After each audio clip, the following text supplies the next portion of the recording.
she's already figured out. Hi, Craig. Um, Hi, Craig. Hi, Craig. she already has a character that she's kind of tentatively figured out, and Oh. it was crazy. Mooney was like, "Yeah, do you maybe want to be part of this game? Here's Patrick's info. I guess fill out this character sheet thing." And then she was like, "Okay, so I did as much of the character sheet as I could, and here's my character's background, and I've already drawn art of her." And I was like, "Oh my god!" Everyone else, I've been like, The do you want to power. guess? They're like, oh, I mean, sure, that sounds nice. I'm like, okay, well, I'll follow that up at a later date. Ellie was like, here's my Carol. completed character. I would Yes. be in next week if it wasn't for availability. I was like, Oh. damn. We'll drop everything. Oh. Oh Exciting. yeah. So as part of that, Elle has slightly different availability because of both Australian and 9 to 5 means that our schedules will only kind of sync up on the weekend. And Oh no. she, Australian weekend, though. So yeah, Australian. Oh, okay. a little easier. Yeah, because I'm like, we usually do Friday nights, so Saturday mornings is not. Okay. Friday night plus Okay. Saturday morning is Yeah. okay I availability. don't know how I'll cope with the change. Um, I'm but a problem child. wait, yeah, the thing we need to discuss is she's also a little bit busy, around Christmas time, as most Many people are. are. So we just wanted to check in, see if anybody kind of knew how available they were going to be in December, because the way scheduling will work is she'll probably be in on this kind of next arc or side story or whatever after the party stuff is done, / whatever happens next. And that means, After we all die and have to reroll. characters. She'll be in our new squad. Yeah. So, that may be like kind of mid-November, or if it's like, oh, we all want to do sessions in December, but she can't, then we might push it to like January or something. So it just kind of depends. If you guys think you're going to be free, we can always have her come in November, and then if the schedule just like doesn't work for a while, we could do like a out of time one shot or something like that, and figure that out. So I just want to get everyone's temperature on kind of how busy December is for them. Not busy. Mine's like regular busy. What does that sound? I know. It's a- I was It's a screaming child. Okay. No, that's good. As long as it's not a cat. Exactly. Yeah. Oh God. I was like, did they learn to talk? Yeah, They've giving the evolved. December schedule. Yeah, right. They're like, I'm available on Friday. Why do you have screaming children in your home? It's an apartment building. Oh, okay. They're just next to Oh my you. God. I thought it was just like it's just kind Reveal. of like if You don't- Deanna had shown up and there was like 6 new dogs we've never seen walking in the background. I'd be curious. Yeah. Why are there children screaming in the background for you, Hank? Okay, yeah. So December, I think it's probably pretty easy to just say, maybe we can get a session in on kind of the week of the 22nd, which is Christmas week, but probably not, just because it's going to be hard scheduling wise. But if anyone knows anything different, we can try and figure that out. How does the rest of December look? Mine's like regular work, which Does It's the same your as ice always. cream factory prison close at any point? they're just closed on like Christmas Day. But I do get I get 2 extra vacation days. And yeah, that's pretty much it. But I'm not going out of town or anything, so Okay. just Yeah, regular. that was I think that was Patrick and I's main question. No, I don't think we'll be going out of town. Mads, I hope one day you become like the Willy Wonka empress of the ice cream shop, and that's And I can just leave. yeah. I'll Throw become me in and Jenny. out whenever you want. You are yes. Yeah. They do like a cats thing, but you audition to be Jenny. I And wish. you'll be like, She just my goes- she name's all, Mads. I'm also metal. all she does is travel, so that would actually be ideal. Yeah. Alas. Oh, Listen, But- come hang out with your sister, and I'll get you a job. I'll make it happen. There won't be ice cream though. It's like, don't take Vienna's work. I don't need two you of you can, that you can have time. my job. No, I'll let you do something fun. You can be like, no, I'll tell you what's fun and available. But yeah. Yeah. You guys I can will be up alpaca there next farmers month. together. Yeah. it's true. That's the Oh my real God. dream. I just want to work at a pumpkin farm, but year round. And apparently, there's Yes. nothing that's year round in Minneapolis, so No, we shut down. it's crazy. You could work at Tanaka Farms if you go to California. Hey, They're a big pumpkin patch / independent farm that does like farm tours and corn mazes and petting zoos and stuff like that. It's true. They Fun. also, for Halloween, have a giant pumpkin cannon that Oh, they fuck yeah, dude. build. Awesome. say less. Wow. That rules. We can't tell fish about the existence of the pumpkin cannon. That'll be their. But yeah, we're kind of onboarding Elle right now and getting her set up with kind of her character and her background just entirely by happenstance. She picked a character that I think will fit in pretty well with kind of where we're going Yeah. next and what's happening with that. So that's very fun. Where are we? Rather, Hawaii? To hell. rather interesting. Yes, Hawaii maybe. Rather She's a interesting. travel agent. Yeah.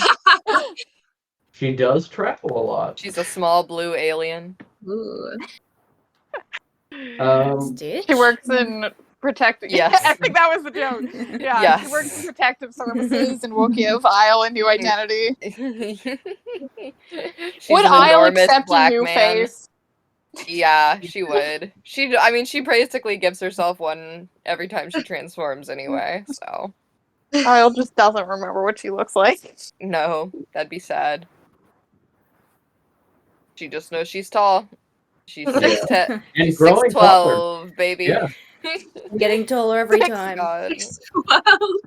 Needs to stop.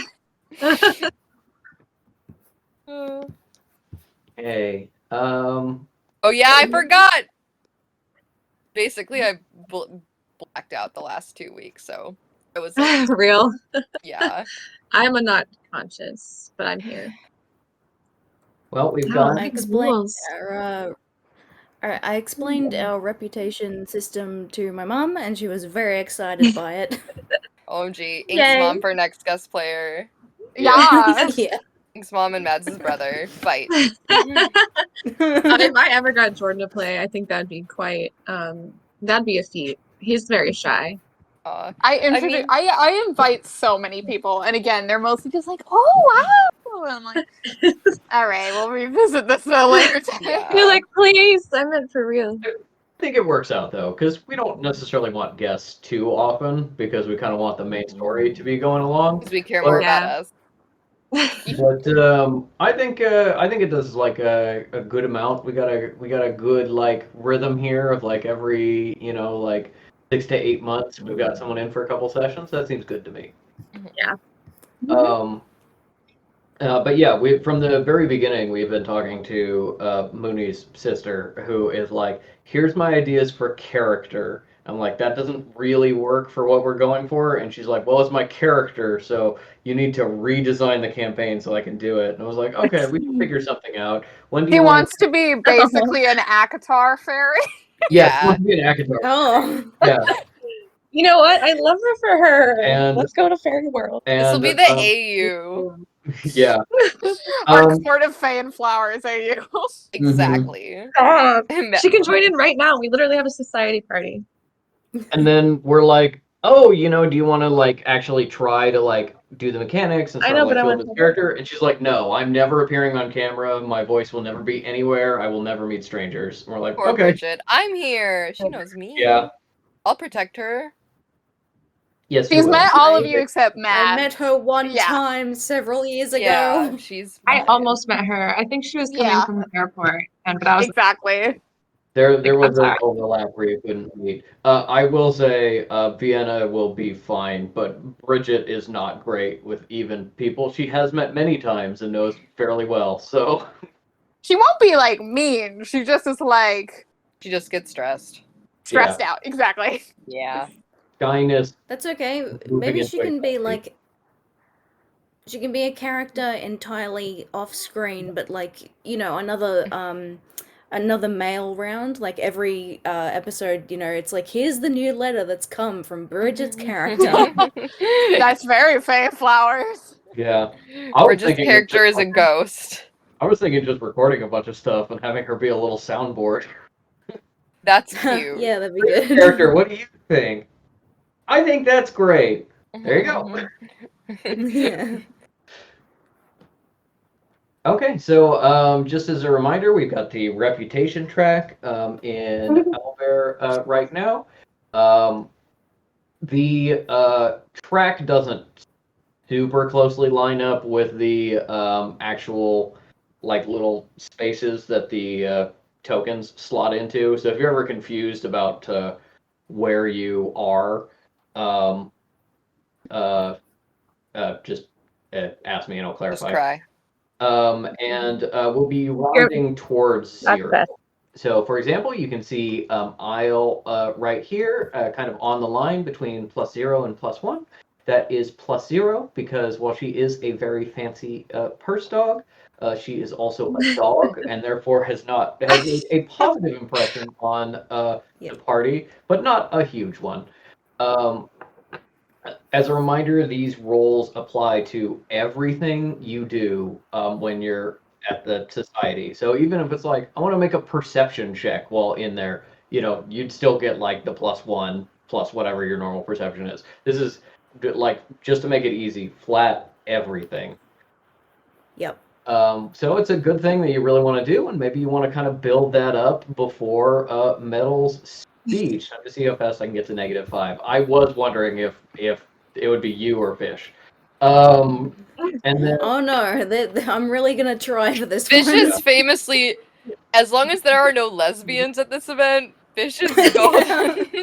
No, we invited We already Jesse. got 2! yeah, well, we do have 2 at least. Yes. Yes, but So, like, Jesse already knows the deal, though. Yes, like, it's not gonna exactly. be a culture shock. And Jesse was like, "Hey, Fish, don't talk."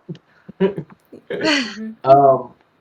There's also a new mechanic that I had in mind but didn't want to introduce last time called the faux pas roll, which is if you Faux beef pas? it, you can try again.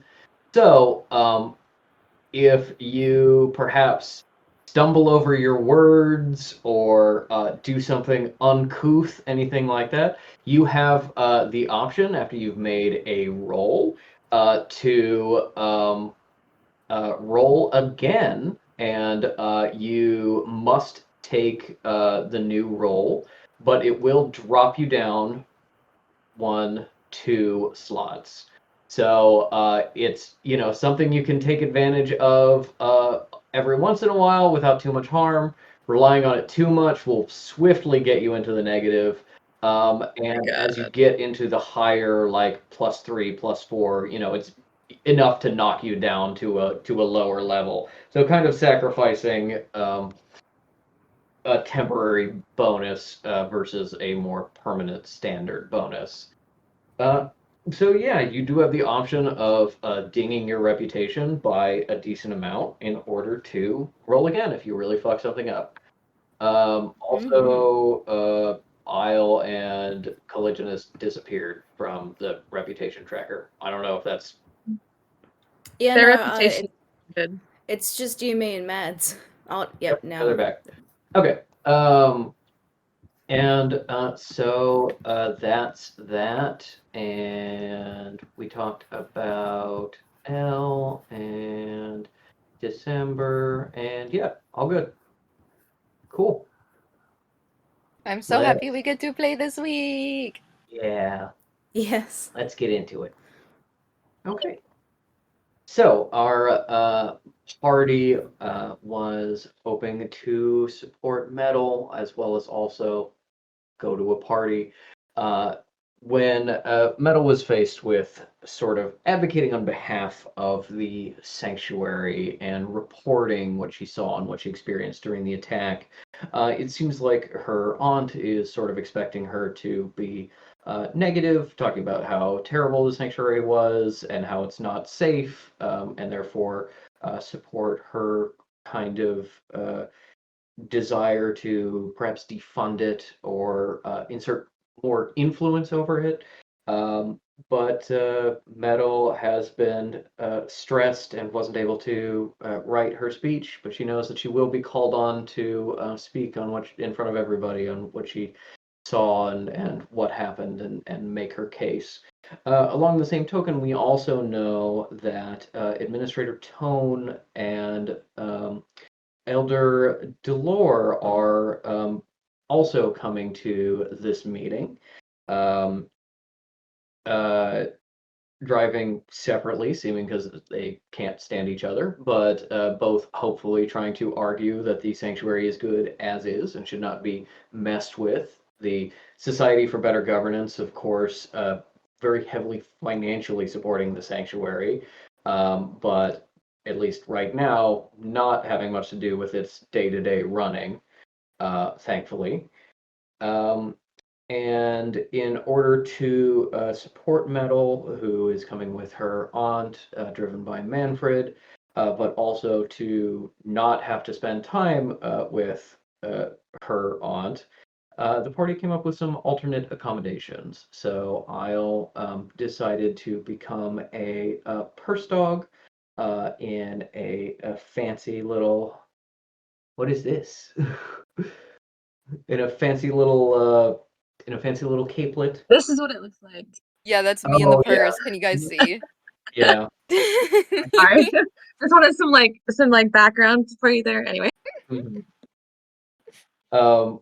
In a nice little capelet, while Metal has her dress that Cal has altered.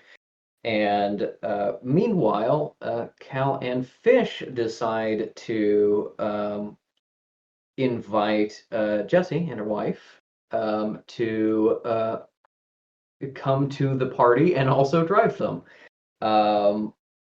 And the two of them also got all dolled up. Cal found out that Abbott Pagan, a person who she kind of knows that is sort of going to be judging her and assessing her in the coming time, will be there. And so Cal went all out in her multiple layers. Fish trying to make a good impression on the society, put some concealer on their tattoos, and got a nice embroidered tux that's looking really fab, and the slicked back hair and everything. And yeah, that sort of brings us to opening the time of the event. And so we open in a car, very silent car, Metal and Dog Isle sitting in the quiet, Manfred driving, and Cadence reading a newspaper. And start crawling through the more rural, more wooded area outside Ottawa. Finally, a little bit closer to the city, over the Gallipold Bridge, onto the island. And first, in drips and drabs, and then suddenly, all at once, you start entering the city itself. Montreal. Just over 1 million people as of this year. Growing city. New construction starting to crest the horizon. First large skyscrapers are getting built. You pull farther and farther into the heart of the city, into the downtown, past the Basilica, and there it is. The Society Hall. A squat building of old stone, sitting here 3 stories tall, columns and statuary in front. And even if this weren't Montreal, even if it wasn't downtown, even if you didn't know who or what the society is, it speaks of power and of wealth, because everywhere around the Society Hall you can see new construction, new skyscrapers going up, new businesses, the beating heart of what will be this city. And nothing speaks to wealth more than a very small building in the middle of multi-million-dollar high-rises. Someone with the wealth and power to choose not to change, to choose not to adapt. And as you pull up into the line of cars at the front of the hall, you can see some door people, some security. You remember when you were a little bit younger, coming to the hall, there were some kind of mercenary types, a little bit rough and tumble, who had been hired to keep an eye on things and keep the peace outside. It seems like the sort of paranoia of being close to the war is over for now, because slowly they were replaced with people whose job it is to just turn away looky-loos. People who were hired for security who may not actually be that good at security. In fact, maybe were just hired because they look good in the doorman uniform.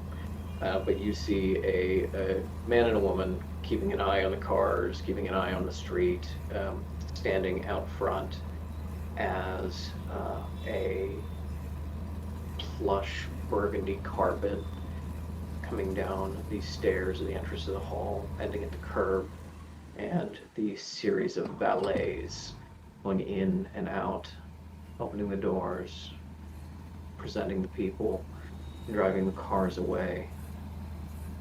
And you reach the front, and it's your turn. And your aunt turns to you and says, "Remember, you represent all of us. Best behavior. Chin up, Mhm. up, Okay. straight, No. shoulders back. Good enough. And, mind the dog." And Manfred opens the door, stops the car, and opens the door for you, grabs the lady's hand, pulls her out, grabs your hand, pulls her out, speaks very swiftly with the valet, who hops in the car and drives it away into parking.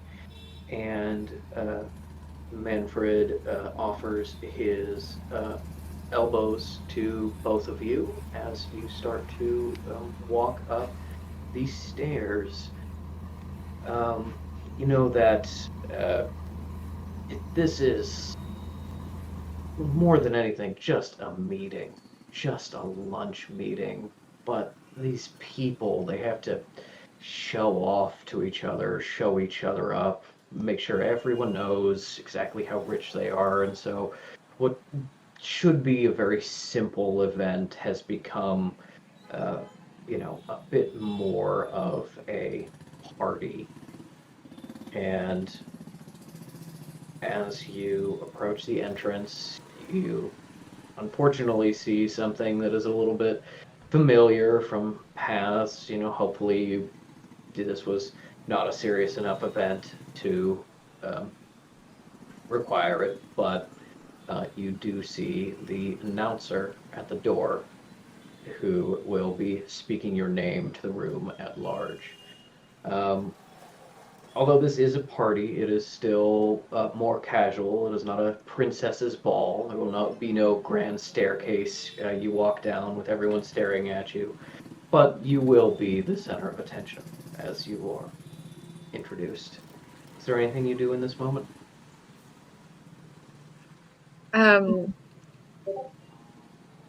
I don't think so, but I do love the image of like I feel like the purse dog is suddenly like way not not the move, but it's too late. You actually do see one other person who We're gets cool. up the car after you, who does not have a purse dog, but they do have a very fluffy white, almost like a moving cloud cat on Oh, a man. little leash. Okay. Julie walking up? Does it look like Lily from Kiki's Delivery Service? Yeah, pretty much. Yeah. Same type of cat. Yeah. Okay, can I'll roll perception to see if this cat is a bitch. Sure. Or if she is a bitch or if she is an ally. Yeah. Alright. Ally. She's like, I'll be finding her later. Fucking nat 20. So Nat plus 20. 5. That the only nat 20 I will get for the rest of this game, but honestly, this cat and I are gonna burgle like now. Yeah. Alright. I cast out my we good. Are you doing kind of like the once over the check, or are you gonna try to talk to this cat who's like maybe 2 or 3 people behind you? I'm just like, I guess I give the cat like the sup nod, and then like maybe like an eyebrow raise, not in a flirtatious way, but in like a we're animals, huh? Is just kind of like a little snooty, a little used to being taken care of. But you do get, with a natural 20, you do get a little bit of anxiety of being around all of these people. Aw, buddy, sad. About, Okay. Being around This strangers. cat is not my heist partner, but that's okay. Cool. So, maybe she could be convinced to do something. She seems rather upper crust, comfortable. Maybe not going to be crawling through any air vents for you or things like that. Right. But seems to not be necessarily immediately bad. Or if she is, rude, it's a coping mechanism. Cool. Isle goes, pardon me, Miss Snooty Cat. Exactly. Literally. I was gonna be like, aren't you tired of being nice? Don't you just want to go ape shit? That might work. Get this cat alone. Maybe you make that pitch. Cool. Well, Now in we my back have pocket. 2 cats. We have More. This cat is an associate. We don't own her. She's Okay. We call her in from time to time. yeah. I don't think Metal's gonna do anything except, assume the proper posture. I think she's probably gonna slip into like the mode that she goes into when she has to come to these sort of things and is like, best face forward. I am so wonderful and happy to be here. I am, I'm everything y'all want to see. Okay. Yeah. Give me a performance check. And of course it is a +1 for the party. So it's just going to be the roll plus the 1, like. Plus whatever your performance is, +1. Okay, I wasn't sure. Oh, you said. All right. Well, it's looking pretty good. So it'll be a dirty 20. Okay. With a dirty 20, you almost feel like the in your day-to-day life you try to forget who you were raised to be, but almost being around these people just kind of like immediately brings it into your body of just like, this is exactly how you stand, this is exactly how you present yourself, this is how you show off the dress as you move, the short little steps that make you not look too unflattering. It's almost like instinct. Like you couldn't acknowledge it personally. You couldn't speak it aloud, but you embody it. Like And riding a bike. you are ready. It's like riding a bike. You couldn't describe it, but you can just switch into that mode.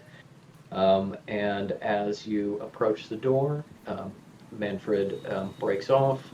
You can see that the most of the people who are in front of you in line, when they approach the announcer, they have a card that they are handing over, an announcement card for what is to be announced. Some that don't have cards will speak to him quietly, and this is, as far as you've known, seeing this guy, his entire job. So he's very good at just being like, hearing it once, got it, and doing the announcement.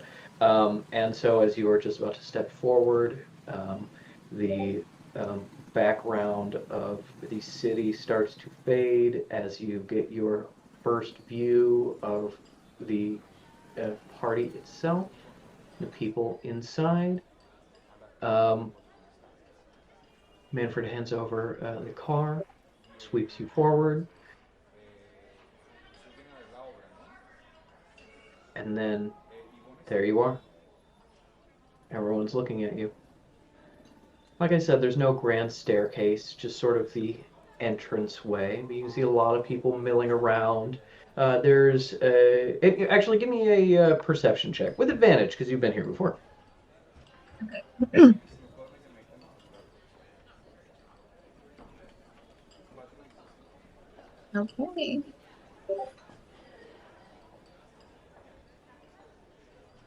23. 23. Wow. I know all these people. Yeah, you see sort of the flat expanse of tile before the large groups of people milling around. A lot of them speaking to each other in small groups, but everybody kind of keeping an eye on the door to see who arrives, who they need to greet next, who they need to talk to.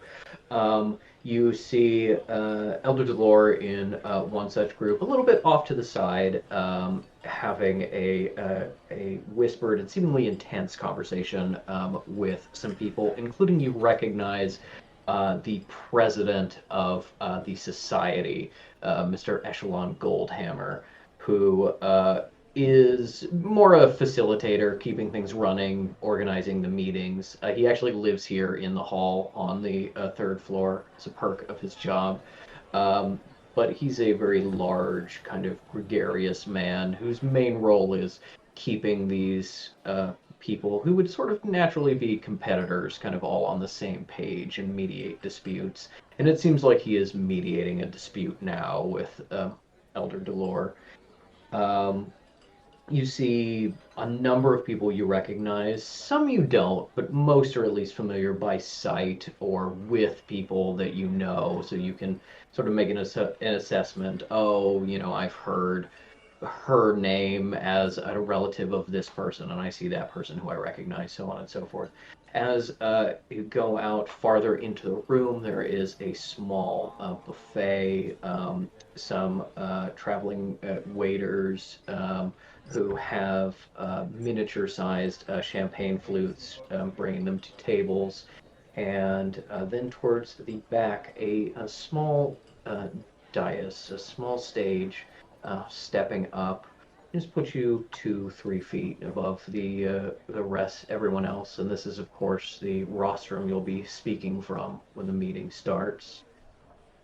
You see the old money of the place, the granite, the gold detailing, carvings, paintings hung of important members, including, you can see one of your aunt off to the side making a particularly ugly scowl. You have always felt, although your aunt insists it is a very dignified look.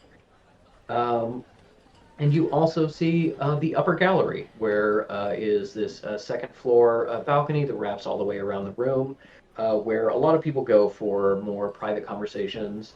A lot of the kind of meeting rooms and lounges and stuff are off there. And with your 23, you do look up and you see Administrator Tone leaning on the railing to the balcony. There's a man you don't recognize with him who seems to be talking at him rather than to him in a overly cheerful and friendly way he is not responding to. But he has a very tiny champagne flute, and as he sees you looking at him, he just raises it very slightly and gives you a nod.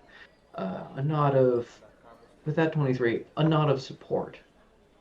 With saying, I'm here to do your best. I also nod. And as you step forward, the announcer clearing his throat. Announcing Lady Cadence Dentel, scion of the Western Dentels, and Lady Merovaunt, scion of the Western Dentels and officer of the Sanctuary, and bowing you in. And you can see putting Isle goes, on, which is, and me. and companion. Uh, And you can see that your aunt is a little bit put out by tacking on your sanctuary I'm sure. designation in the same amount of respect as being from a legacy family. And she sort of raises an eye at Manfred, who gives you a small smile before bowing away and going to the side room where a lot of the drivers and manservants and people like that just sort of hang out, have their own mini party until they're needed, out of sight but available. If no one got me, I know Manfred got me. Yeah. Except for when he doesn't, but that's okay. He tries his best always. It just may not always be, what you hope for. And you are swept into the room. The rest of our party driving up in the car driven by Jessie, her wife Claire in the passenger seat. You guys have been chatting and catching up. Claire and Cal have been talking most of the time about fashion and various cuts of fabric and things like that. And versus the very subdued, quiet car of Metal and Isle, you get a much happier car. Although probably every time Fish starts talking too much, Jesse may give you a look in the rear view. But you arrive and you are waiting in the lane to step out, and you just see Metal and Aunt Cadence and Isle, just the back of them as they disappear into the hall itself. You're driving up. The valet comes for you. Nobody opens doors for you because it would be Jesse's job, and she doesn't want to. So you all get out yourself, and the valet kind of like bows and holds a hand out for the key, and Jesse just kind of walks past him, and then it's like, oh, and then takes her key and just kind of like tosses it to him. As we're like getting out, and while we're still in earshot, it occurs to me, and I especially kind of turn to Claire, but I say in a like whisper, like, you've both taken names, correct? Oh yeah, no, we have. We were told how important that was when Jesse first started working there. Yes, mine was quite silly. I am Singer Cotton. Cal like fully laughs. And Fish is shocked. They're going, whoa, what is that sound you're making? It sounds like a creaky old door. It sounds like someone It's using like dust rusty. bellows. Yeah. Also,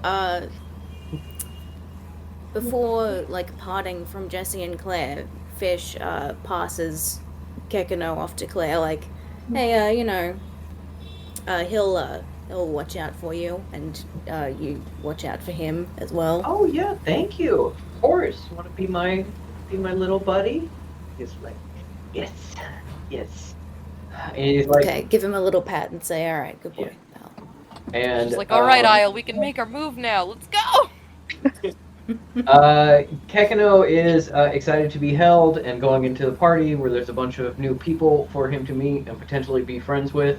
He probably doesn't quite understand that you may not be together the whole time because he's like wanting to keep eyesight on you and Cal while also being carried by Claire. But yeah, you all head up into line and start heading in. Is there anything you want to do before you two are introduced? Is there any like coat check going in? There is. It's in the door, kind of on the opposite side of where the little lounge that the servants retire to. Yes, it is.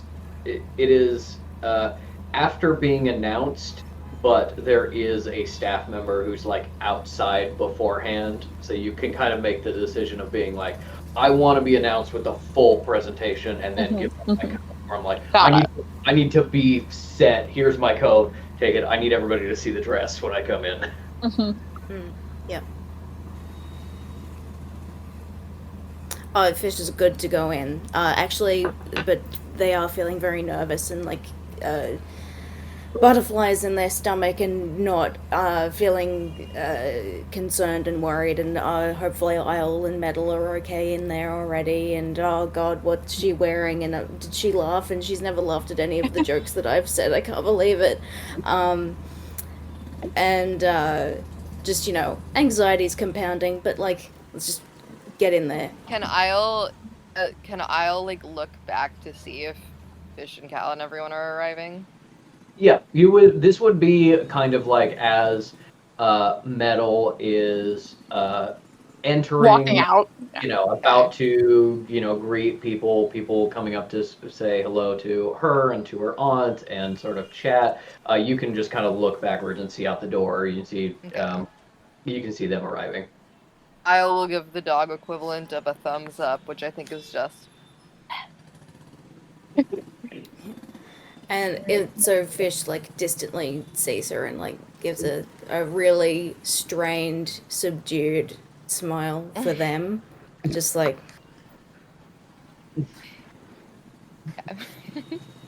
like when you see someone walking their dog down the street but you can see that the person like you're not going to stop this person to be like, hey, can I pet your dog? Because like they're on a mission, so you just smile at the dog. Yeah, like that. Perfect.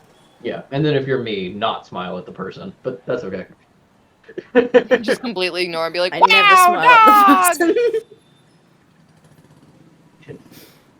Okay, as you get to the front, is there anything you do? What do you say to the what do you say to the announcer? I assume you haven't taken the time to write an announcement card.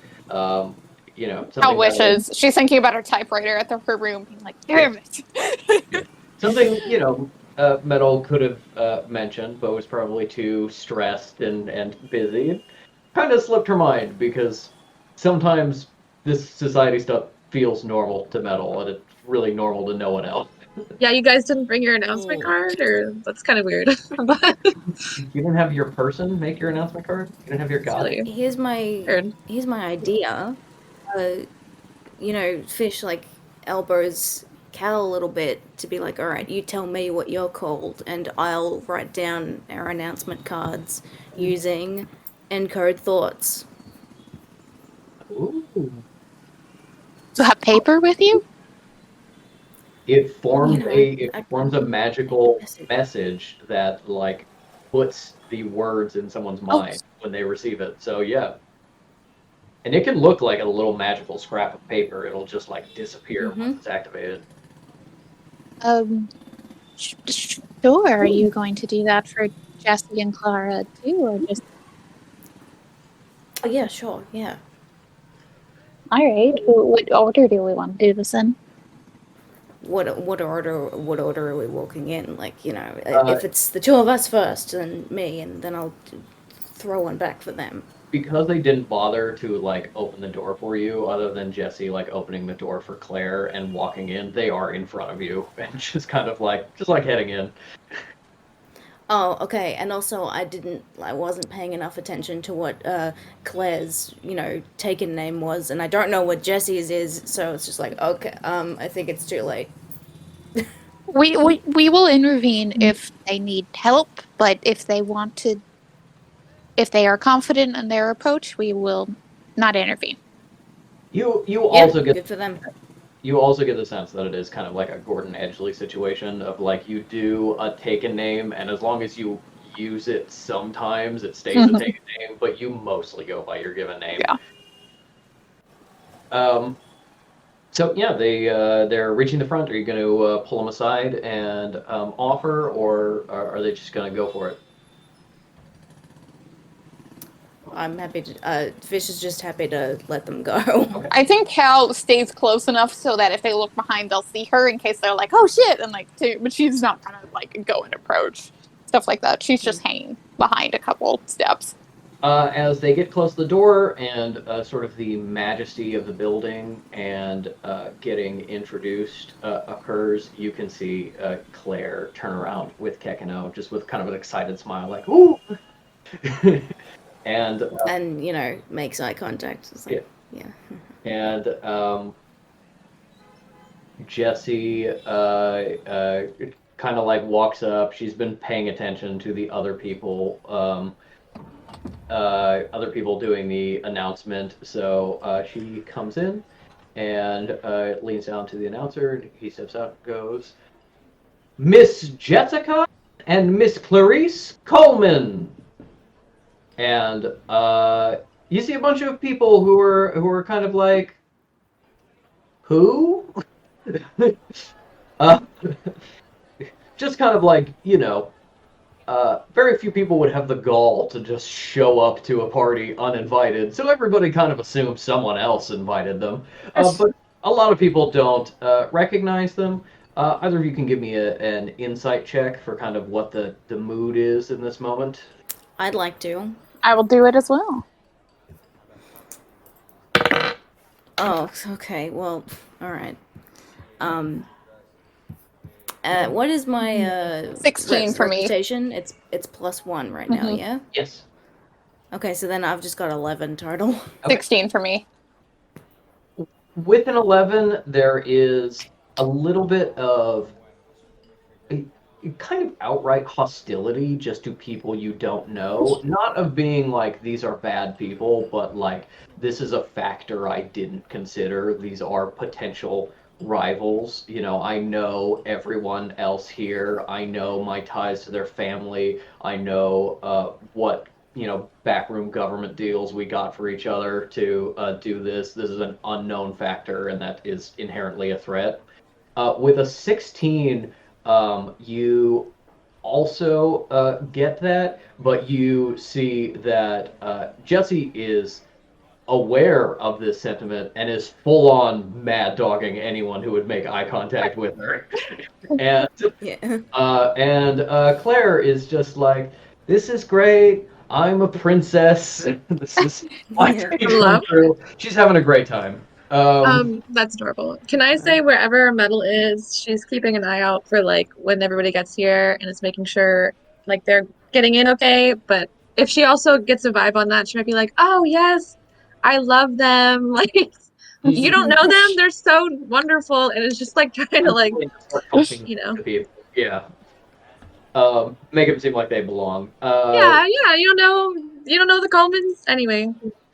Okay, and then we get to Cal and Fish. What do you do the psychic encode? What do you do? What do you say? Yes. So Fish pulls out a little business card. So last time they did encode thoughts, it was very scribbly. This time the words are all very neat and almost printed, but they're not. This is just the fancy way that they were taught when they were younger. First up, Reverend Caligulus Denier. They've misspelled Denier with an E at the end because they think that there's an E at the end. And then at the bottom, below that, right. So Reverend Caligulus Denier, in parentheses, Necromancer. Deputy Jim Herring, in parentheses, Fish, as in, but written like the way that fish, the word, is supposed to be spelled. Fish, comma, Sanctuary Associate. That's the note. Do I see this before it's handed out? Sure, I show it. Good? I take the part that's just my name and I think, like, cover it up. Separate it? Yeah, or separate it and goes, that sounds good for you. Oh. I will Okay. Said, tell my that's a yours. pretty name. Hero, whatever. Yeah, okay, fine. Cut off Cal's part, and it's just mine, and I hand it to the guy. Okay, so Mr. Jim Herring, Deputy Jim Herring, Deputy Jim Herring, of course. but my friends call me Fish. Okay. Yeah, okay. So there is a little bit of a translation with the announcement. There's sort of like formal language. You can see that you probably weren't close enough to hear Metal and Aunt Cadence's, but you've heard the people in front of you that it's kind of like the same rhythm of name. He introduces you as Deputy Jim Herring, Auxiliary of the Sanctuary. Yeah, same. Give me a People are them. give me a Perception, you performance say? check. Performance. performance. Oh, excellent.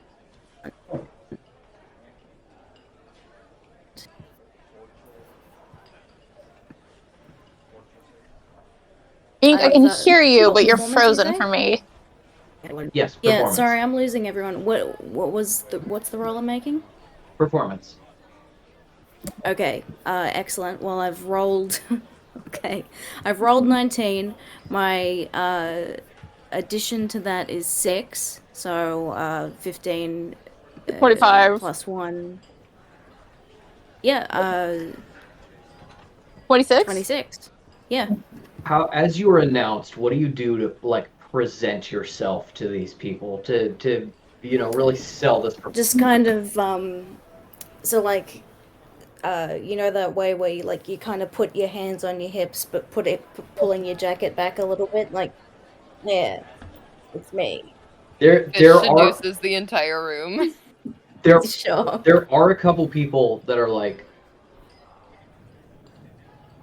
kind of like you're and they're psyched about it. They're you're like posing like you're expecting applause, and just the natural magnetism is they're like, oh yeah, no, oh yeah, who is that? Oh,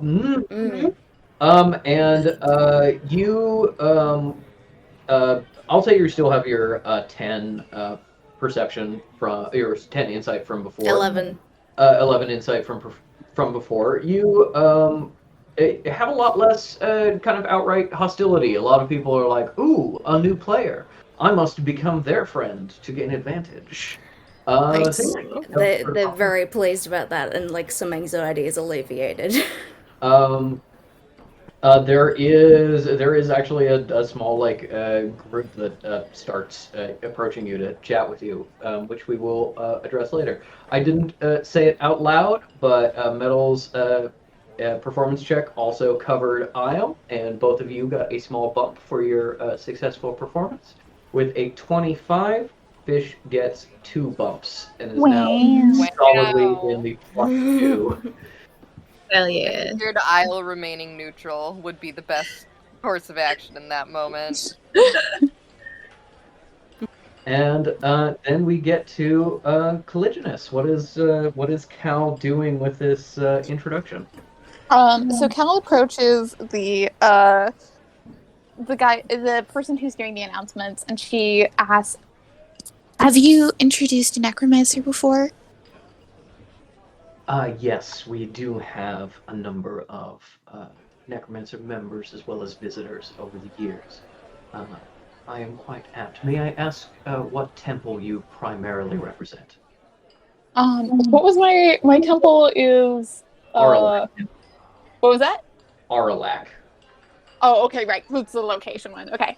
It's I am a little village in France. Sister Caligulus Denier of Temple Arlac.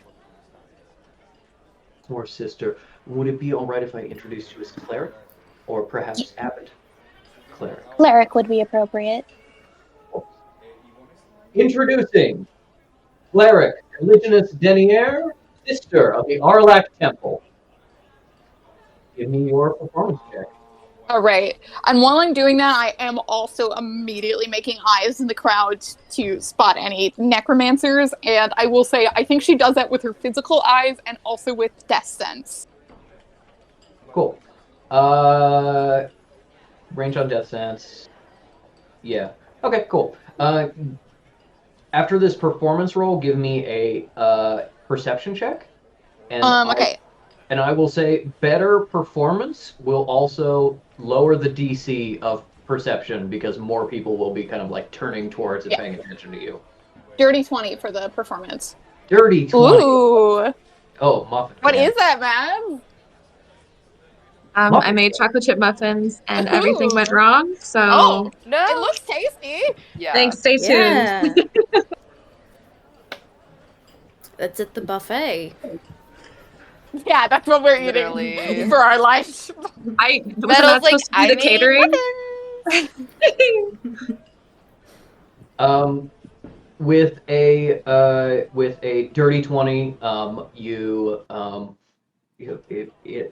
sunlight comes very naturally to you, and you are remembering having to step up in front of your brothers and sisters during certain sermons, having to step forward when you received the title of cleric, when you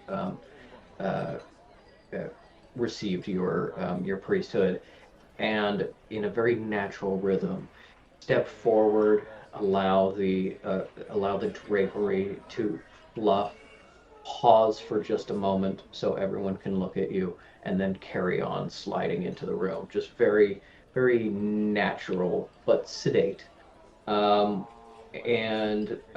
With your insight from before, you sense a lot of hesitance, a lot of fear on people's faces. The necromancers are kind of this unknown quality, but they're not an individual. They're a organization that they're represented.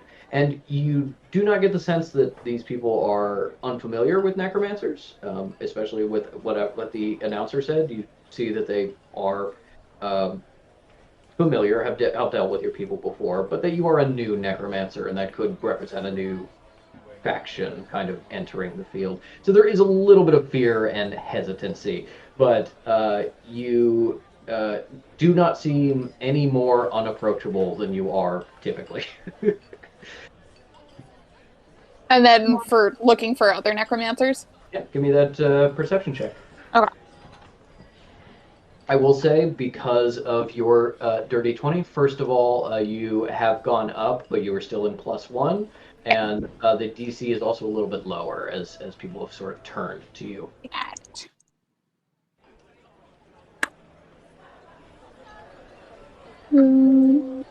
You said it was a perception? Yeah. Okay, that's 12. 12 is decent. You don't see anybody wearing the vestments. You don't see your eye catches on like people wearing some robes, but then it's like, oh, bright red, green stripes? No, absolutely not. And you're kind of picking these people out and saying like, okay, robes, but not a necromancer. Robes, but not a necromancer. You're looking a little bit more. You don't see anybody with the veil. You don't see anybody with the sort of overrobe.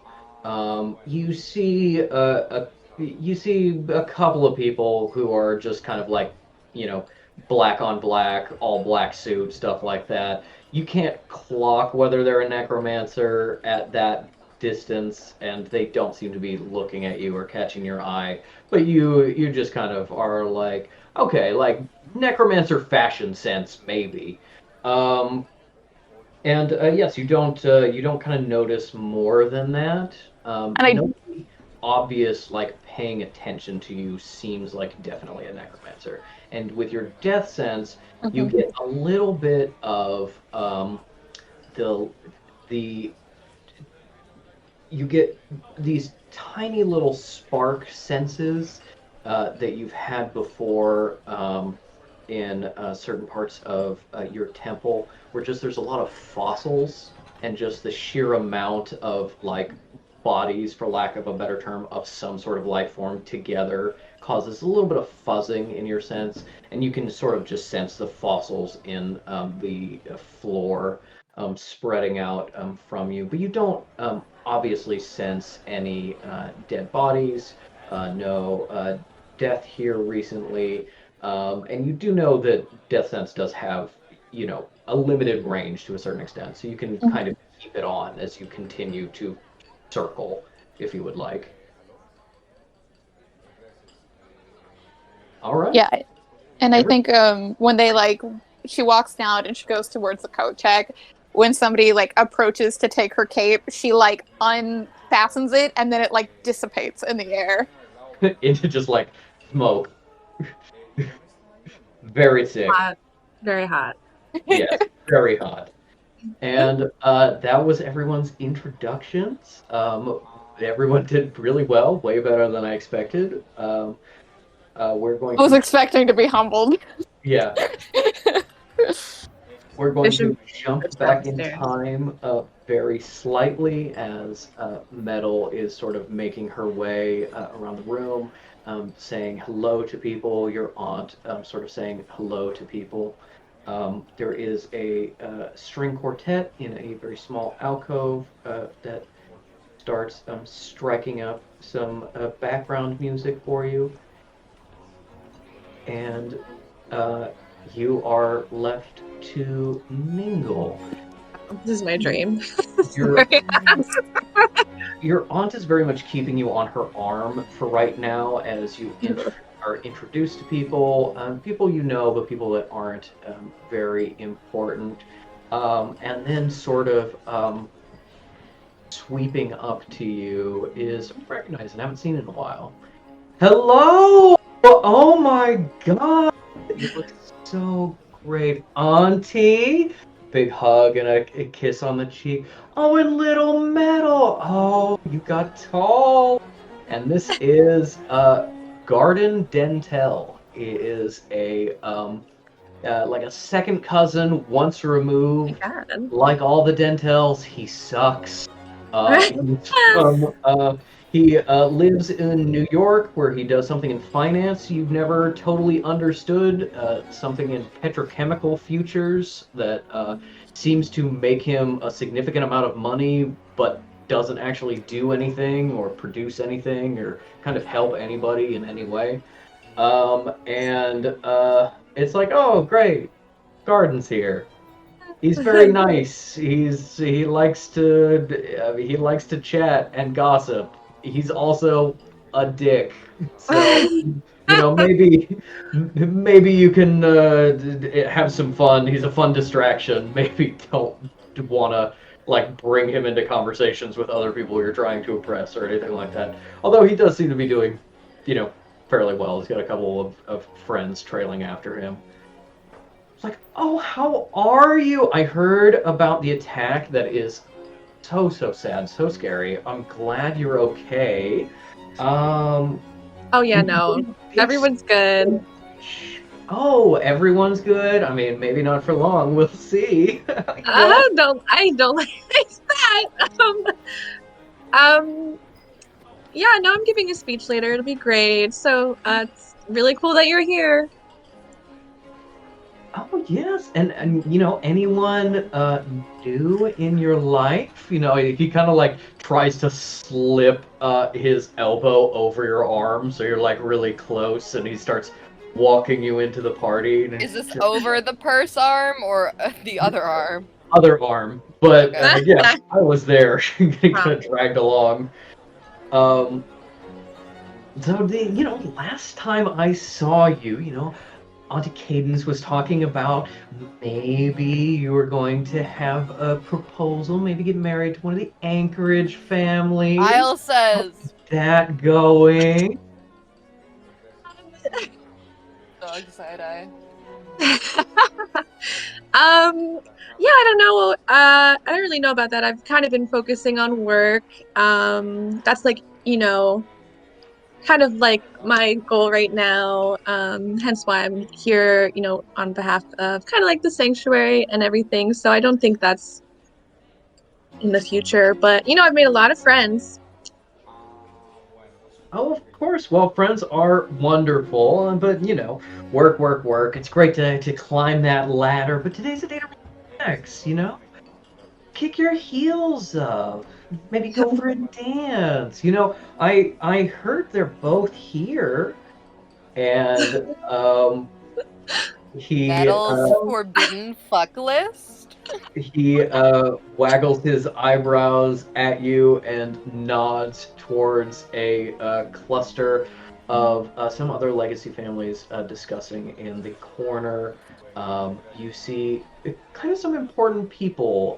There's some like kind of government ministers here, people who work decently high in the Canadian government and are also sorcerers and members of the society. They're sort of What? being Justin Trudeau. not just Trudeau, much too early. But you do see they are being sort of led by this man, Anton Gust, who is sort of a well-kept man with a white mustache and white hair, who Manfred reported to you in one of his calls like 2 or 3 months ago, that he had been appointed as Deputy Minister of Finance for the current government. So a big important role. The society is getting its claws farther into mortal politics, and he is clearly kind of one of the big shots around here. And he's talking to some of the Anchorage legacy family, people that you have met at various parties. And the two youngest, the twins, were who your aunt most tried to court for you at the time before you left for the sanctuary, when it was much more like constantly bringing up what you could do for your family by marrying to another legacy family, and what your nightmare was about in the clan lands, about being kind of like sold off for profit to these people. And so you see the twins. There is Woden and Grave Anchorage, a man and a woman, both look about your age, but they're both about 50 years older than you. Yeah, let me see if they see you as you're kind of gliding. Are they even hot? Yeah. Can I roll for hotness? Yeah, you can roll for hotness. Okay. Just roll a d20 and tell me what it says. If it's a 20, no, I'm just kidding. I'll roll. Oh, it's a 19. They're like the Lutece twins from BioShock. That's So exactly the incredibly fucking hot. thought I So had. incredibly hot. Okay. Yeah, it's like Never mind. Yeah, no, you do have to extremely marry sexy. them. We're all now part of they're Wait, they're yeah, not Are those they're not redheads. They have kind of like darker, what's the dark point? coloration. They're a little tan. They've got those are the ones? Are those the ones from like BioShock Infinite that are like going around all the time? Oh, Yeah. The bird or the cage? Mm-hmm. They both have they're dressed similarly but not identically. They both have kind of like slicked black hair. The sister Woden has it sort of clubbed at the back of her neck, but it's like so attractive in like an inbred royalty way that it like loops around to being like unapproachable. The way I think the Lutece twins are is it's like Oh, it's like objectively so hot. Can't imagine talking to one on the street. I Um, can't imagine approaching imagine one. kidnapping and putting in my basement. Yeah, very cool. But yes, both twins were potential marriage partners for you at some time. Didn't really end well when you made the decision to go to the sanctuary rather than put up with this. My But I career. rolled, and they do not seem to see you. They seem to be Great. paying attention to something that Mr. Gust is saying. And Garden is pulling you in that direction, does not seem to be pulling you right towards them. So it's just kind of like, so what happened there? I mean, personally, I think Grave is a little much, but nice family. I know your aunt would like that, but I understand. You gotta play the field, go to the sanctuary, make these new friends. Get options.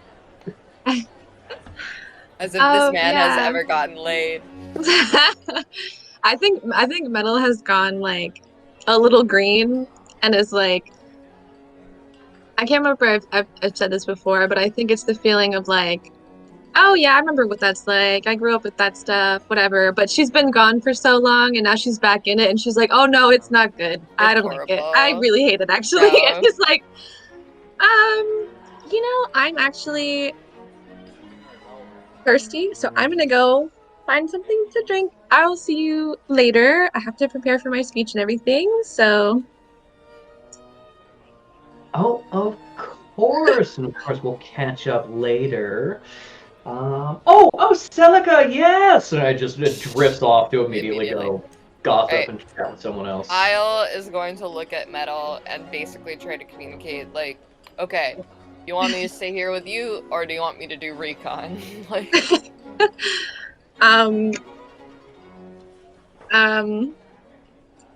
I think Metal is probably like, you should probably, run around.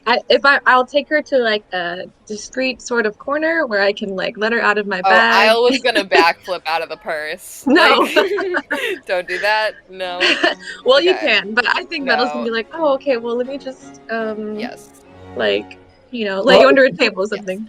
Yeah, if That's you're what. gonna go Does the go- buffet have? Does the buffet have a long?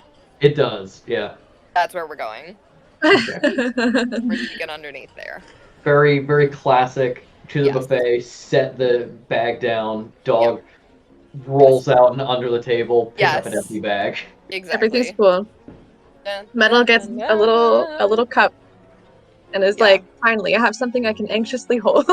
Yes, it's just unless you can go for like there's like some canapes and some Mhm. hors d'oeuvres, just little finger foods, and there's a little small thing of punch. There's also Anything a we tea got on bar, the floor yet? and there's nothing on the floor yet. Just started. See. I'm no gonna further channel champagne. Princess Diaries. I'm just gonna look for some string cheese and I'm gonna eat that. Yeah, she's gonna be sipping her punch. You get a you look at the spread. There's a cheese board. It's Oh, like, yeah. like I remember one of these being good and Wow, the we rest had a being cheese really board, bad. Mads. Remember? Wow. And then it's like, oh yeah, no, this is the one that's like string cheese. You get like a little molded like thing of cheese in a miniature symbol of the society, and you're like, yeah, it is string cheese. It pulls apart. Yeah, I'm just gonna start this Yeah, just shredding it into micro pieces. looking around. I'll give me a stealth roll, and this would be using your dog stats. Cool. Da-da-da, da-da. Okay, rolled an 11. Time to get my terrier up. It's +2. I Sounds feel like right. I did stealth before. Yeah. Okay, so a 13. Yes. You duck under the tables. You are sneaking around, kind of maybe getting the lay of the land first before you're sneaking anywhere. One of the servers that is staffing the buffet and sort of getting things set up puts down a tray, looks down just as you poke your head out from under the tablecloth, looks at you a moment, decides it's not his business, and walks away. Real. Not a fucking narc. We a real one. I memorized it. I memorized his face. This guy Nice. is my guy. Okay. Yeah, maybe your partner in crime, and so the cat. What are you trying to ascertain? We are, I guess, first of all, looking for food.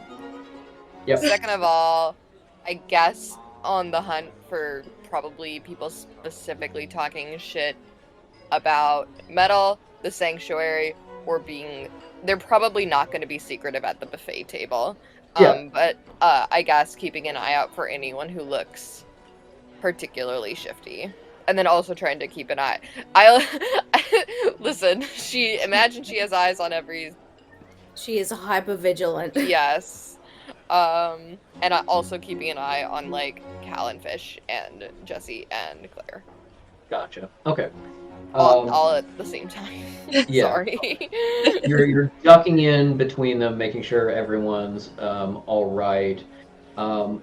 There are some people that come to the buffet, and everybody is kind of talking about different things. Some of them are talking about the Sanctuary. Some of them are talking about like new laws they're trying to get passed, or new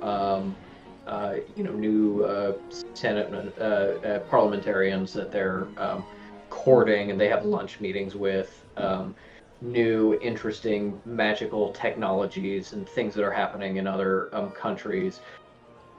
Generally speaking, a lot of sort of negative sentiment towards the Sanctuary, mostly that it's not like refined enough, and it's not something. It seems to be a lot of disregard for it because it's not something they control or have a lot of influence in. Like, obviously we would run it better, so it's clearly a mess because we don't run it currently. With your 13 stealth, you don't notice anybody being super shifty. There is there is a couple of staff members you see who are bringing food and drinks out, and they seem to kind of purposely be avoiding certain tables or certain people, or kind of coincidentally walking away as certain people approach. Maybe that's more like a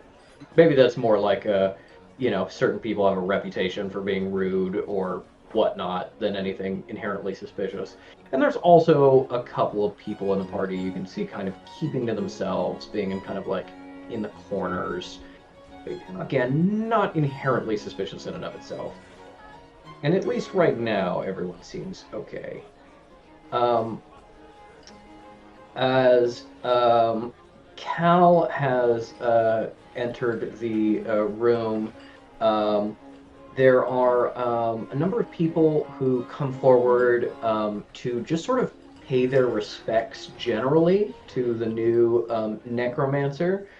A lot of like taking your hand and giving like a slight bow and saying welcome to Canada, good to have you here, things like that. Very kind of like hesitant overtures to kind of get your good side, maybe. Kyle. Yeah.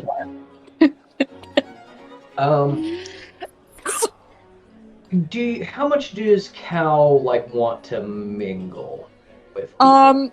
She mostly desperately wanted something to do, so I think in some ways she was relieved that as soon as she finished taking off her coat, immediately, like, people were like, the activity is politely listening to people talk to you. So I don't think she's trying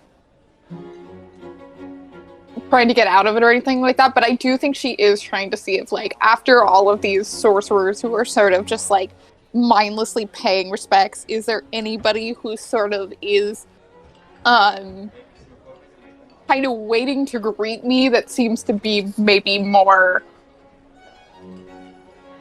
invested or, like, interested in doing that, as opposed to just like, oh, welcome to Canada.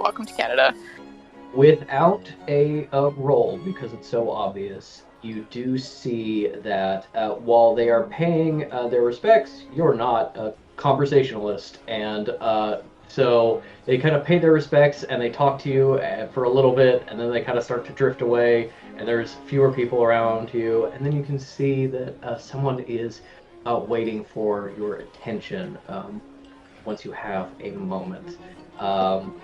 It's a kind of a mid-sized man, a little bit scrawny, a little bit disproportionate, just kind of like knobbly knees and arms, wearing a robe,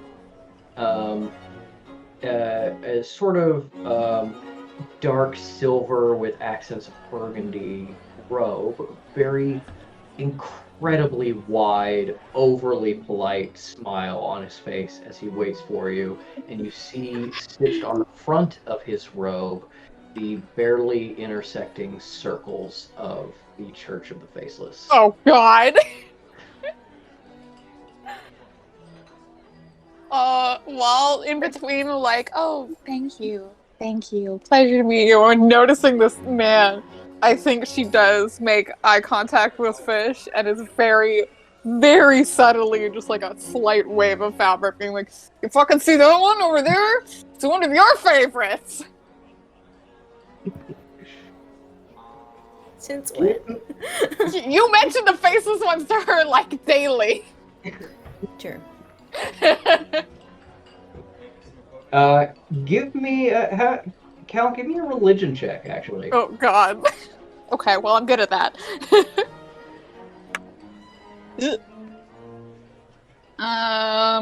That's dirty 20. With a dirty 20, you notice that the design on his robes, as well as the color scheme, is not what you've read of the Church of the Faceless. You know, there's a couple different sects and stuff like that do things slightly differently. But you see that there's like the circle isn't broken. It isn't unbroken. There's like a little broken piece in the bottom, just past where they intersect. And it comes to mind that this may be one of the leftovers. There were a number of kind of Church of Faceless people who, for whatever reason, didn't go along with Malevolent's kind of more dramatic interpretation of, I think it was called the Book of Worms, whatever their Bible is. Is there a Book of Worms musical in this universe? No, but this is the guy who would fund it, if we're just kind of yeah, and Malevolent brushed most of those and brought them to heel, but some people kind of came back to these like alternate faiths of being like, Malevolent wasn't right, our religion is different afterwards, and you were probably kind of warned about other religious groups in this area, so you, with a dirty 20, you would think that this is some sort of like reformed Church of the Faceless here. Still quite a statement to have someone like that here in this meeting, but yeah. He waits until like the soonest possible moment it is polite to, and scoots forward really fast to introduce himself. Hello, cleric. Good to see you. Good to meet you. Very nice to have. For the people of the cloth, as it were, here in our area. Pleasure to meet you. I am Thearch Phi, and you are? As I was introduced, I am Cleric's Legitimus Denier. Are you? You must be with that group that is moving in, trying to establish the new temples and such. Yes, yes. Oh, Yes. wonderful. Well, we are always in favor of larger religious perspective here. I am of course, sort of the chaplain of the society, and so I tend to manage all religious and charitable affairs here. Of course, it's wonderful to meet you. Yes, we're familiar with your people. A few necromancers among the membership in the past, including Cleric Trevis. He's here somewhere, I believe, and he points to someone. I'd say give me another perception check with advantage. Why do you keep rolling away?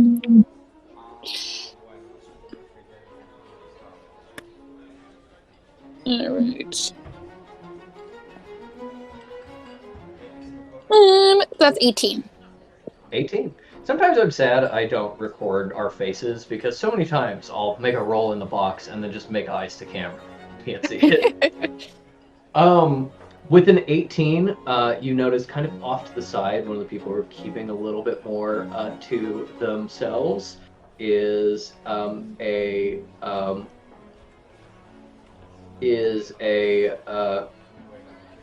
man that you saw. Hello. In the he's one of the black on black dressed people that you noticed. Black suit, black shirt, black tie, and as he gesticulates with that high perception check, you can see a big ring of necromantic metal on his finger. And with the religion check you made previously, I will say you recall that Cleric Trevis is one of the missing, presumed dead necromancers who are not supposed to be in Canada anymore. Based on what I rolled, he's gesticulating, he's talking to someone, he turns and sees you and Thearch pointing at him, he fully freezes, and then he tries to run.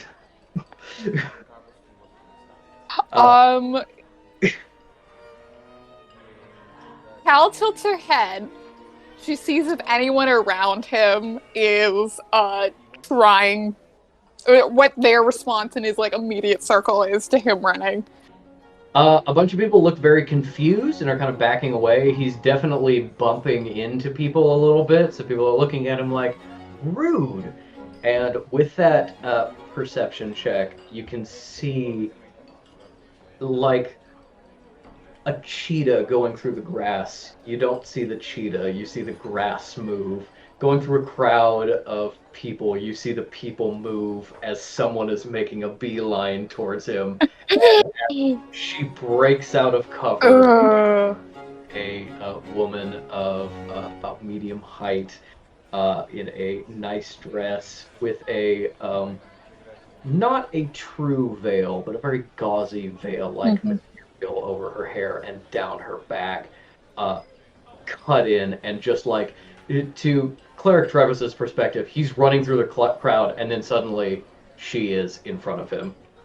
And he deflates a little bit as she smiles at him, takes his arm, brings him in close, speaks to him very softly, and he looks like you just killed his dog.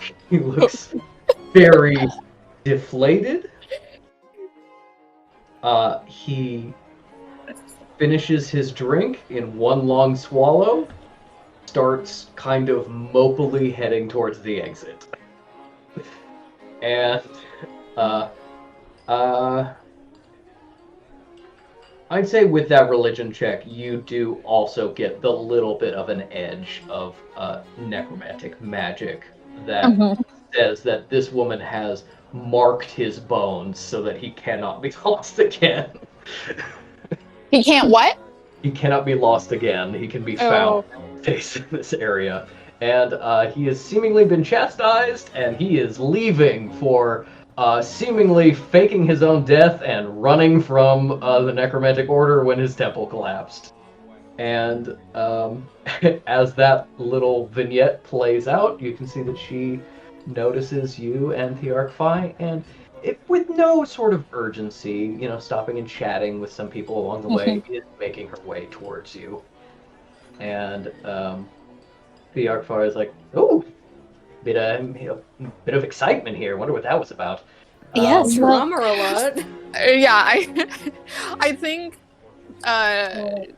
Cal is speaking to him and being like, well, thank you for pointing him out in the crowd. I don't know if I would have ever noticed, but she is like that, like big cat to big cat. She is just sort of like, there is like I think, tendril of shadows that are just sort of like gently kind of like lapping to be like, I see you. And she does that to who I'm assuming is Pagan. That is going to resolve once she gets a little bit closer, because she is sort of taking her time. Yeah, she's just being like politely like blah, blah, blah, blah, blah. And I do think she is just like turning her body more and more towards Fish if Fish has not scampered off yet, and being like, as soon as I do, I'm shoving you forward and I'm talking to her. I'm just. Oh, this is my Yeah. Oh, have you met? Yeah. Have you met Fitch?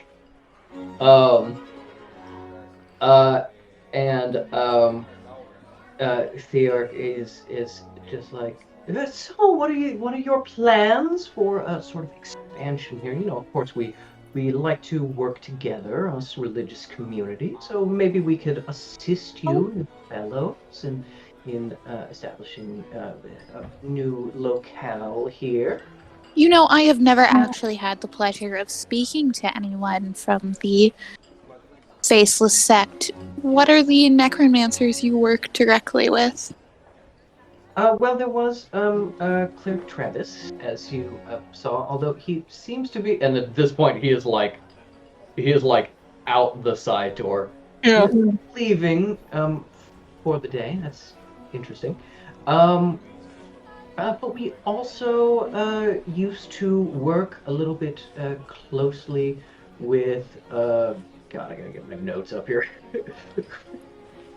We worked a little bit with Cleric Tinnitus. I understand that he is rather become important across the pond, as it were. Oh, yes. Yes. And we worked rather closely with the necromancers at the Frozen Falls. It was the Temple of the Glass Falls. That was it. Yes. We worked with the abbot there and most of the people. Cleric Nwata, of course, was sort of their person who would come to the cities and get supplies and speak with us. Cleric Chevron as well. Clerics mostly from that temple. We would occasionally have visits from other clerics at other temples. Yes, as I'm sure you're aware, necromancers in this area, North America generally, were not looked at particularly fondly after the war. I can assure you that I understand and relate, and we are all trying to prove that it was uncharitable of them to think so. But myself and the society, helps to give some of those misunderstood people a voice in the magical community. And so, yes, there were a number of necromancers that I have worked with and that I have spoken with and spent time with. Cleric Tindus is an abbot now. He was actually the abbot of my temple. Ooh, that is wonderful to hear. I will admit that Cleric Abbot Tinnitus now was never one for our parties, although I did work with him in professional capacity a number of times. Yes, he was running around with the sanctuary crowd back in the day, but he did know how to cut a rug now and again. I remember some fine young ladies spending quite a bit of time with him that have moved on to some matches with other society members. I wouldn't say we were close, but I fondly remember Abbot Tinnitus. Wow, revelations. He is, quite studious these days. Oh, well, he always took, the magic seriously, but I did hear that he got rather dour and serious before he went to Europe, so good to hear that rumor is true, I suppose. But yes, we've worked with a number of necromancers. I've always been curious about your beliefs, religious figure to religious figure. In fact, and I don't know how much attention you're paying to him at this point, because who you suspect is Abbot Pagan is not on approach. She is much closer to you now, and only getting closer. But he gestures to like a notice board that's off the side of the hall. You can see sort of like scattered among photos of seemingly important old white men handshaking society members. The wall of portraiture and stuff. You can see off to the side kind of like a notice board of upcoming society activities. And he gestures to a series of religious talks that give public presentations on various religions that the society hosts on a weekly basis. It is the weekly faith hour. Give me a perception check just to kind of represent your splitting your attention between this board and approaching threat potentially. Perception. Beep, beep, beep, beep, beep. 18. 18. You see that for what seems to be, according to the schedule, the session for next week, which is what he's objectively pointing to, it's Deacon Whalecaller of the Coldtide Chapel giving a speech on fisheries management on the eastern seaboard, and you're like, oh, with that perception check, you're kind of like, oh, got it. The religion part is cool. They don't really care about that as much. This is kind of like a charity, like, speaking, like, TED Talk kind of thing. Yeah, like, trying to get money from the trying rich to get folks. money and support from the rich folks. And then, Cool. just getting the name of your little church out there can give you some Yeah. stuff like that. And So it, with 18, you see what he was pointing at. And as he notices Abbot Pagan stepping up to you, as he turns to greet her, his body was obscuring it. With an 18, you see the talk It looks like it'll happen about 3 weeks from now, or 2 weeks, somewhere around there.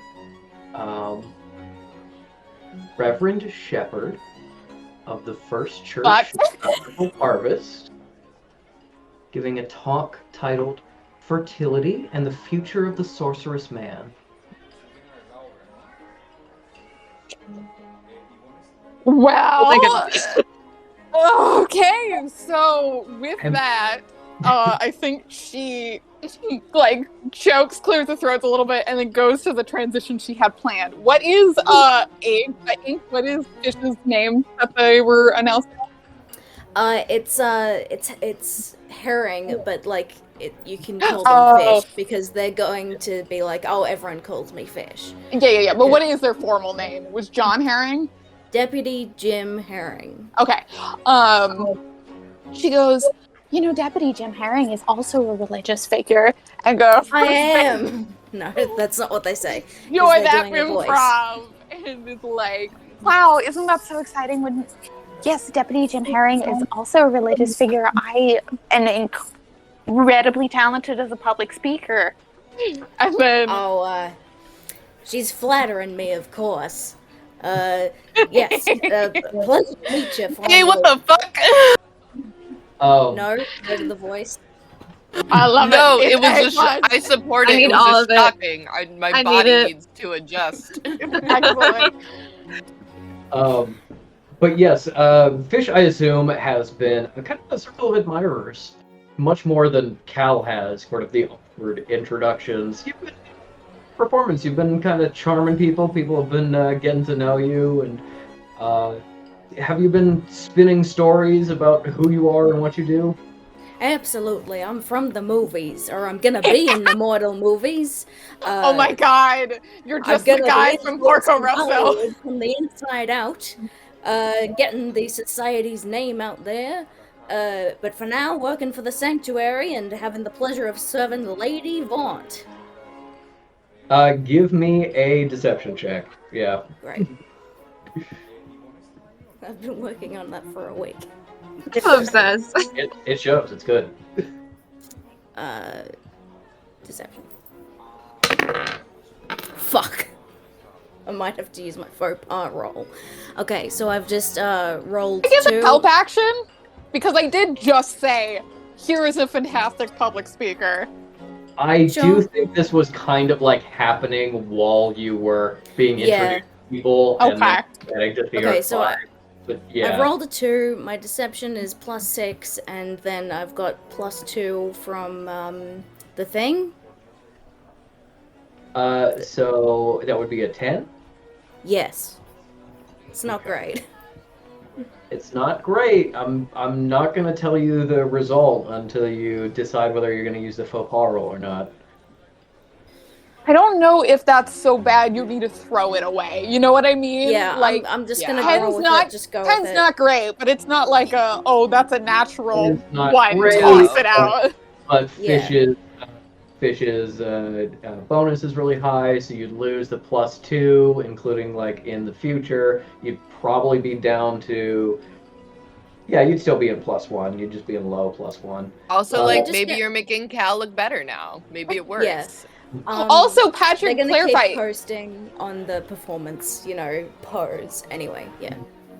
Patrick, can I clarify? Is the faux pas roll advantage, or it's whatever the new thing is? Whatever the new thing is. Oh yeah, it's absolutely not. You could go worse. You could get a nat one. Yeah, you could get a nat 1, but statistically, you probably would get better. But it's up to you. Yeah, no, I'm going with my 10. I agree. All right. With a 10,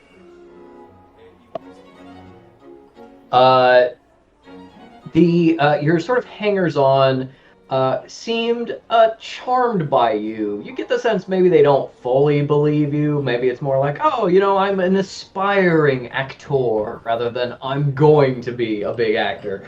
But they're like, oh, a little bit of silliness perhaps, but it's nice to have dreams. And Oh yeah. yeah, they I'm an it- entertainer at heart. yeah, It seems like you didn't beef it so bad that they're like suspicious of you and don't believe you, and your reputation goes down. But you also didn't fully sell this, unfortunately. That's Um, fine. so that's kind of the chat you're having, telling them all about movies that don't exist that you were in, and that is when I think Cal goes, "Yeah, this person." Oh yeah, of course. Pleasure to meet you.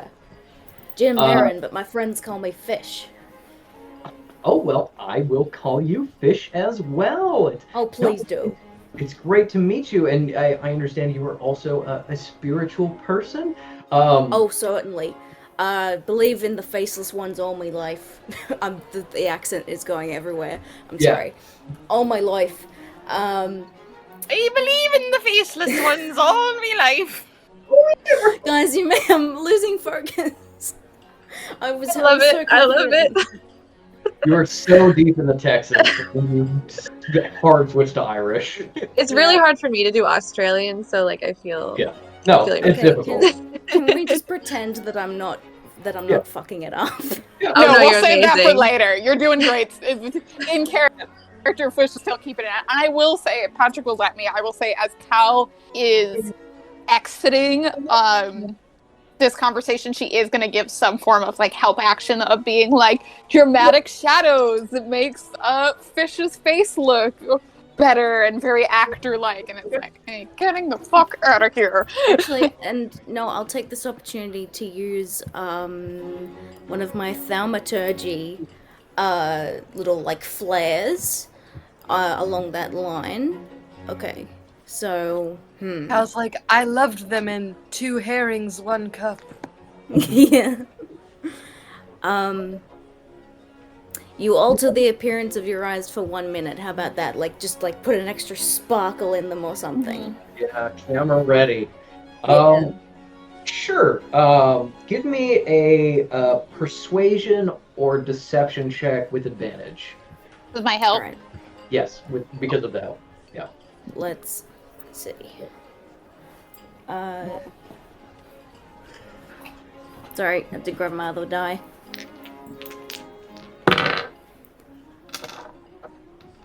Okay, persuasion or deception? Mhm. Okay, that's a 14 in total. Okay. A 14 is enough that Thearch saw that Abbot Pagan was coming and was turning around to talk to her and greet her when Cal just went, "Have you met my friend Jim Herring?" 14 is enough to kind of capture his attention, and so he's just like, that's we'd. Patrick, you're cutting out a lot. I'm cutting out a lot. I'll leave it. Yeah. there. I was like, I can hear him from the room, but that's it. I'm back. Everyone good? Yeah. Yep. He's just like instantly getting attention. It's so great to like meet someone from, someone who's been a long time supporter. What denomination do you belong to? Oh yeah, that's great. Just like he's really into this conversation with you right now. And how could you not be? After all, I am so charming. Mhm. Exactly. And I think that kind of gets him out of the way for a Cal and Pagan meeting. As she approaches the little tendrils of shadow, you have reach little almost like a mist hanging on the ground. It's just like little weavings of shadow from her. Touch yours, and you feel just the smallest spark of necromantic energy. How necromancers have sort of evolved to recognize each other in their dark temples. They're just the tiny little, necromancer with each other.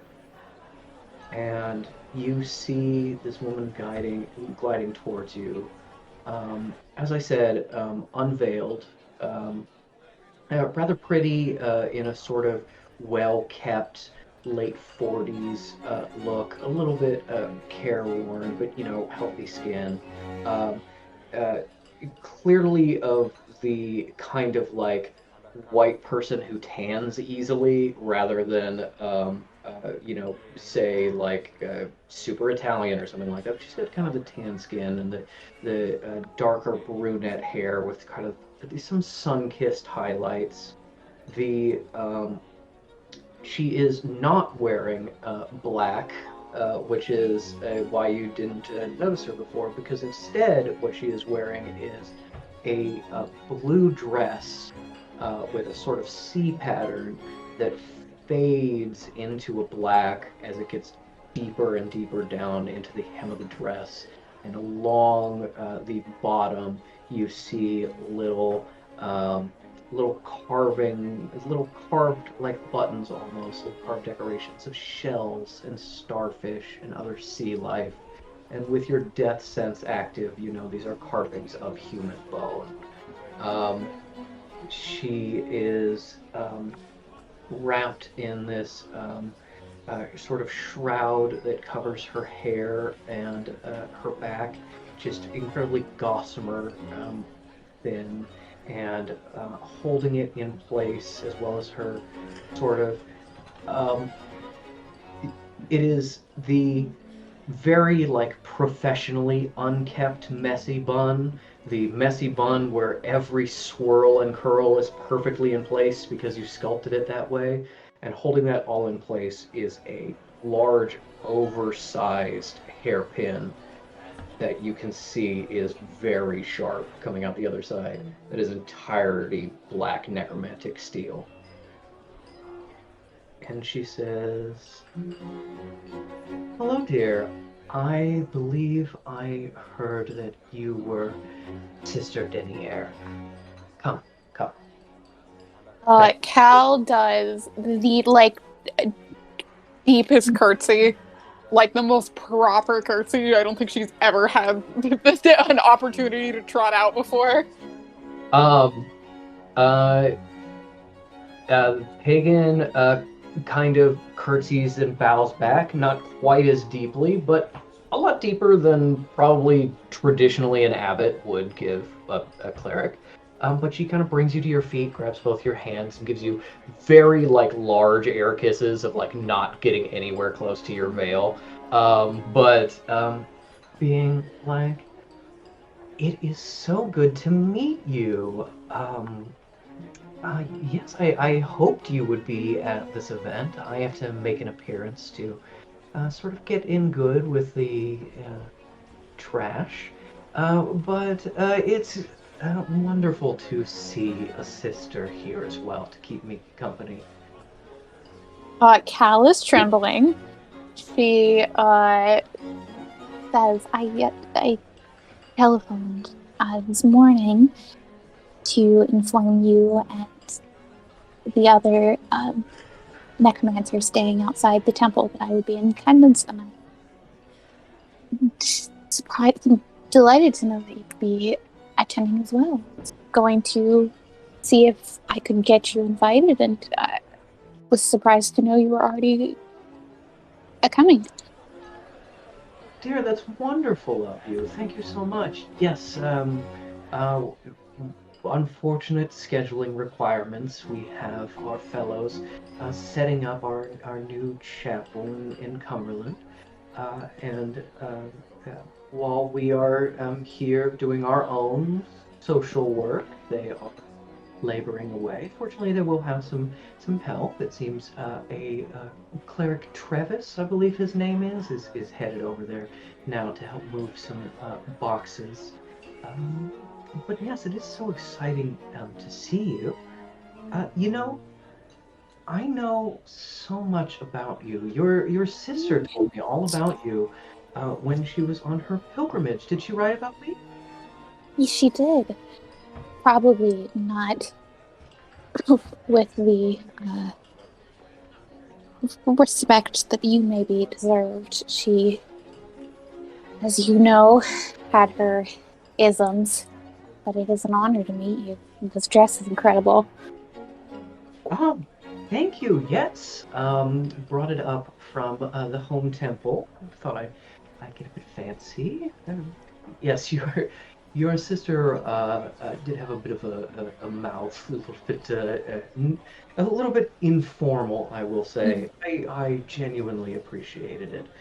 Informality is something that I and a lot of us New World necromancers tend to value. So I didn't mind it so much. She was a delight and helped us so much, and I am so sorry for your loss, dear. May I roll perception on that? Perception or insight? What are you trying to ascertain? I am trying to see how genuine she is in all of these comments. That would be probably insight. Yeah. Okay. Give me a roll. I think it's the same anyways. Nope, insight's better. All right. Ooh, well. So that is a nat 1, but plus 6. Okay, is that +6 just for you, or including your +1 for the reputation? Including my party bonus. Nat 1 +6. It's totally and completely genuine. She is. You can even see her eyes start to mist up, and a tear start to form at one eye that she takes her shroud and very delicately dabs away. But yes, she seems genuinely heartbroken that your sister died, and is saying all these nice things about her, about how helpful she was and how wonderful, and you think that's true and honest. And she seems to want to get to know you better and maybe have even sort of like a protective air of you in honor of Elise. Cool. And she grips your hand tightly with both hands, and she says, I promise you, dear, as soon as we are done here, I have already picked out the people. We will be making a trip to Florida to recover your sister's bones so that she may rest with your ancestors. And of course, if you desire, you will be on that expedition as well. We'll not have you kept out. That is a great honor. Thank you. If work permits, obviously the work I am assigned on my pilgrimage always comes first, but if work permits, I would love to join that trip. Yes, and we are really looking forward to working with you, getting all of this information that you have acquired for us to find back perhaps some missing or hiding necromancers that is going to swell our ranks. But I don't mean to sort of talk shop while we are enjoying ourselves, but have you had any leads on where the former temples are located, or perhaps some place where we can really set down roots? I have had the precursor to leads. I have had things that I think will eventually lead to a lead, and I plan on diving into those and pursuing every one of those paths. Well, I commend your effort, and I expect it hasn't been particularly easy with the sanctuary. Fortunately, dear, we are here now, and so you can be with your own people, and I really look forward to having you work under me as we reestablish our community in this place at this time. And while your insight check was too low to kind of put that together, there is a lot of power playing here about being like, oh, technically she and the other necromancers are supposed to be here to support me. She is now saying that she's in charge, and I'm going to be working under her as a minion. I now have an unpaid internship. Yeah. I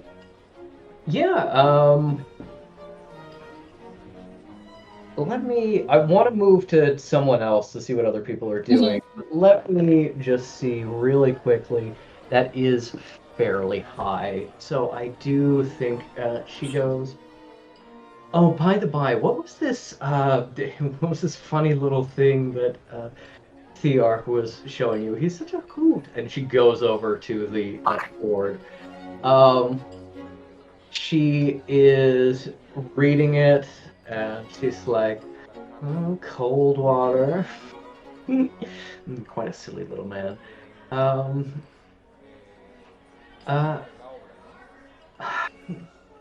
Well, I mean, I suppose maybe we'll make an appearance, enjoy this funny little thing too. Although I expect that we will have our own sort of gala that's just dedicated to us introducing the faith to these people. That sounds lovely. Oh. Taps a rather sharp nail on the board over Reverend Shepherd. She's going to be here. I'm not sure if you are familiar with this church, sister. They seem to have been founded by some former necromancer, expanding greatly in the Midwest. And No. honestly stymieing us at every turn. I really do see her, this reverend, this leader they have, this something of a rival of mine. Have you met her? No, but looks like perhaps I will get the chance when she is here. Ooh. It would be nice to cross swords with her, as it were. Of course, Sure. we are the true faith, and we will expand here unmolested. So have no fear, sister. I have no doubt in your abilities. And I'm very traditional, that I believe that while always my faith will be forever tied and interlinked with Abbot Tinnitus, that when I am in the jurisdiction of another abbot and another temple, that I also will extend my loyalty and my faith to you. I'm going to say this is still off your fairly low insight check, just whole interaction. I will say she's not lying. No, she's not lying, but there is subtext to what you're saying that Pagan would get that Tinnitus may not get. There's been a lot of like, I'm not actually lying with Tinnitus over the call. Pagan is much more sensitive to kind of the things that are not being said. So I will say, you say that, and her eyes narrow a little bit, and she gives a little smile, but you don't quite know how to read that. And just to clarify for you, Patrick, what she is putting down in a sneaky, subtle sense is not anything against her, but it is like, you can probably infer that Tinnitus is not as good of an abbot as you are. And that's what she's putting down and not anything. Yeah. It is raising her up by being like, we all fucking know Tinnitus sucks. Yes, and you are also very subtly putting out these feelers of being like, hey, I might be willing to switch temples potentially and things like that. But she has reacted to that. You didn't have a high enough insight roll to kind of know how she's reacting to that. And she looks like she's going to say something more, and then she stops, and then she goes,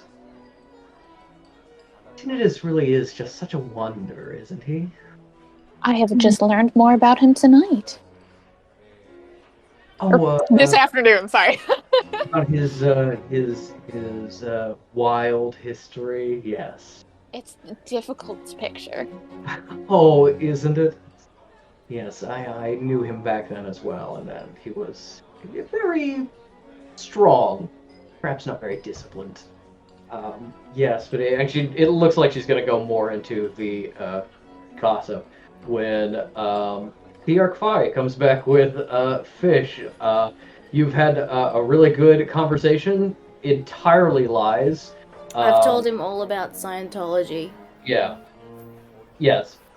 He has given you his personal card to get you to sign up as a reading to read his theta waves, and that it all seems to be going really well, and you have made incredibly non-specific plans to like golf at some point in the future, Oh, yeah. and he just comes back up and he's like, "Oh, Abbot Pagan, I did just want to say hi. This is my very good friend, Mr. Jim Herring, who is just telling me all about his wonderful adventures." Oh, yes. Yeah. Pleasure to meet you, my lady. It is a pleasure to meet you as well. What do you say we find a table and continue this conversation there? Behind Can we look at each other? yeah, behind Pagan, Ali's like tilts her head and it's like, this is the most serious shit you've ever dealt with. Just like the veil has like tilted at the most sharp, acute angles. Ink? Ink, did you get that? We lost him. They're typing. Ink is typing. Yeah.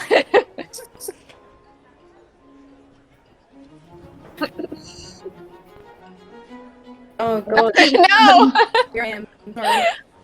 Okay. There No, we are. all good. Everyone's breaking up. This like is forcibly that. removed. That's how I'm here. Oh no! I'm hearing you. Your just image is freezing, but I hear you. Yeah. Same for me. We can I enjoy hear this music. Oh, no. You are muted, by the way. Oh yeah. Okay, how's this? Are we all good? Good. Yes. Okay, I think great. you're back. Okay. What did you lose? What did you catch? The last thing I was aware of was that Fish and Cal are making eyes at each other like, let's get Okay, the yeah. fuck out of here. Cal does not get get the fuck out of here, but like tilts her head like a fucking slasher movie villain who's like wearing a mask and they have to do dramatic fucking head movements to convey feelings. That veil is like at an acute angle. It's making the pointiest points. And it's just like, take this fucking seriously is what she's conveying. Oh. Well, I can't stop doing the fucking voice now. I'm don't keep committed. She whispers, she's like, No, you can keep the voice. the voice is fine. The voice is. Oh, sorry. She's very important. Yeah, okay, alright. I'm taking it serious. I called him my lady. That's a nice thing to say. Fuck off. Anyway. Yeah, she heads over to the table with all of you and is going to sort of hold court. You're going to swing by and grab some finger sandwiches, so you can probably check in on Isle's Doggy Spy, which we will get to what Isle and Metal have been doing in just a moment. But if she's there at that time, you can sort of check in with Isle. And yeah, they're gonna take you to a table because. Fish had this fairly positive interaction with various people, including Thearch. Go up one notch, so still in the +2, but a little bit better. And then Cal is going up from the +1 to the +2. Woo!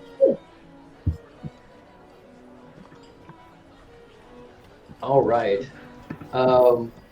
Now, let's get to first, I think, Isle. You are keeping an eye on everything as you are looking at as you're looking out at the people, you're sort of seeing this interaction between Theark, who you don't know, and Cal, which seems to be okay. You see Fish kind of holding court with a bunch of lies. Metal circulating, meeting people, and then quickly moving on because she doesn't want to actually talk to them and they suck. And you also see Claire and Jesse. And Claire seems to be doing. Uh-oh. Oh, that's an ominous roll. Claire is doing very well. People Good. are very taken with Claire. She taught them the Macarena. Yeah, any kind of first hesitance about them being unknowns has eased somewhat, as you can hear her holding court about the fashions that different people are wearing and actually making recommendations. Metal can see the kind of matriarch of the Anchorage family talking to her, and Claire is doing very specific no, it looks wonderful on you.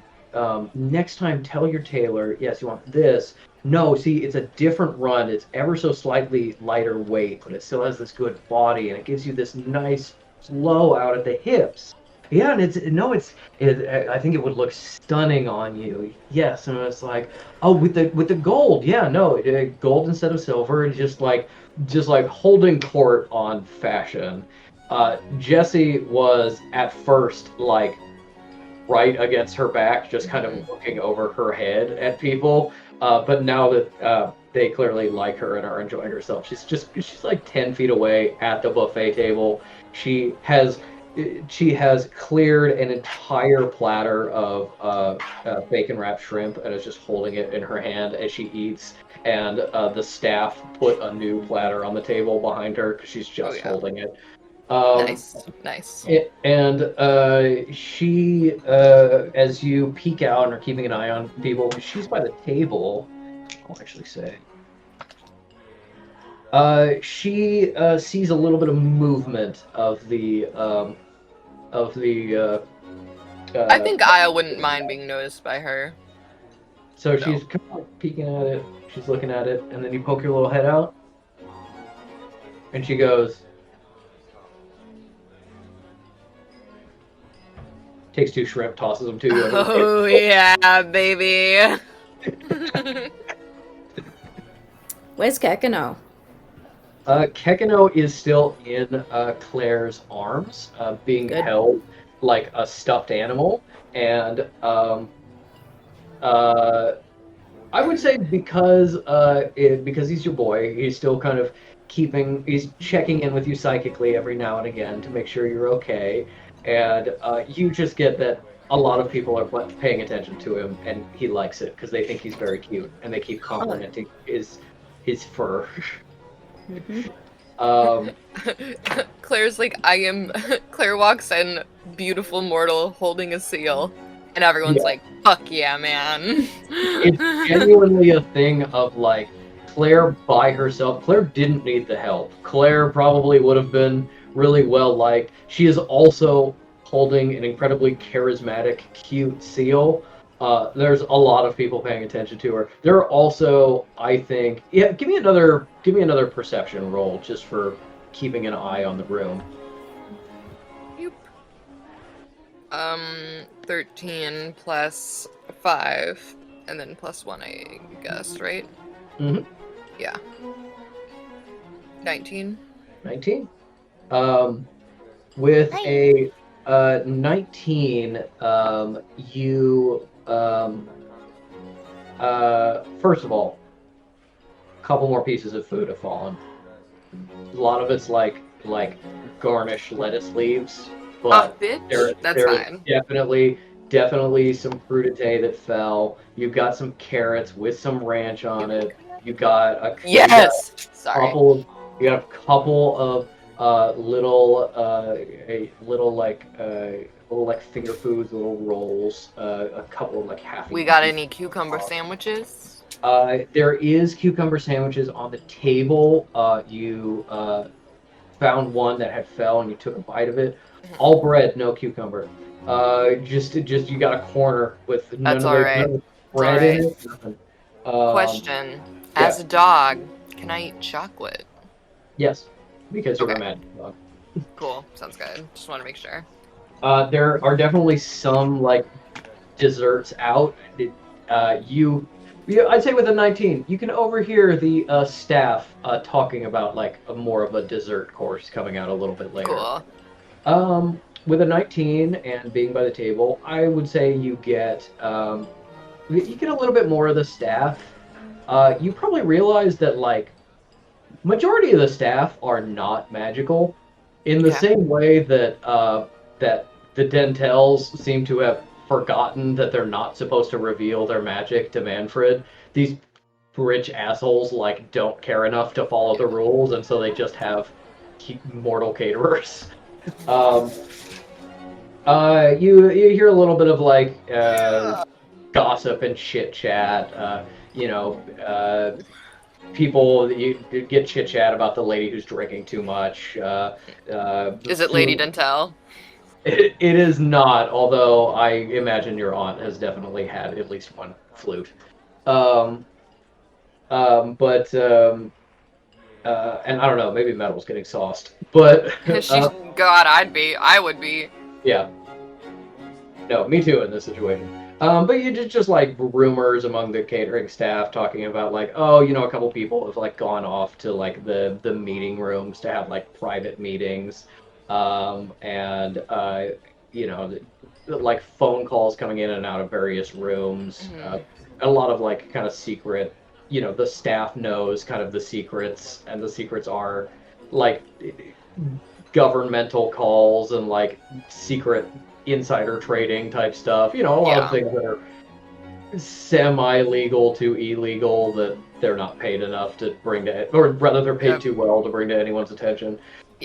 Rumors about like ingredients that didn't arrive, food that's taking longer than expected, people who called out and so they had to get like last minute replacement staff, various things like that. Nothing overly suspicious. It's just kind of the ebb and flow of this party. In the party itself, with a 19, you see the scuffle with Cleric Travis, although you don't have context for that. No. You see a woman kind of click-clacking towards a cow, and with a 19, you've got the predator's instincts to be like, oh, also a predator. She may not be making a direct line for Cal, but she's the queen of beasts. Yeah. Yeah. No, very big predator energy from Abbot Pagan. And you also notice something that is a little bit interesting. Metal knows about this, so it's not a surprise to her, but in that same way of something that is always there but rarely used, it sort of becomes a blind spot. You see that up, kind of at a midpoint in the wall, like a runner, and then again up top, near the ceiling, you see a long string, complicated string of symbols carved all the way around the room. And as you look out with your 19, you see a guy take a pipe, flick his fingers, and light his finger on fire to light his pipe. And you see the symbols nearest to him start to flare and glow red very slightly before disappearing. Interesting. Okay, cool. Gotta go. Oh, go ahead. Sorry. And Metal would know that this is part of the society's security system. It is a anti-magic security system where if magic that is too strong or too powerful activates in here, it will trigger and just kind of like suppress magic to kind of keep, arguments from getting out of hand. And as you're looking at the party, you also look over and see Cal. little tendrils of shadow coming off of her, and the symbols around her are starting to glow just a little bit and then going away, being like, okay, basic magic, fishes, thaumaturgy, things like that. That's all gonna be kosher. Anything that's like too strong, even if it's not like dangerous, or something that is dangerous, it seems to be what it's reacting to, and Metal knows what will happen in that reaction. Uh-oh. Do I get the sense that undogging would be something that would trigger that, or? Give me an Arcana check. Alright. You can't undog. I know, but in the event that I have to No. undog, I don't know what a dog's arcana is. It would be yours as the dog. It would be your intelligence, which I think is +0. Yeah, that sounds right. Yeah. Rolled a 13. Okay. Cool. +1. Yeah. Yep.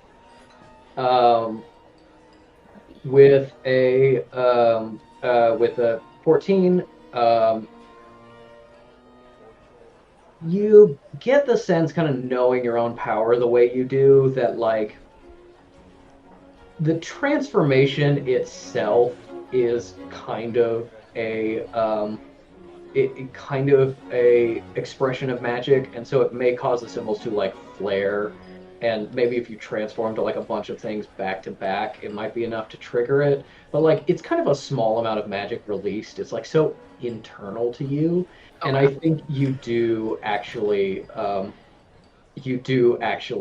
see somewhere out in the party a little old rich lady wandering through, and her perhaps grandson next to her, who's kind of a big buff guy, and as she's having trouble like getting her way through the crowd, he kind of puts her on a chair and hoists her up and puts her down somewhere else. And it's like, oh, the strength thing. You can see his muscles kind of like bulging with magic as he does that. And it's like, okay, very internalized magic. Doesn't seem to trigger it because it can't.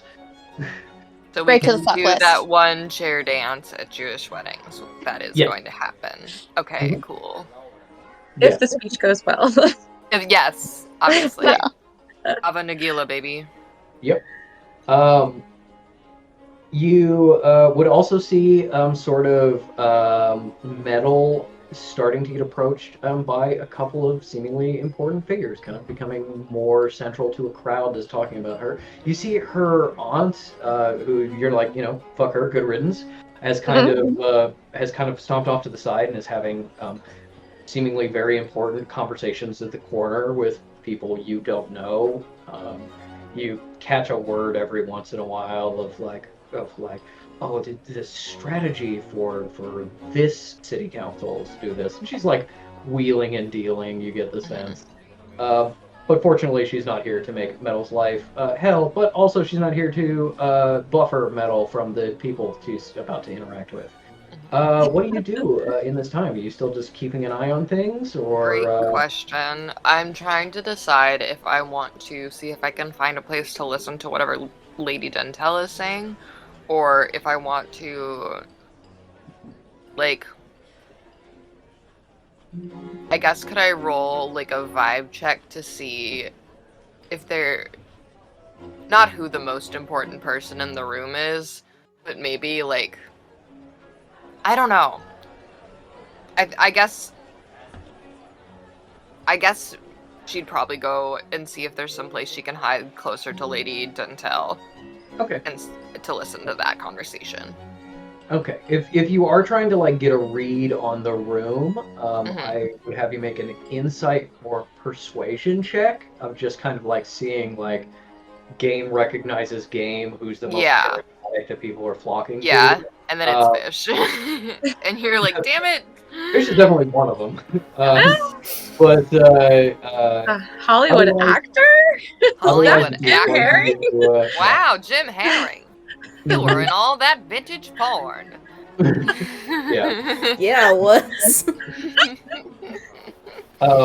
Otherwise, if you're just like, I'm going to try and listen in on Lady Dentel, then you can give me a stealth roll.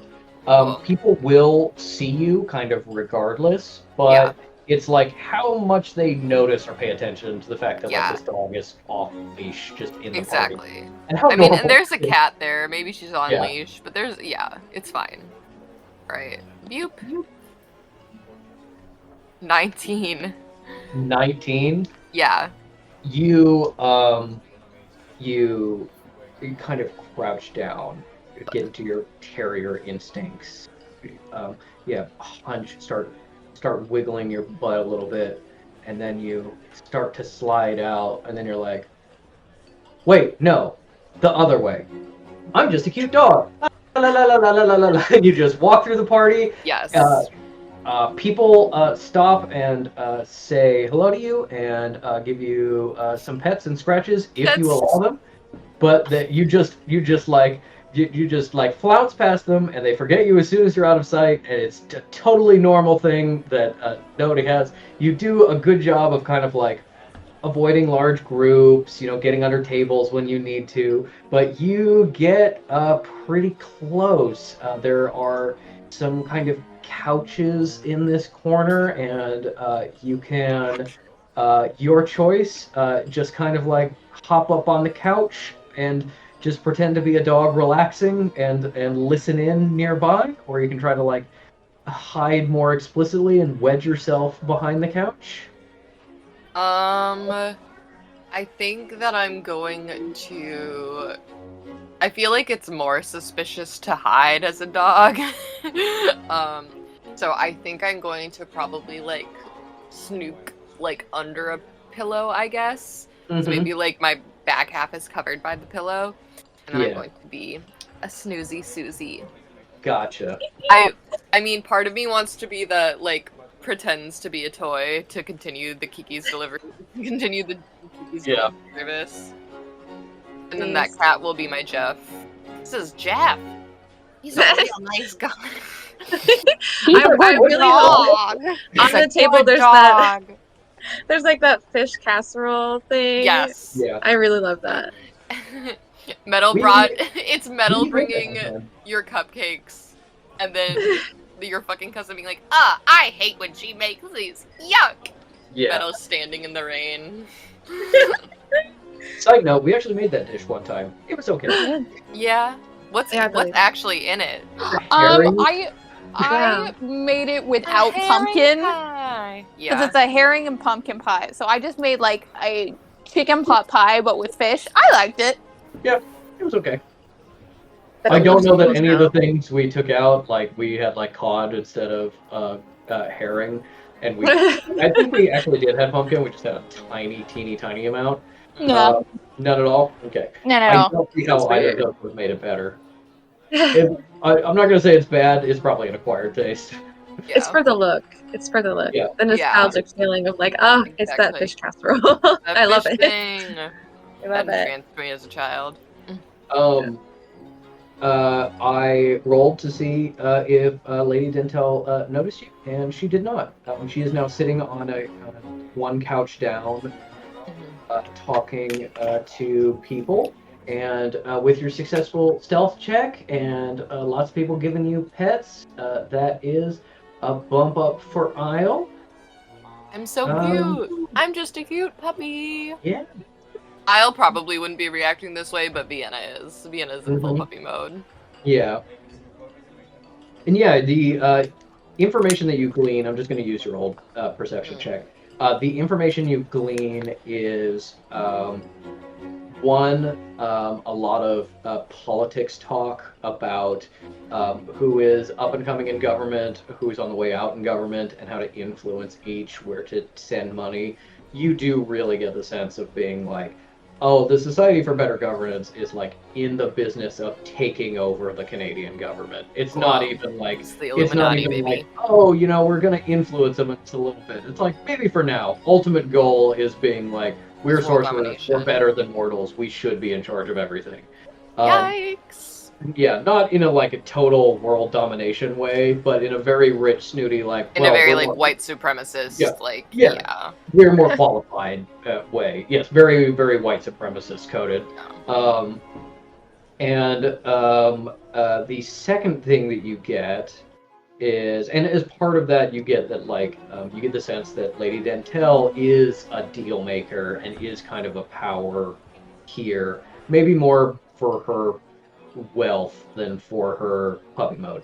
Maybe more for her wealth than for her sort of ability to speak to people and actually be a planner. But you can see that she's making moves, and she does eventually, at the end of this conversation, duck back into a meeting room to make some important calls.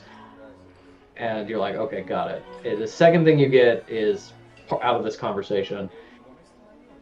This is a meeting about the sanctuary. It's also an excuse to meet a bunch of people and make plans with them for future things. A lot of issues of being like, you do hear some conversation that's sort of negative towards other legacy families and stuff like that. So you get the sense that even though they're all kind of at the same time, they are all sniping at each other. And so like somebody coming over to somebody else's house to have a meeting could be suspicious.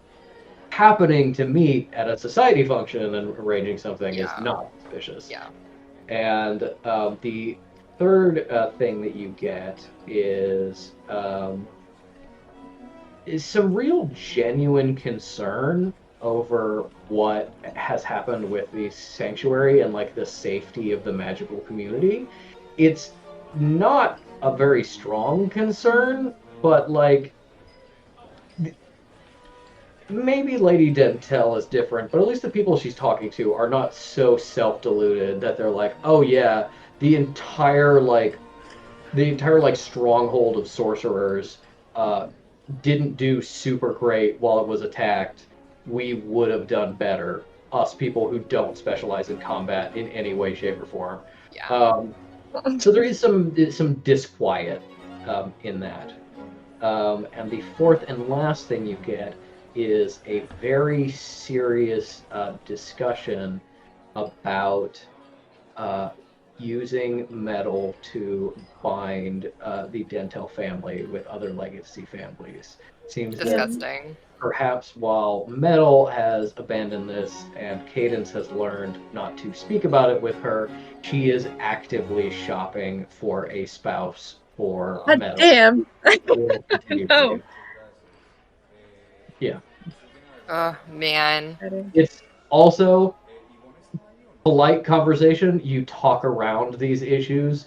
Yeah. This is a private conversation inside the room. It's gross. It's very like she only has to have sex with him enough times to start getting an heir. She can get, any kind of mistress or side business that she wants as long as it's out of the public eye, Once again, doing anything I can to shit in this lady's purse, shit in this lady's mouth. Yes, I know that guy is available, but he does have a bad reputation. His previous spouse would occasionally appear with bruises. It was hidden under his makeup, but we all know. God. That's lower priority. Only if we can't find anything better. Like some plots and schemes like that. But yes, very explicit, very very gross. And if you want to, I'll make you roll to stealth against try like shit in her purse or something. No, I'm not gonna risk it. I already got one good shit in. That will be a surprise for her when she comes back. Or Manfred, because she probably won't notice. I know, but it'll at least stink. Yeah, no, it's true. I tried. I'm sorry, girl. Are you gonna keep listening to this conversation, or are you gonna head somewhere else? I think I'm going to head somewhere else. Sorry, I just have to let Lila out. She was, Yep. Let's see. I guess I'm kind of interested to see, are literally all the servants sequestered in a room? Some of them are coming out. I'll just give this to you for free for the previous perception roll. Some of them are coming out, speaking to their people, doing some work for them. You can see not many people are leaving at this point, but some people do have like other things to get to and just kind of made an appearance. And so they're leaving, and you can see that they will get like a waiter who will then get the servant who will then get the car. There are some servants who are just kind of like chilling by the back wall, keeping an eye if somebody needs anything. But most of them seem to be sequestered. And every time someone comes in and out, you can hear the party in there, and they are having way more fun than anyone out here is. They're like actually like, not a wild party, but Yeah. they're laughing, they're chatting, they're having a good time, completely out of sight of their employers. Good. I was wondering if that might be a good place to try to find information, but I don't know. I guess I don't know how these guys are gonna be. Yeah, I mean, it might be a good place to do information. How relevant that information is going to be to what you're looking for, because it might just be a lot of like, oh, she's a terrible boss, or oh, I got to clean the house again. Yeah, I know you're all terrible bosses. No. And it's also like maybe they're discussing like very secret stuff that their bosses are up to. Maybe they're not, and maybe being in kind of a smaller room that doesn't have weird pets in it. Maybe a little bit weirder for a dog. So I just want you to think about kind of what Isle is doing next. While we shift over to Metal, who is Thanks so much, fun. Is Live, laugh, loving. What do you think you've been doing, and who have you been talking to kind of get through this time? I think Metal, first of all, has like the knowledge of like, this is how long I can be at the buffet table before it starts to seem rude. So she'll take her regular like 3.5-minute breaks over there and like, scoot 100%. around. Something you honed from the time you first entered your aunt's house. Literally, the urge to hide under a table. The urge to hide under a table is so real, but she is like, I certainly can't do that now. I'll do it maybe later. But yeah, so she's having a lot of snacks. Great buffet spread. Some of her all-time faves are there. And then she's kind of going around to like definitely just the people that she for sure needs to talk to, but also like people that are mostly like her fit. Every so often, like looking around for Colliginous and Fish, being like, "Is it weird if I go over and just hang out with them the whole time?" No, I gotta be in work mode. I will say, in a rare moment, if you do tilt and you catch her eye flash veil, Colliginous does go like. I think Metal's heart is like, okay. The moment if sees Metal and is close enough to her, they will latch on and take on totally like, oh yeah, this is my lady, not like I work for this woman and I am indebted to her, and she is so brilliant, and so is the Sanctuary. Very right. Okay. They are also at any moment that no one is looking at them, which I'm sure is rare, but like they're taking the moment to like grab a champagne float and just be like, real. Just fucking shotgunning. So you're abandoning Colliginous with Pagan and Thearch. I imagine no, them just- like at the table, like chatting, standing up, drinking. Yeah. Okay. Then yeah, I think Metal. It's kind of like there are some people here who it's like there's a cousin of the Anchorage family who is already married, so not a potential for your aunt. So there was never that pressure, but like they are also kind of embarrassed by all of this, and they're just like, "Hey, Metal, on. Oh yeah, no, kids are great." Just like very like casual and kind of awkward, like extended family conversation. No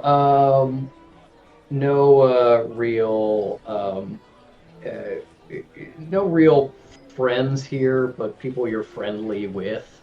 if that makes sense. Right.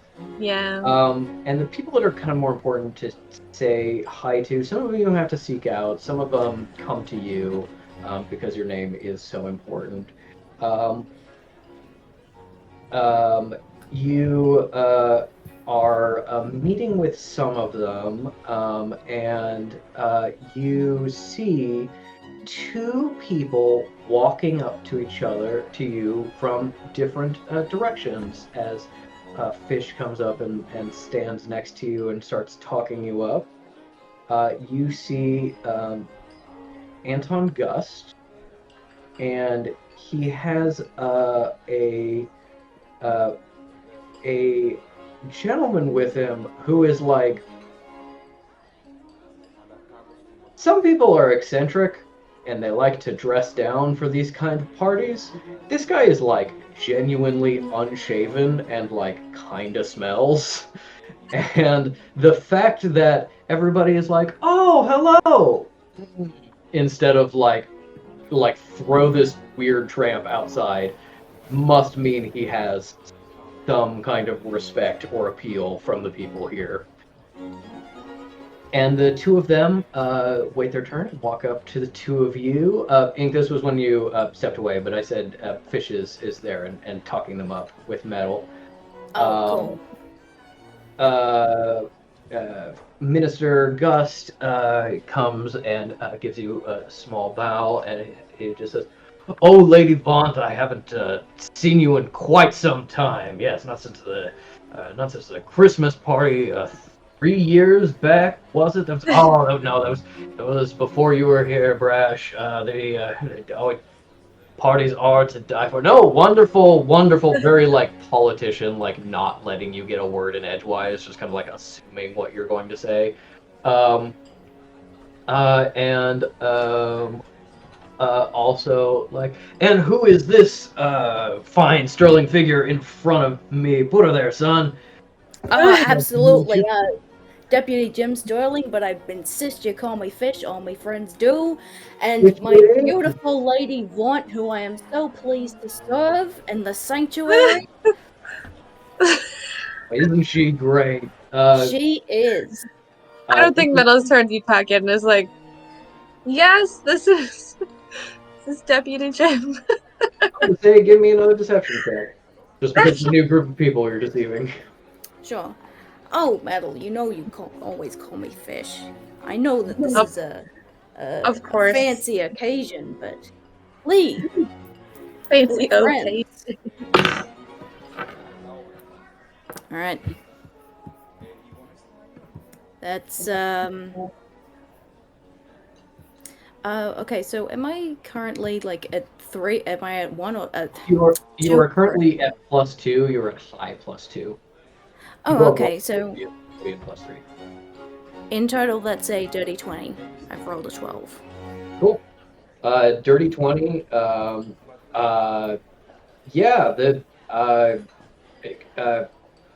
You tell a joke and Gus laughs, and so does everybody else around there. Not because what you said was necessarily that funny or they even heard you, but the important guy in the room is laughing and impressed with you. So that's incredibly impressive. And this interaction bumps you up to +3. Hell yeah. Fish is slaying. Very positive. For once, the game has actually reflected the natural charisma of the character you built. Yes. This is like the most popular guy in school, and then Isle's like the gargoyle that lives under the bleachers. Yeah. A name that means half-formed.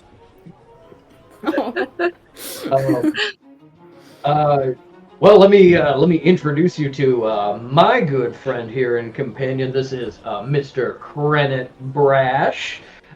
He is sort of a what'd you call yourself? Sort of a researcher of sorts. Yeah, I guess researcher would be appropriate. Yes, I'm a sort of an artist, I suppose, scientist. An artist, huh? Well, I do have connections in Hollywood. I could possibly get you a job. Hollywood is very mainstream and not particularly conducive to the magical arts. I mostly specialize in.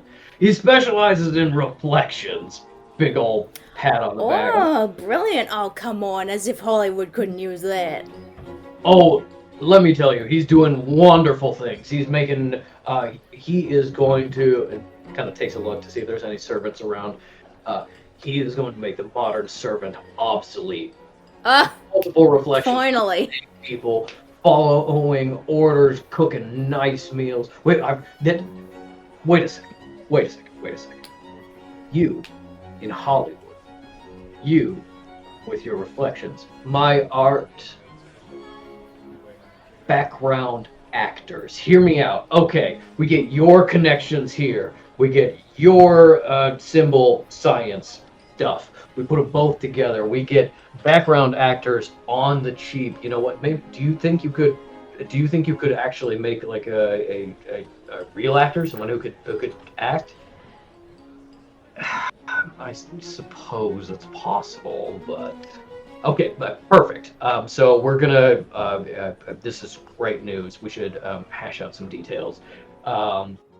Yeah, it'll make some cheap labor if we have to pay them at all, and make millions of bucks for us, huh?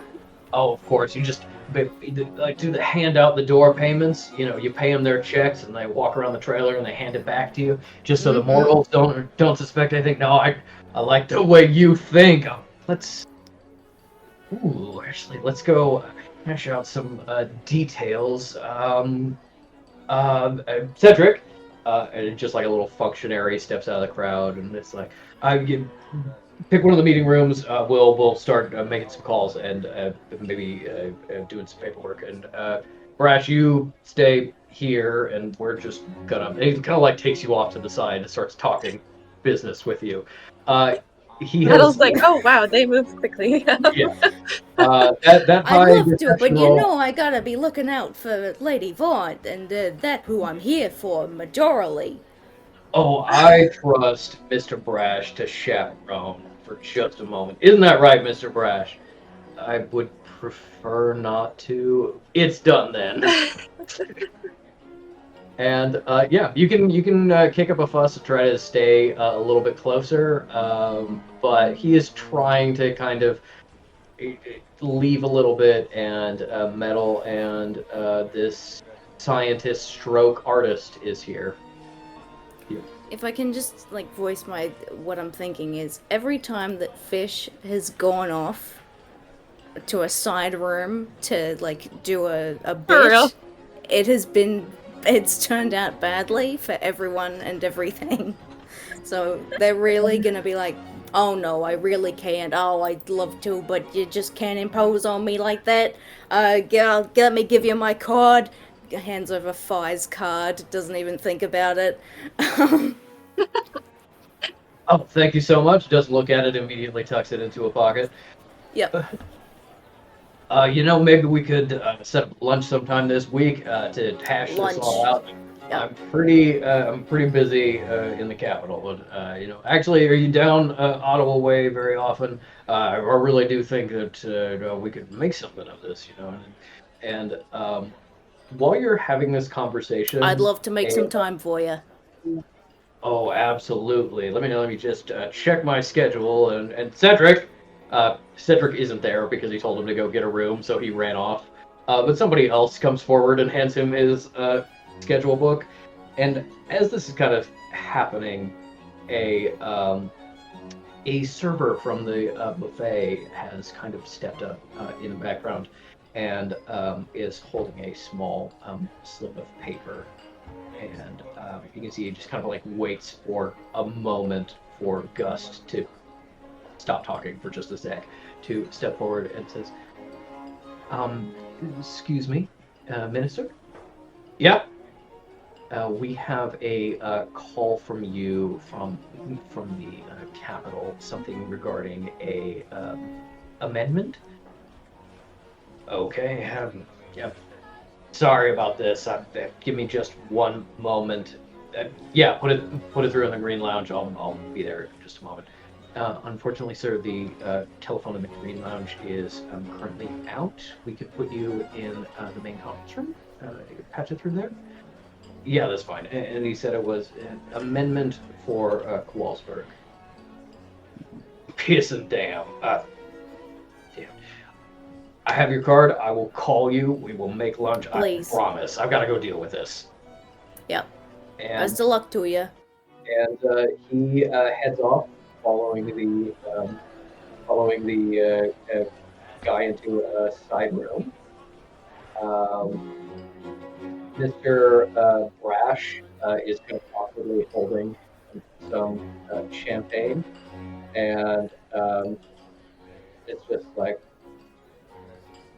"Oh, what do you do? Useless like everyone else here?" Oh, no, I work in the sanctuary. Actually an agent, so. Oh, well, I suppose if you must settle for menial work, an agent is not too bad. Yes, I just really can't stand these uninspired types here. But they fund my work, so. Can Metal do like a vibe check on on this guy? Sure, an insight check. Okay. I want to as well, actually. You're walking back to this conversation. just glancing back.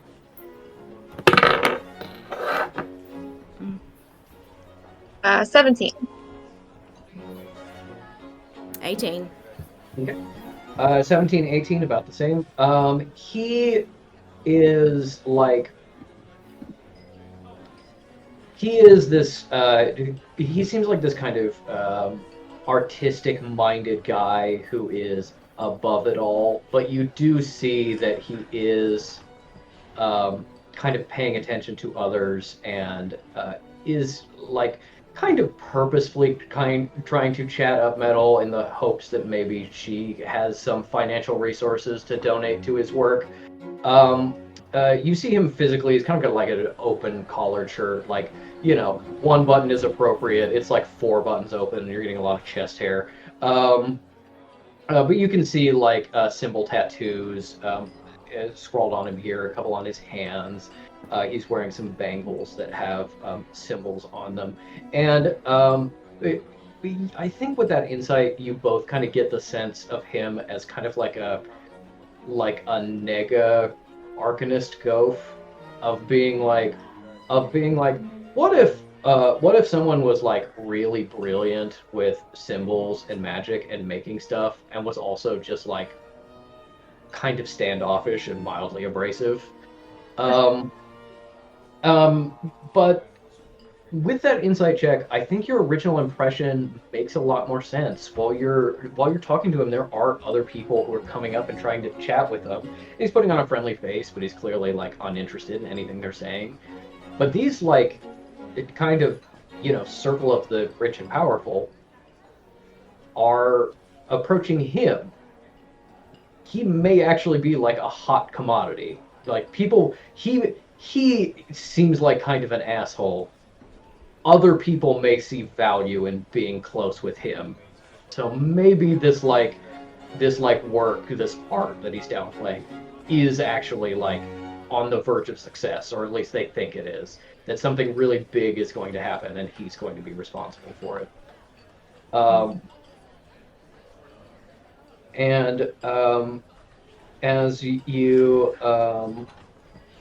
As you step up, he is just like, yes, you know, what I would really love to do is, you know, just sequester myself in my lab and work, but unfortunately needs must. And, oh yes, here's one of my patrons, and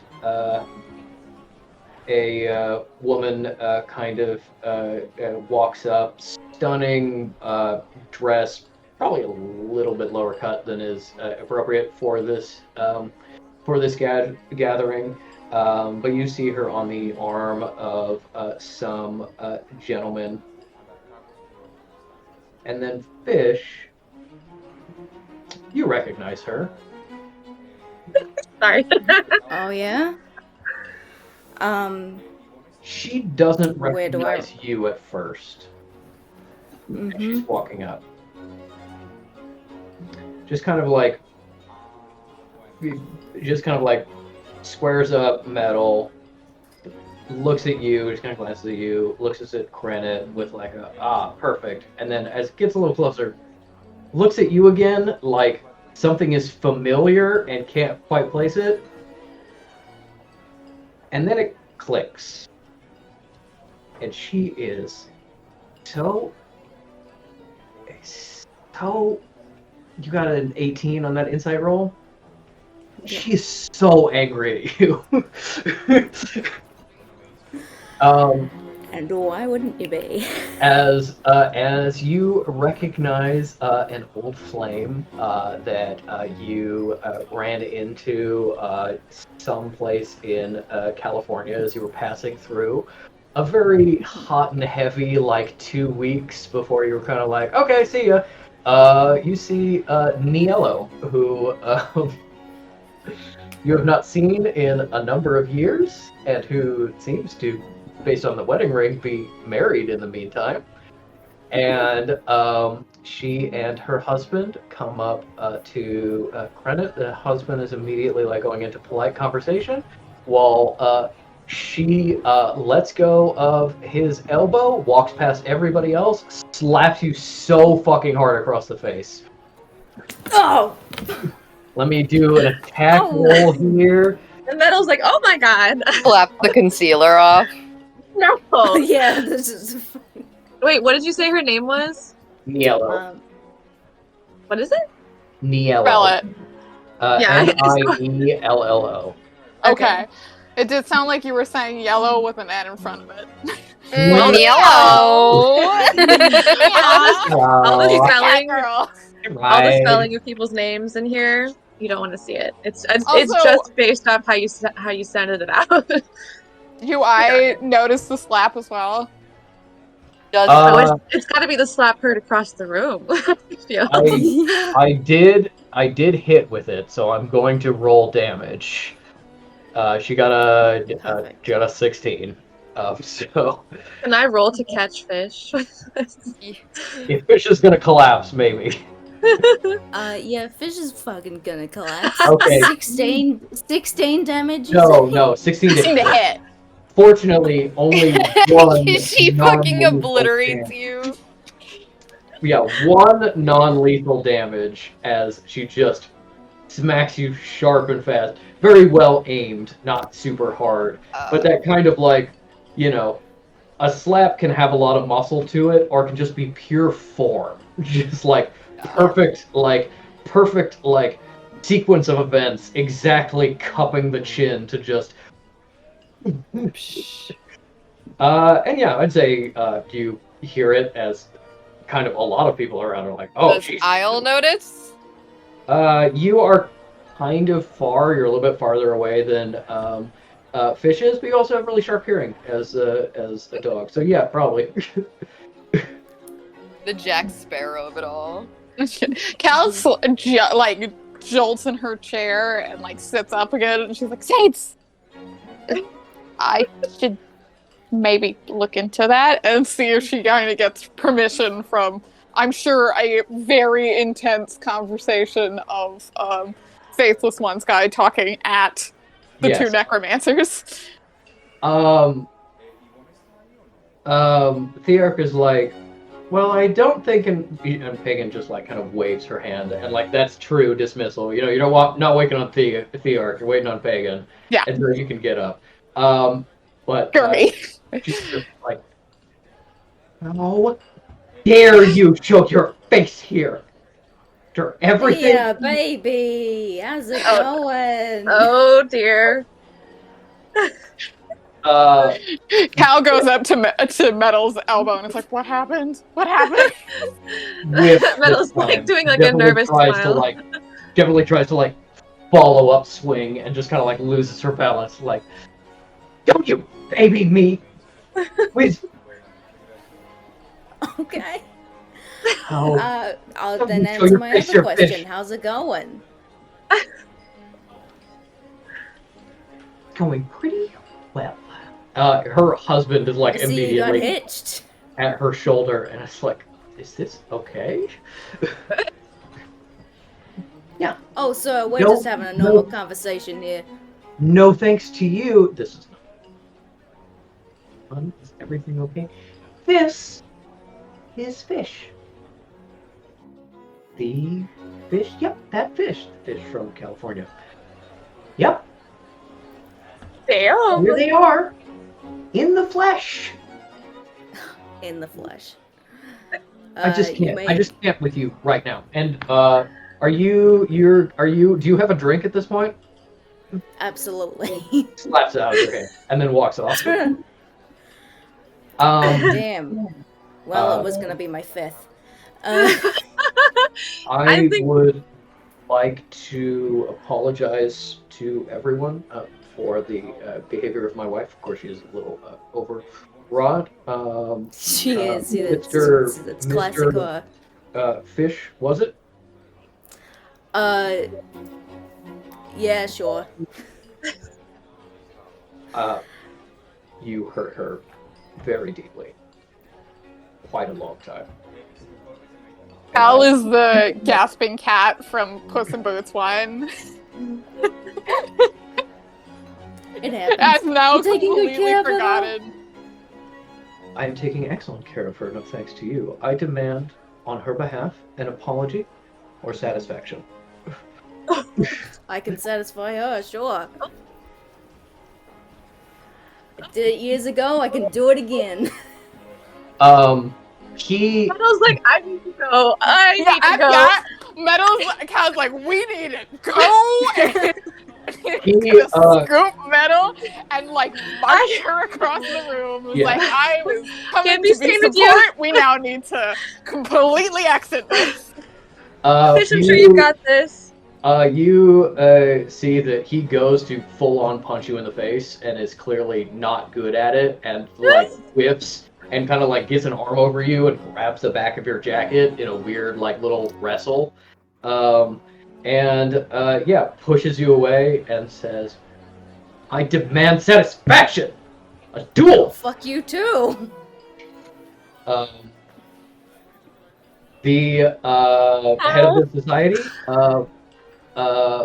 walks up and it's like, friends, what is happening here? Oh goodness, it seems like we've got some high tensions here.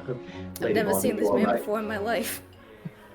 You come up here thinking that you can toss me around? Come on.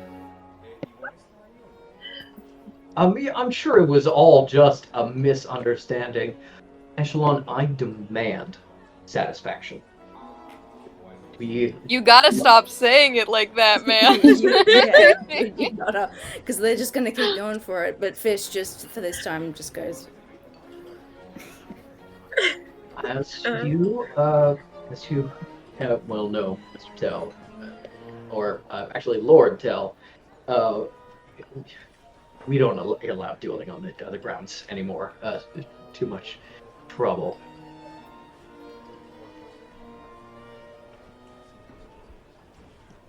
I will. We can make a date. Metal's like, I feel like they're yelling this, and even though Cal is still trying to march Metal to the exit, she's like, no, sorry, yeah, I'm just sorry. like, oh, How noticeable is this? Like, I kind of This has now become on like aisle the to- center event. All right, cool. Everybody is watching this. Not a lot of people have approached because there were Yeah. swings, but yeah, this is very much a war of words place, and there has been, at least trying to, many a war of fisticuffs. Cal is trying to drive towards Jesse. Aya has Jesse, put her little dog paw on her forehead and is going, ay, ay, ay. yeah. Jesse has Jesse has kind of reconvened with Claire, and they're kind of over more where Isle is. Claire is kind of behind her a little bit. Jessie is shielding her a little bit, but also Jessie looks like she can watch a fight. Jessie like, yeah, go do it. I am going to Bets on roll. not fish. I am going to roll a persuasion check against the person who runs the society, and I am going to say that Lord Tell is very well regarded, if not super important. He has a +3 to this from reputation, in addition to a +2 for just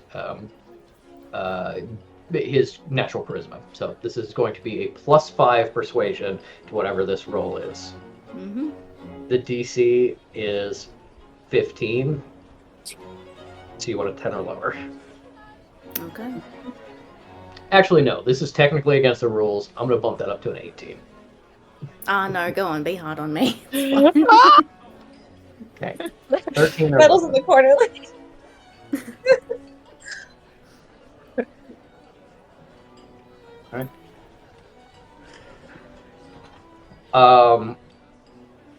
Mr. Goldhammer looks at the two of you, looks at the people who are all watching with rapt attention,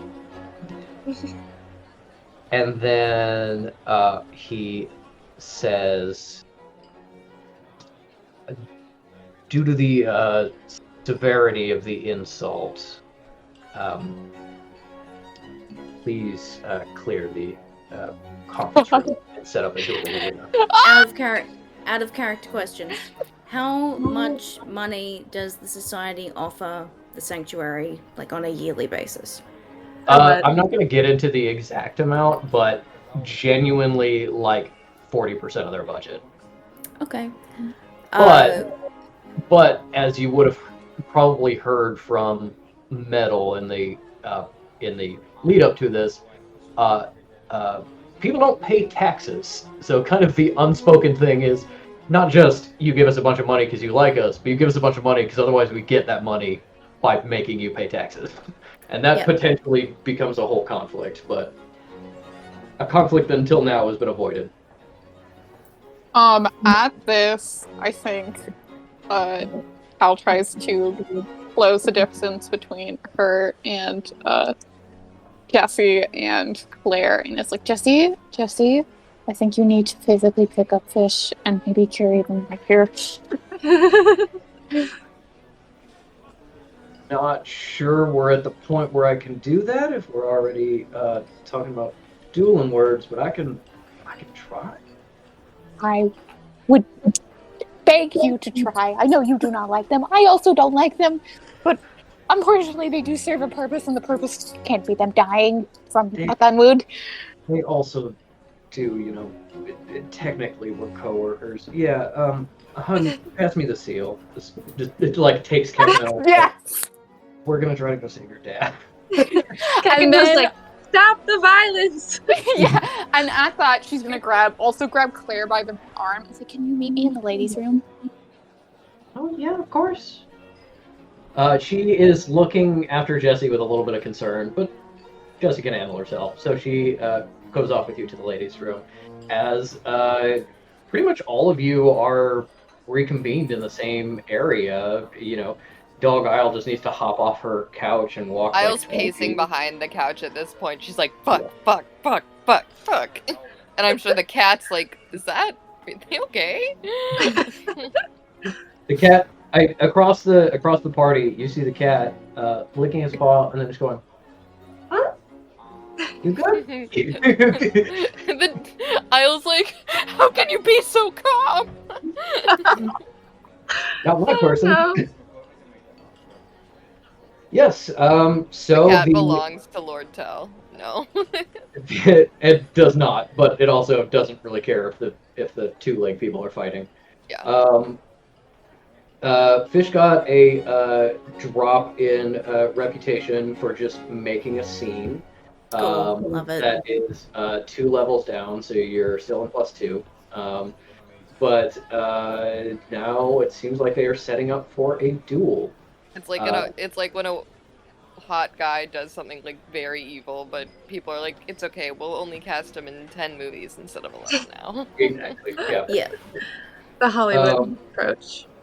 As most of you are together, and Cal and Claire are heading off to the ladies' room, anyone who wishes to spectate, which is not everybody, but a decent number of people, are moving off to the side into a hallway that leads to a door that has a long conference table that a few of the busboys are currently trying to muscle out of the way. So you've got a nice big open space, and they start putting down it's probably just like chalk. Probably starts crumbling chalk and making like chalk lines for the dueling arena. Man, what is this gonna be mud wrestling? What is this? Is this guns? What is the situation? Do you think Cal has interpreted this as pistols. Yeah, I think it's she has this time. jumped straight to the worst possible conclusion. yeah.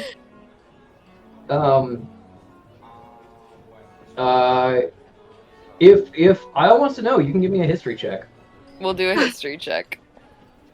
I think whenever Isle's seen like a fight, it's been like usually not in the context of a fight. It's like we release someone to the dogs or something. Yeah, or like two drunk guys genuinely trying to kill each other. Yeah, like for realsies. Really, yeah. really brutal fighting. Yes. Rolled a 14, and I think.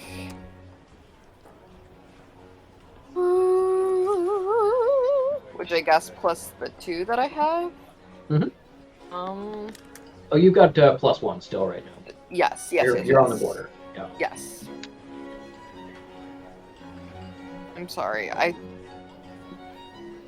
don't know why I keep forgetting to pull up. Let's just say +0. Its history is I am on Isle. Yeah, +0. Yeah. Okay. So what is that total? 15? On a 15, you're like, okay, well, if there are fights I was used to, you just kind of like move the tables out of the way and you go at it. You know, Yeah. right there on the floor. They're trying You to make kill sweet each love other. on the floor, and then Maybe yeah. That's what Fish is saying. Particularly bad, and you got some supporters. Maybe somebody like slides you a knife that you can grab in the scuffle. It seems like more formal than that. Maybe this is like old dueling, like, you know, Errol Flynn, you know, in the movies dueling. Maybe. So am I, Fish is, up close with Lord Tell, yeah? Yep. They're gonna lean in, drop the accent because I'm sick of it, and go, But I love it so. I know, same. I love it. hey listen, when I beat your fucking ass into the ground, you will donate X amount of however to the sanctuary, and you will not stop. And you'll make all your fucking friends do it too. We'll get funding out of this. What if you kill the guy? Yeah, I get his money. No, you can't. That's not. You Oh, don't. fuck. You just loot him at the end, like. Give me Oh, a no, Fitch. That's fine. GTA 5 rules. give me a persuasion check. I'm gonna tell you the DC is not high because he's very angry at you. So give me a DC 10 persuasion check. Not timid. You're breaking. Your robot-y.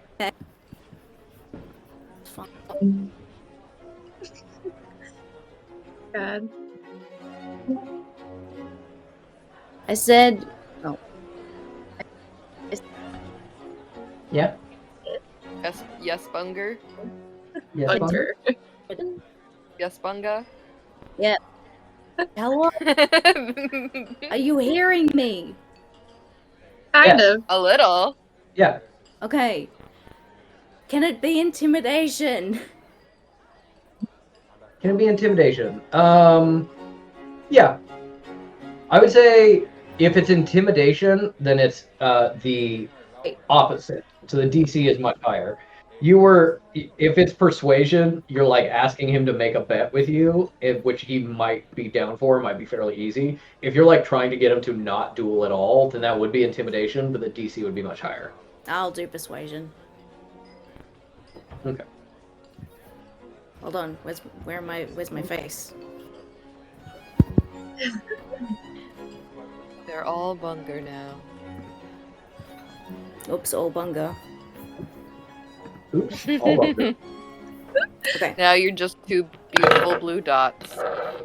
I see you. Back. Oh, I can see them. Alright. So I've rolled 13, my persuasion is +4, and I've still got +2.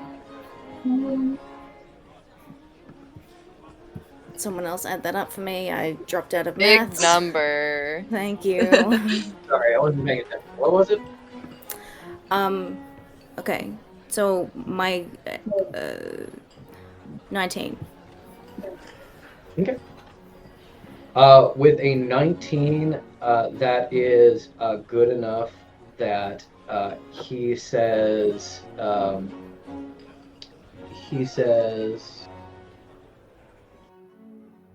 I cannot speak for others, but I will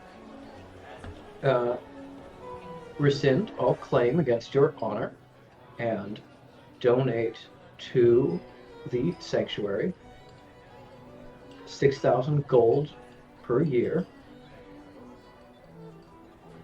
if I lose, and if I win, not only will I not only will you apologize to both me and my wife, I will take 3 of your fingers. Alright, Somewhere well, Sarah not these ones, 'cause they're the cries. big... Yeah.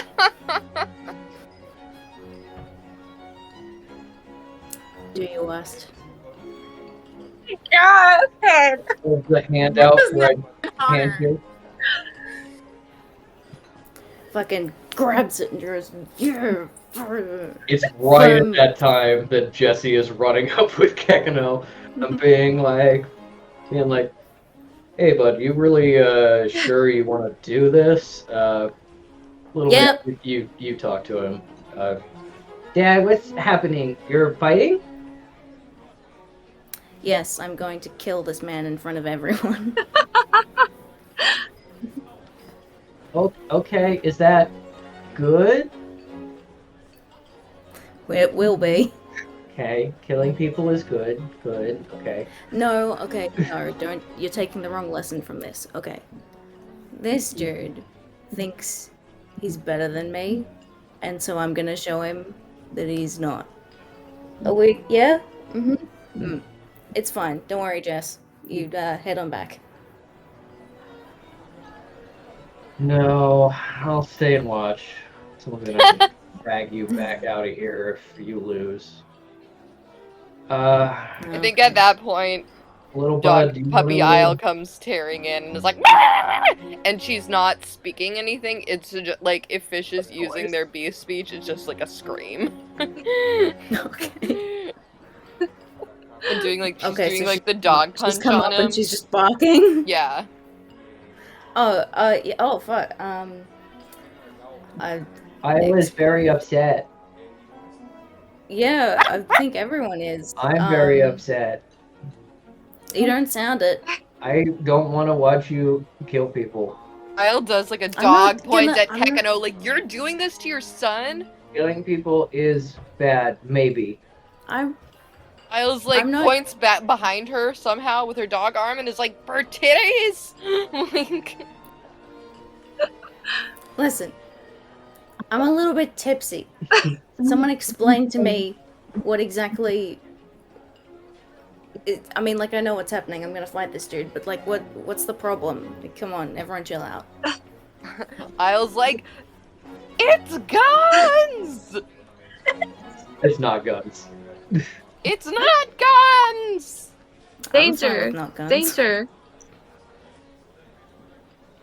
Listen, we gotta put on a good show for everyone, and get those donations for the sanctuary. Yeah, woo! Isle says, and like not lovingly, like she usually does, you're a fucking idiot. Yeah. Also, you have a very small group of supporters, like 3 people who you vibed with in the beginning. You're like, We're like, yeah, donation? that Donations. Oh no. Oh, they're doing for charity. Okay. Sure. Jesus Christ. Yeah. And I think we cut to unless Meadow wants to be doing anything, are you gonna come into the room and watch? So I feel like in perhaps another setting, Metal would be totally there to witness and potentially help. But I'm quite concerned that she might be associated with them in a bad way. Yeah. So she's like, you know what? Not today. They said they're gonna be on their best behavior, but they're not. So I'm just gonna. She's like in the regular party room and is like, wow. And then I think she's gonna go for the Anchorage twins or something to perhaps like get back in the good graces of if her aunt was watching or like anybody else and be like, I'm normal and everything is cool. That was odd and I'm not associated with it. People are Also- gonna kill each other. This is normal. To clarify, you were not explicitly invited to the ladies' room, but you were also not explicitly left out. I think she was still like, I need to look busy now. You meet with the Anchorage twins. I don't super want to do this this interaction because I think we're gonna have to get to the dueling fairly soon. Oh, he's fine. No, but I'm just saying I'm not gonna do voices. I'm just gonna abstract. Oh. They are kind of catty to you in a way that In a horny way. very not Are nice, they negging her? but could be in a horny way. Yeah, there is a kind of like, couldn't you want this? While also being bitches. And give me a persuasion check, Metal. It's just like a general sociability. Natural 20. Natural 20. Everyone loves me.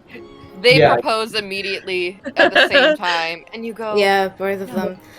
I was actually going to say, with a natural 20, you do come out of that interaction not promising, but definitely in their minds have laying down that maybe engagement is back on, and that you are actually far more kind of influential and important now that you're in with the sanctuary and a legacy family, and that you are actually a catch. And, they are very happy about this. Metal walks away and is like, yeah, great to see you. Oh no, that backfired really badly. And then she goes back to the snack table. Okay, what was Fish is about to die, and Metal's eating a finger sandwich. I'm just coming in as myself right now, and I want to say I'm very sorry. No. You know being how, on your like- best behavior lasted longer than I expected it to. I love it so much. You know how, like, a minute before this happened, I was like, oh, I don't want Fish to go off with this guy because then it'll just get derailed. And then it was like, oh, how about we derail it this way instead? And Patrick, it's your fault for giving me this opportunity. If anyone wants me to stop, I will. Oh, No. no. I'm happy. Follow through. It's very fucking funny. I just don't want you to die. They're not gonna die, they're gonna lose 3 fingers, that's fine. Yeah. Cal has cure wounds. We're good. Does cure wounds mean manifest fingers? She could stitch. Honestly, I think if Patrick would let me, if I rolled high enough, I could stitch your fingers back on with He Shadow.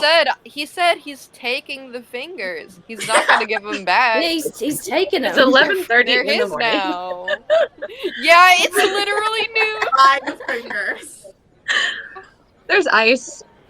If you Listen, if you we rolled established this. if you rolled kind of good, Fish is ambidextrous. also if you had rolled kind of good on that persuasion check but not good enough, it would have been your tongue. That's what You're was like, on "No." the table. Kind of wish we'd gotten that. Anyway, That's kinda lit. yeah, 3. Okay. Yeah, We do the Cal and Claire bathroom interaction, and then we're starting Yeah. a duel.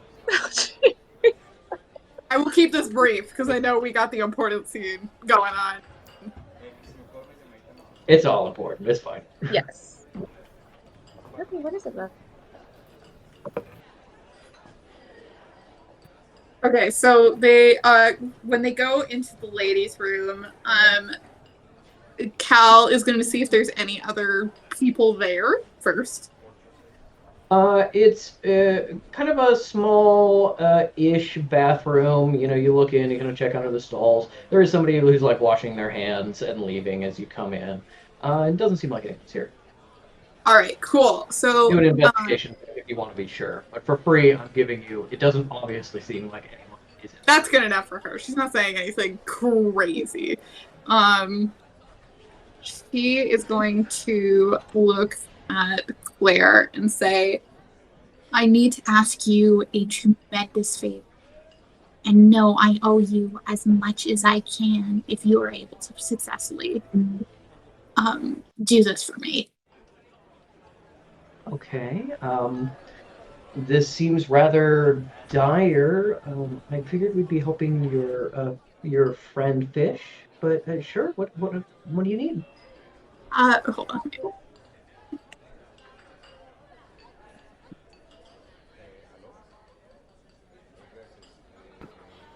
It'd be so great if I dropping out. I know. It's okay. You can watch this back on the recording. It matters for your scene. She'll say at that with Claire, she'll be like, I will be more help with my particular magic after the duel is complete. Okay. What I need from you is not so much a matter of life or death, but as it could potentially be embarrassing, and I apologize for it. There is a flyer that is put on the bulletin board.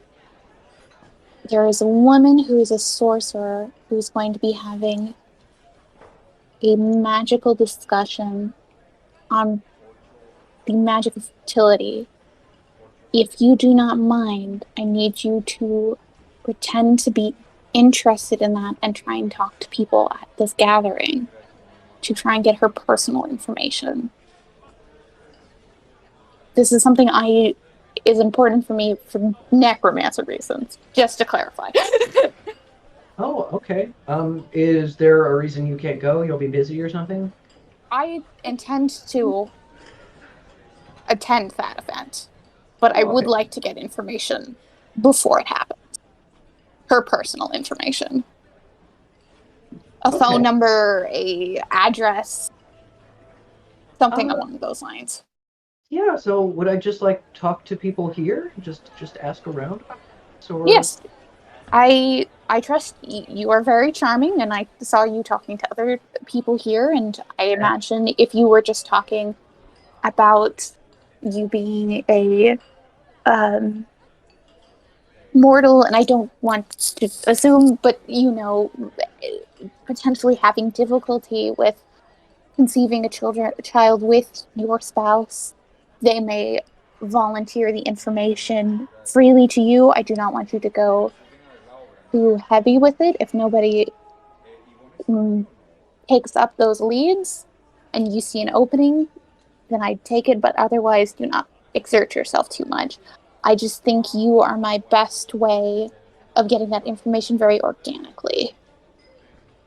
I will say, yes, it is a little bit different to have a child with my spouse, but we have been talking about adopting potentially. Um, uh, yes. No, I suppose I'll do this for you, and then we can you can help work on some of my sewing projects. I would love to. And I do want to say, And her voice softens a little, and she tells him, she goes, if you did want to have a child that was genetically yours instead of adopting, which I don't see any problem with that, but if you did, if there is any woman who would be able to somehow figure that out, it is this woman. Give her a persuasion check. Okay. I was wondering if that would come back around because I remember this being like a proposed, like I remember this being like, this is what You were maybe like- her sister is like, and I'm like, where did that go? And it's all Yeah, coming. you were literally like, you guys threw it out, and I was like, did we? I'm kind of loving it. You said it was a persuasion? Persuasion. Okay. It is only a 7. Okay. With a 7, she looks at you a little bit skeptically, but kind of like a, sure, why not? I guess magic is magic. Yeah, she's going to go do this for you. She doesn't like maybe totally believe that that woman can help her in any way. So she's not necessarily going to be, like really enthusiastically running down this information, as if you had, which you would if you'd convinced her. But instead, yeah, she offers to help you with this, and she is In that, like, even though I know she said yes and nodded, still being desperate, she's like, I'm really good at hems. That's good. I need that. And also, some of your longer pieces, like what you're wearing now with the drapery, very nice. And Thank you. I have some things that I'm losing the body when I get the flow. It's very difficult, and I want your help. Now, if you'll excuse me, I do actually have to pee. All right. Sorry. Exits. Exits. Scurries over back to the fight, just in preparation of fucking having to lay hands on people. Yeah. In this side room, way has been cleared. The area is prepared. There is a long kind of rectangle of chalk in the middle with a line dividing it in half. And you both have been brought to kind of like the center. And Echelon, the president of the society, is there and looking very kind of put out and sheepish because this is against the rules, but you really assaulted this guy over and over and over again, and you're not technically a member, so but he says he grabs up a wine glass from someone nearby and just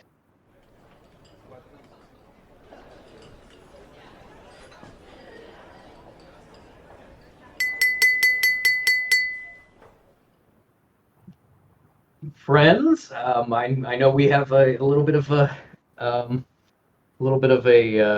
kerfuffle here. Some words were exchanged, and due to the good standing of one of our members being challenged by a guest, we have decided to hold a duel to reclaim their honor. Before we continue, Lord Tell, will you renounce your claim of satisfaction? I will not. Okay.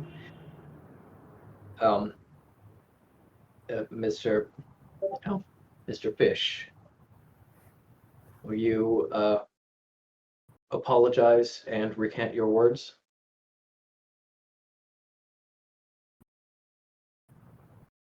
Saying the truth. Okay. Very well. As the challenger, you have picked the location and the time, and picked now. Mr. Till, as the challengee, it is up to you, Mr. Fish, to choose the weapons at arms. This room is not sealed against magic, and we have a number of bystanders. So I would hope that you restrict yourself to the traditional dueling forms. Can I roll insight or like Arcana on or something on like how good at magic this guy might be? Yeah, Arcana or Insight. Cool.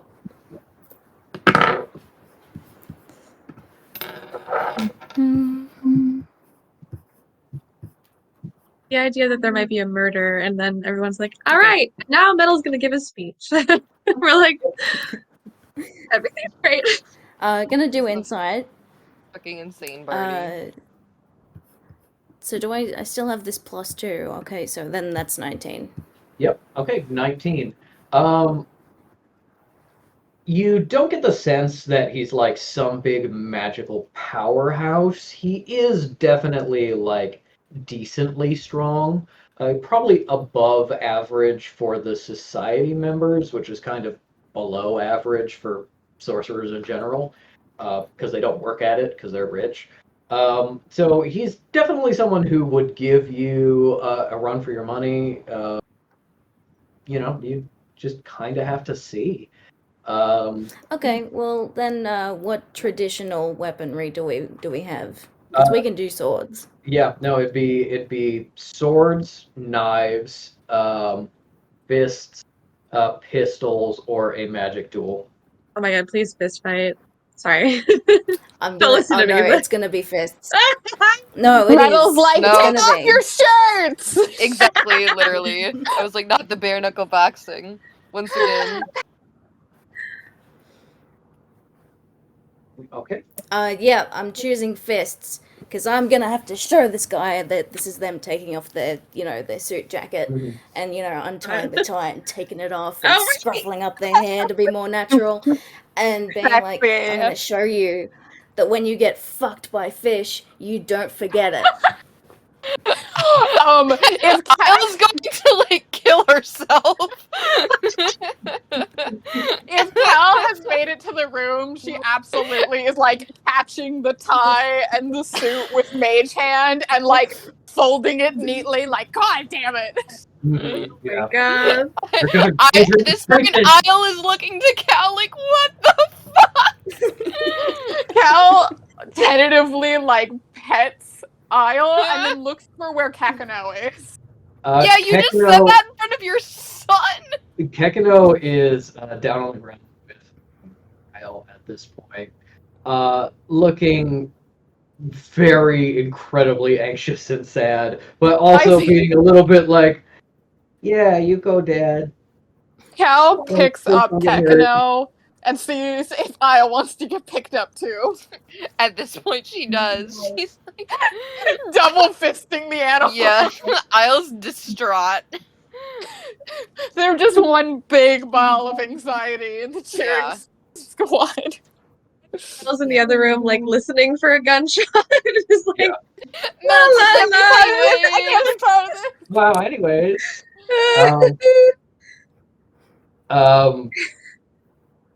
now will the seconds come forward and receive Oh no. hand wraps? Essie. And he just opens a small box, and you can see some like rolls of linen, and at the tail end of each one, kind of displayed prominently, a series of studs coming That out. also happens to Fish. Fish takes off 3 sweaters and is like, wait, let me get one back. I gotta No. chill. I gotta chill. No, I know they're wearing a suit, but Yeah, as Lord Tell is there, and Lady Tell, Niello, is glaring at Fish from the sidelines. is her name another- Yellowtail? Yeah. Yellowtail. Niello Tell. Dumb bitch. Another gentleman steps forward on Mr. Tail's behalf and takes his wrap and starts applying it to his Homoerotically. hands. anybody step forward for you? I can have you. Fish is just doing it themselves. You know, and they're like, and they're just kind of having an insane manic moment where it's like, I never liked these fucking high society functions anyway. I was uncomfortable from the moment that I knew I had to do this, and this is what I have to do to show them how it is on the.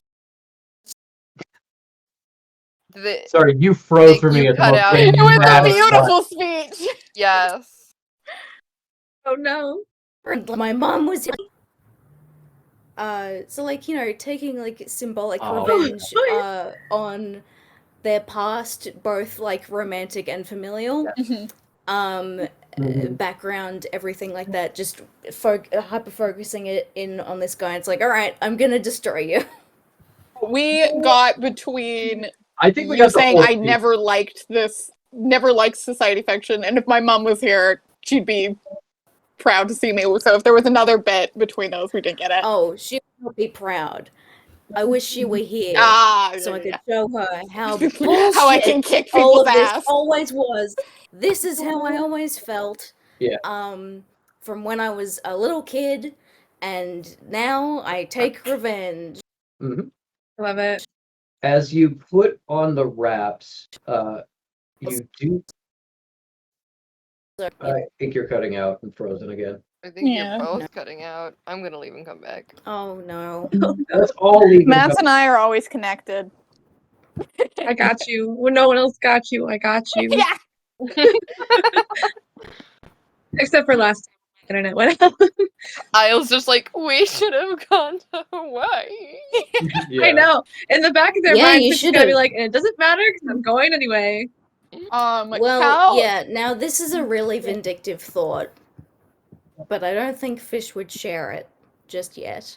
But, like, as they're wrapping up, you know, their hands and stuff, like, cast a glance over to Little Dog Isle and being like, this is what it's like to not run from your problems. Damn. I mean, that would be so profound if it was not problems you yourself had caused and insisted on making worse. But as you wrap your hand, you actually start to feel a little tingle of magic going from the wraps, and these are a magical item that you are applying to your hand. You can do an Arcana check or Arcana check with your eyes as well to try to figure out what's up with these. Oh, yeah, so I'll do some Eldritch Sight and an Arcana roll. You see a flow of magic kind of coming through the wraps and into the knuckles. You think these would do more damage than regular punching. They will also cause more problems. In order to not have like a 12-round boxing match, these will drain your vitality essentially every hit.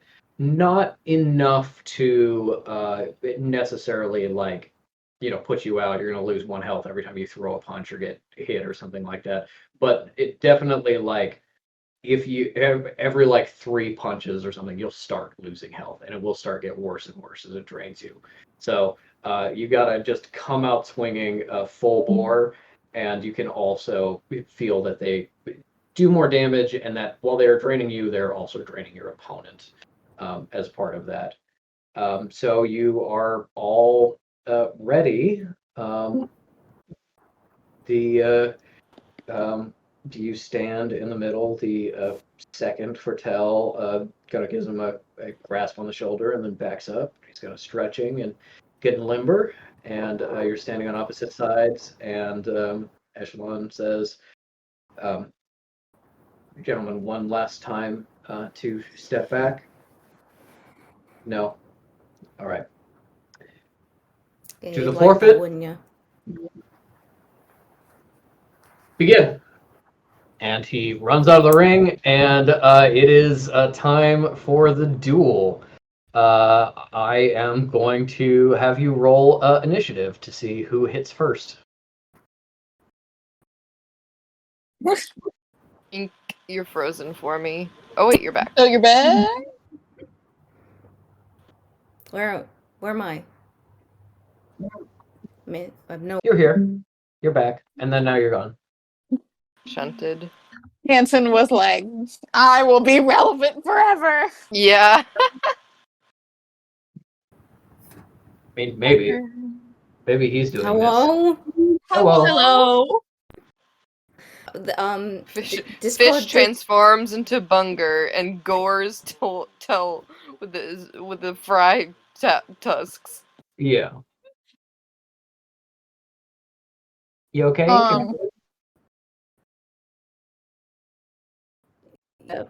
Me to be doing. Okay, it seems. I hear you. You're back. I see Yeah, you. you're back. Hello. Hi. Discord doesn't Hello. happen. I'm sorry. Hello. I You're can good. see you all. Hello. I can Yeah. see you. Oh fuck. Sorry. I don't know what's happening. It's okay. Are you using your computer or your phone? I am on my computer. Possibly try to do data on your phone if you think it'll help. No, that'll be good. And I can move location. I'll be right back. Obviously, we just need to wrap this up for 15-20 minutes, but that might help. Yeah. We're right back. Oh. It's also possible keeping video off. I know we'd love to see. We gotta get the expressions. Yeah. I know. Also, Patrick, your webcam / mic sucks. What? It is. It does. It's not good. What? You can't hear me? Hello? You do were sound a cutting little out different. lot. Shut up. I know you're not Now talking. we're I'm in the other room. No, I am talking just really softly. I Yeah. purposely talk so softly the automatic gain didn't pick it up. Yeah, I can fuck with my input volume a little more, because I'm trying to get the sound of the fan to not come through. Yeah. But yeah, no, this is a tester. This is not my webcam. This is the new webcam. Ooh, kitty? Puppy? Can't see. I It's a just see puppy. Pete. Puppy! Hello. Daddy, I love you. Oh my god, he's such a little guy. The video quality has definitely picked up. Let me try and get my dumb face. We love your Great. face. Hello. Everything on your Hunger. screen will be recorded. No thanks. All right, look at Teddy for the minute. Yeah. Oh my Oh, god. good he's boy. a little guy. He loves the carpet. Yeah. Yeah. What's Wow, up, the video guys? quality is so much better. Oh yeah? Okay, Yeah. maybe I should just do it on my phone from now on. So roll initiative. Oh We'll see fuck, did I even bring my dice? who goes first. Oh, that means you get a 20 automatically. Yeah, No, roll. it means I gotta go get my dice. You gotta bring all of them. Hey look, hey Mads, I want to apologize to you specifically because this was supposed to be like, Medals event. No. that Fish It is still now... will be. Yeah, no. First of all, she'll have her time. I am eating everything up. I'm having a delightful time. This is everything I ever wanted. It's Yeah. like Patrick's fault for inventing a man who only knows how to say "I demand satisfaction." Look, yeah, Fish is incapable of not responding to that in a crass way. I will say and- also, if this gets Metal's speech canceled and she gets money from you killing this guy, Yeah. Yeah. that's a net positive. all right, We can just bank that for sure. Not 13 plus I think 2, Okay. Okay. plus You're gonna also be- 2 for Oh, yeah. the thing. Yeah. Yep. You're gonna be going first. You got the Woo! first swing. my Give me a attack roll with the D20. Mhm. normal crits on 20. And then if you hit, it'll give me a damage roll. 8. 8. 8 is a miss. Damn. Coming in swinging, he just steps Going back. right for the face. Yeah. Trying to do a sucker punch right out of the gate. Mm-hmm. He steps back, comes back in. Does a 14 hit? Yes, it does. Shit. He gives you just a glancing blow on the side of the head. That's 1 damage. And roll again. All right. As the second roll, no, that's not in effect yet. Never mind.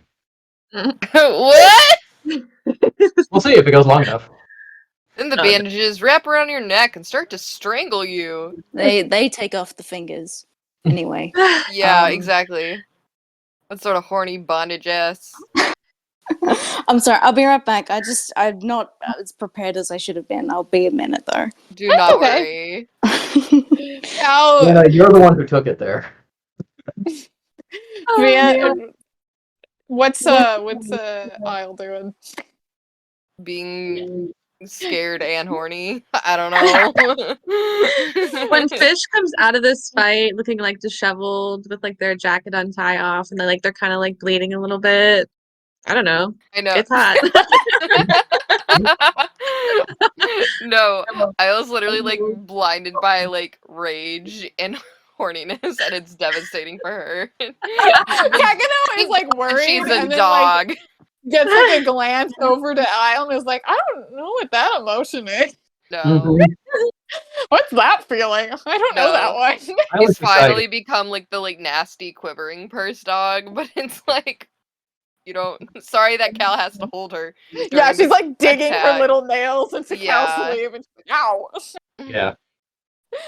Yeah, Kegano is very anxious and worried, and now that someone has swung at and actually hit Fish, is way more worried and very upset. Yeah. Fish was showing a lot of confidence. Now Kegano is very worried. So he should be. He's about to be an orphan. No! Cal and Isle will be dual mothers. Yeah. I don't know if Isle's ready to take that on. Isle's like, once this is over, Isle's very Like, much I'm not ready. if you die, I'll kill you myself. Or if you lose your fingers, I'll cut off the rest. Like, Okay. since clearly that's the source of their problems. Okay. What am I doing now? Roll a attack roll, D20.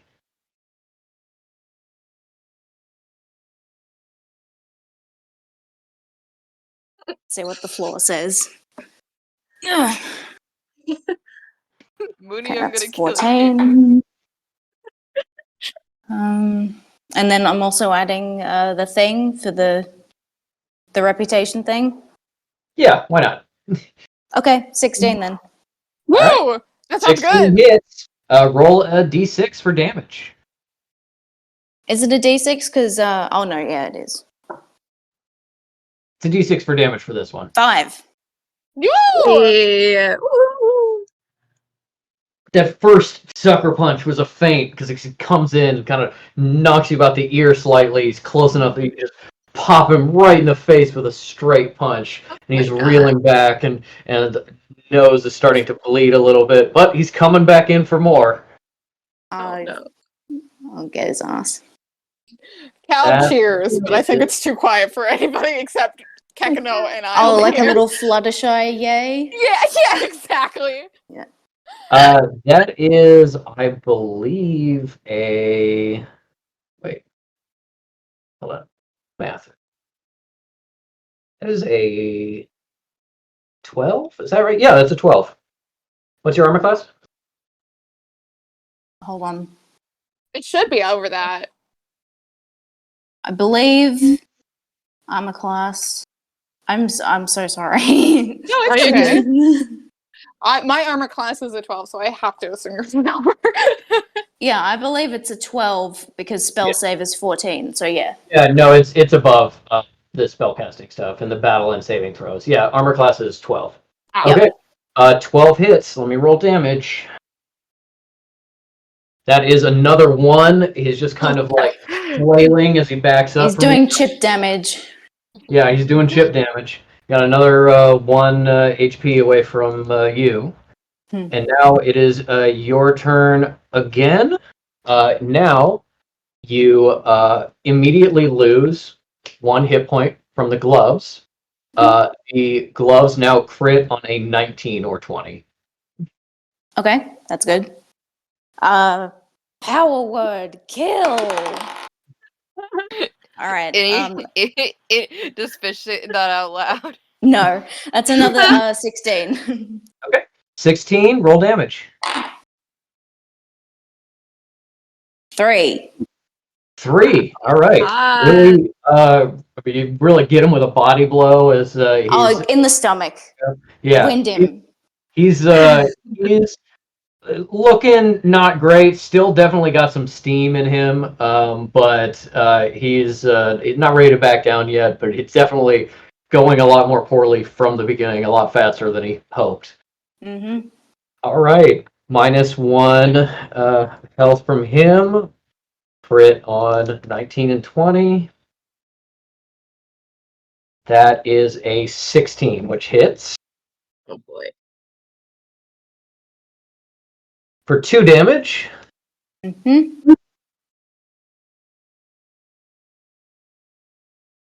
All right.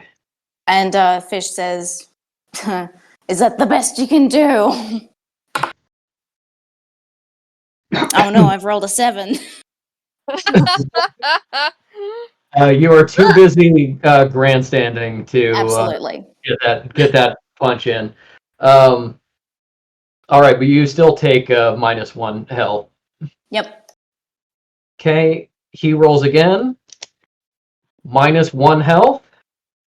Crits on a 18, 19, or 20. I thought you were saying he crits, and I was like, yeah. Okay, that's a 15 for another 3 damage. How are we looking, Nice. Fish? Well, Fish is at 11 out of 20 right now. Okay. And you can see he's about fucked up to the same degree Fish is in now. Like, Fish has been some misses and some solid hits. He's been a little more consistent, but yeah. But less All damage. right. Let's Go in your go. pace. Okay, before you roll, Yes. there's -2 health. Oh, right. 17, 18, 19, 20. Damn. Okay, so the roll I just did, can that be the one that counts? Yeah. Okay, because it was a 16, which actually is +2, so 18. Okay. It's not a natural, so it's not a crit, but that is a big strong. Oh, of course, yeah. Yeah. Just roll your damage. Another 3. Another 3? Damn. All right.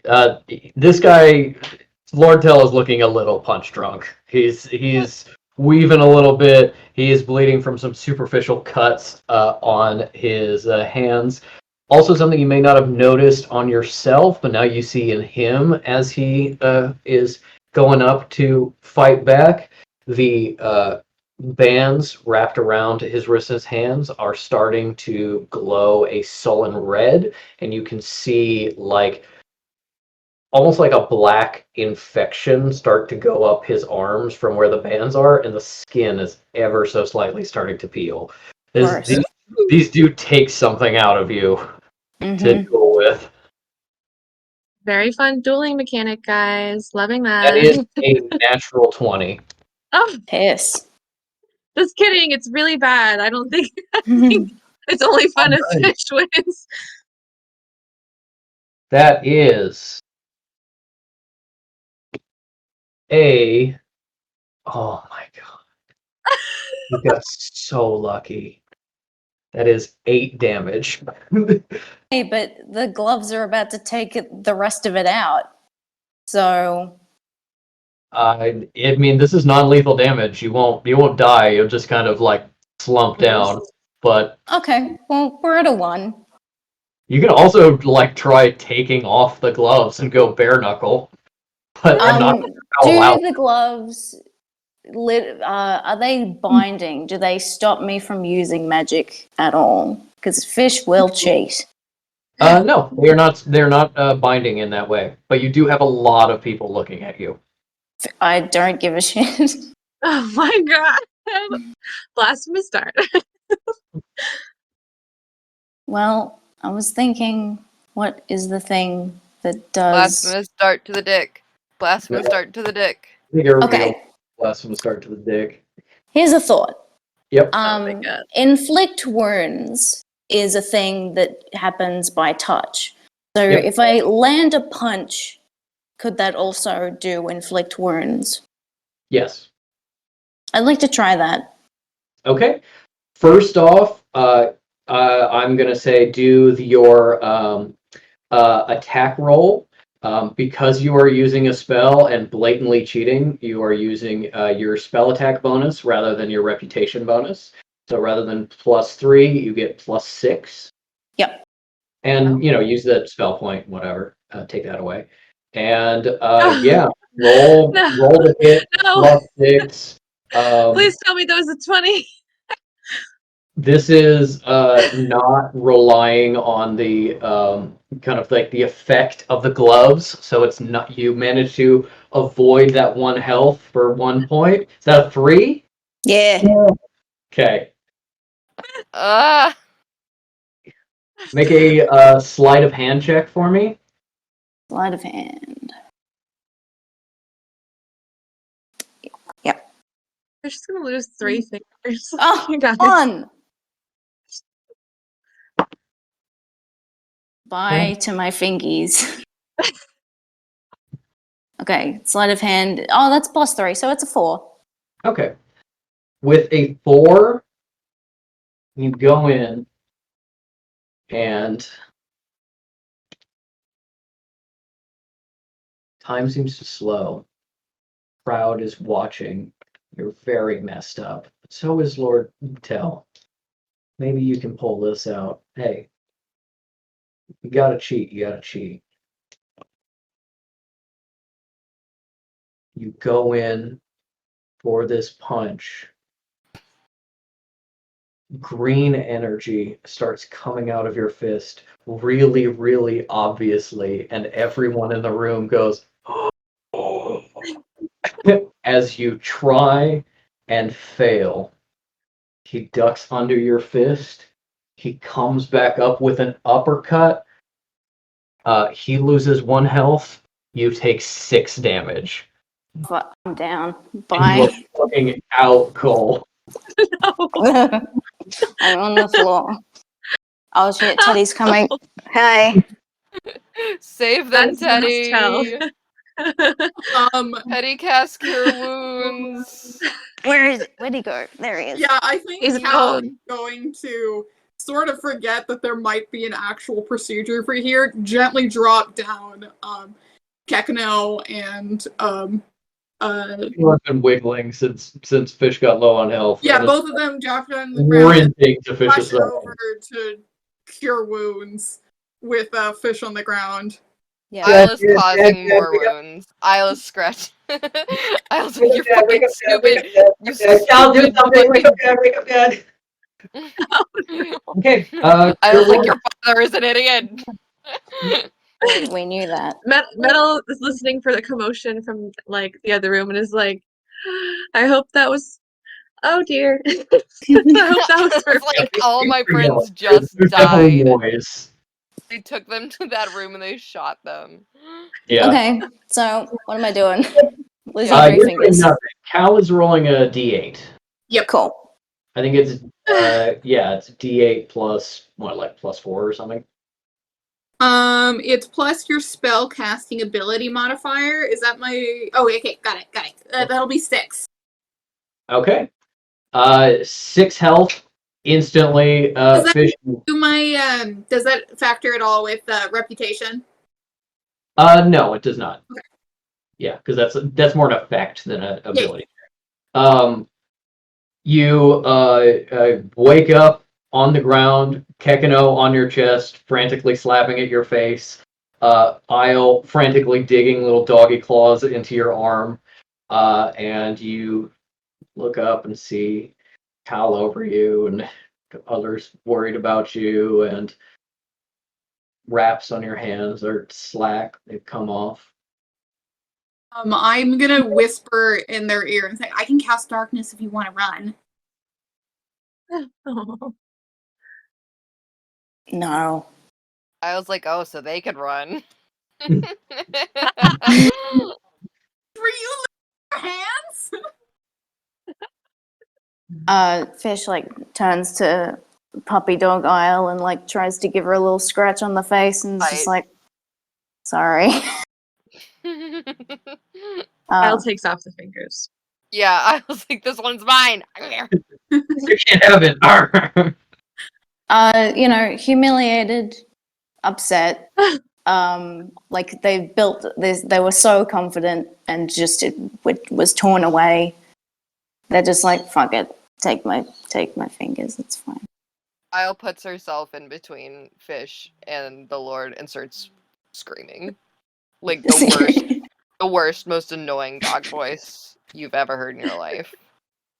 Is she using base speech? Is she saying words? No, there are no words. Okay, cool. This has been a no words. Like, Do we? I mean, the words you hear are bark, bark, bark, bark, bark, bark. Yeah. I think.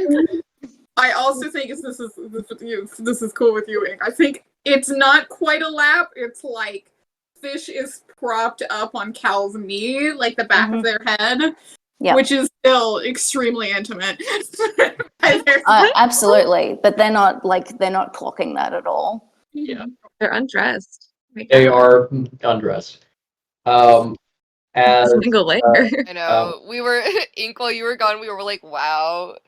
Fish with their jacket off and all bloody. Yeah. But yeah, it's a big deal for them. Yeah. It's a hot look. Echelon comes in and says, "Friends, if whoever's dog this is, if you wouldn't mind controlling it." Do anything. Weekly, she can't be controlled. She's got no master. Okay. Would someone else then mind? Someone's like, "Yeah, I got it." I need. No, this isn't a. This isn't a saving throw. I don't believe this just happens. I just get grabbed. Someone gonna Let grab me me. see. I'm my fur is silky smooth. I'll slip right out. I don't have nearly enough dice for this. What are you doing to me? What's happening? Oh no, we're all gonna die. Yeah. Patrick's like, I'm rolling for fingers like being cut off. I'm rolling. Something completely different. You have to look it up. Oh my I god. do have to look it up. Is it this one? No. He's gonna magically take Fish's fingers so they can never grow back ever. It's okay because is like, yeah, I had half a hand. Fingers grow back normally, you know. Listen, man, Oh, I don't remember the books. I mean, to be fair, the main character does grow her hand back. That is, and grows other people's hands back. That is a genuine thing. So you're not wrong. Gross and horrible, and it seems like maybe not a super normal thing. Maybe something Ken Speckle came up with, but yeah. Okay, I need this die then. Okay, let me see how many of them I have. What the fuck? What's happening? Okay. Metal's just eating deviled High eggs. society, guys. Yeah. Having so much fun. 5. I am having fun.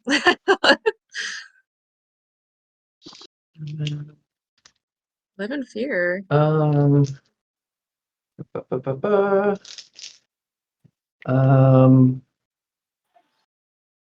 Yeah, okay. I have almost enough.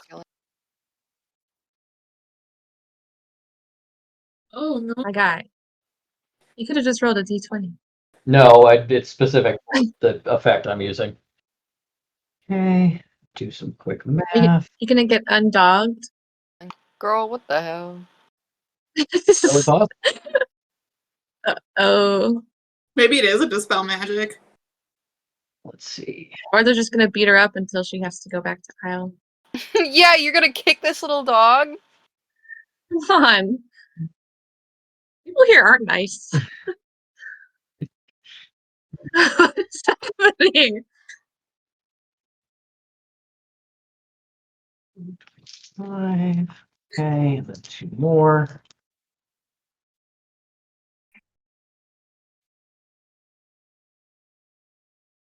Ooh, okay.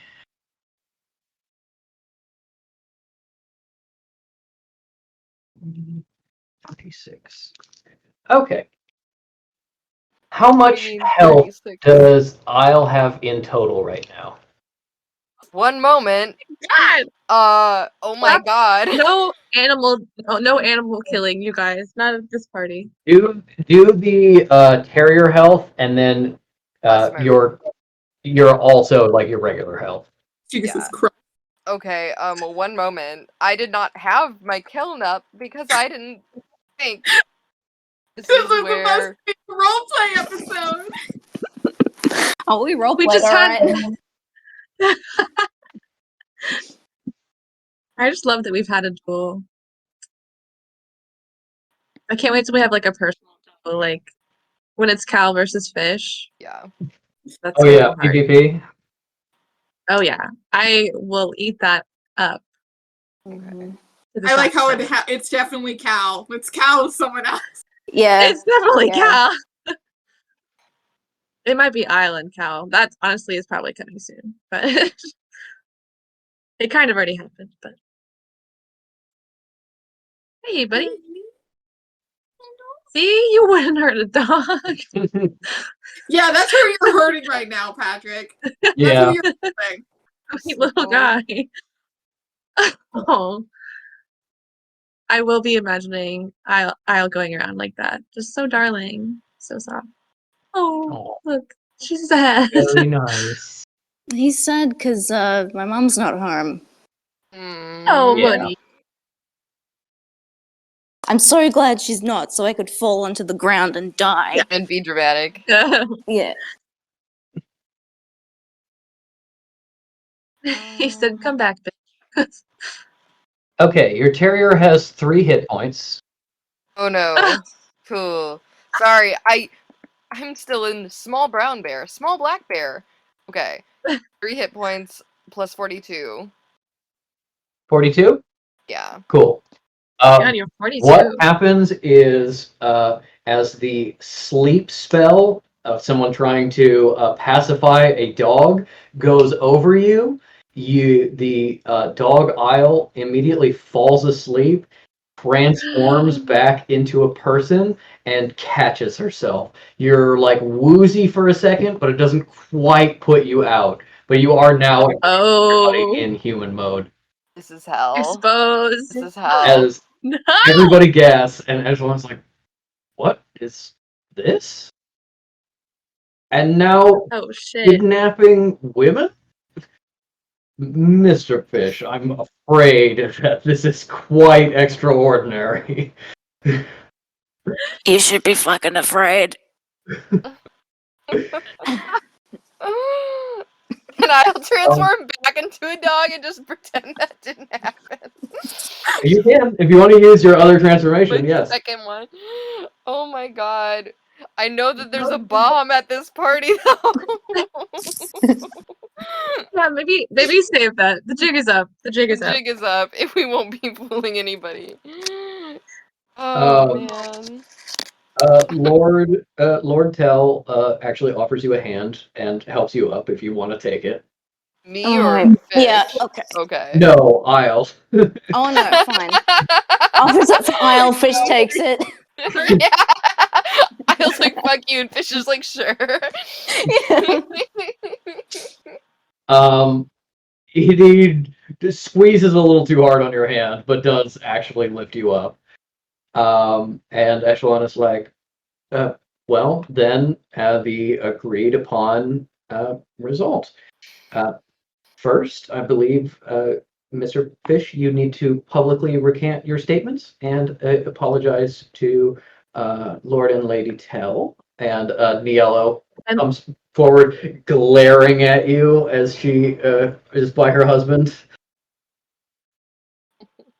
Isle remains face Shoot. down on the floor. She's like, I can't witness whatever's happening here. Can't help it. Shoots her a winning grin and a wink. What am I saying? I'm saying sorry.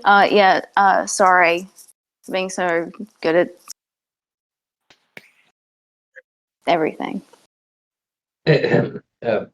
Mr. Fish, you need to publicly recount your statements to say, I spoke wrong, did not mean these. There is sort of a formality to this if you... I'm sure there is.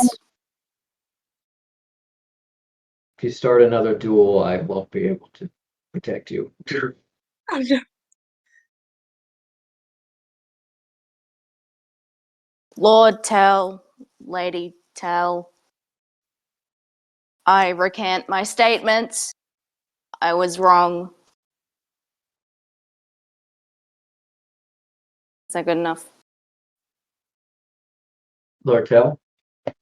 He looks to his wife, who is glaring at you still, but gives a small nod. Yes, that is adequate for the first part. Right. The second part. Yep. Which ones do you want, man?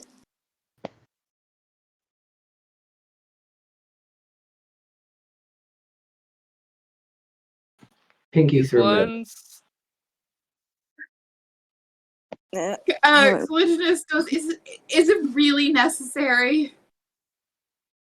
We shook on it. It's you wouldn't understand, Denia. What about toes? You wouldn't Fish can understand, barely Denia, stay but, upright as it is. it's all about sacrifice. You Played a good game. Did a healer intervene afterwards? Yes, it's not like they're gonna do it right here on the floor, but Come on, do it! Do it! Do it! Why wouldn't they do it No. right here on the floor? I think we will adjourn to. You're cutting out. Yeah, Finger. Patrick, no voice. No voice. Uh-oh. He broke it. Not even that. Oh, now you're I- back. I think if you're going too high. Like a Oh, perfect pitch. No. Yeah, there's a certain fish for you. There definitely is. It's the gain doesn't pick up when I go higher, but I'm seeing like the little frame that says I'm making noise and it's picking it up for a lot of it. Interesting. Okay, well, I'll just be closer to the mic for now. Yes, we will adjourn to a side room where we will have a healer remove them professionally. Hide. That is still Maybe added back.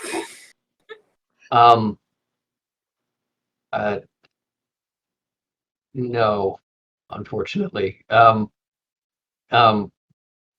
Unless Lord Tell.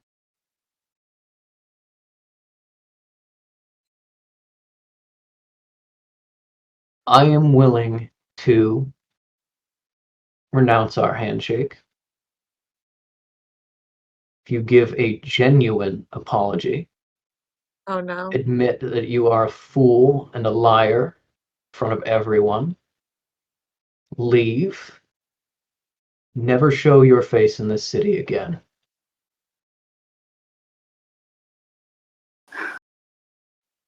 Can you take a rain check? Because I'll need some time to emotionally prepare myself. No. What is Isle doing? Okay. Everybody is just stepping over Isle. Is this Pretty much.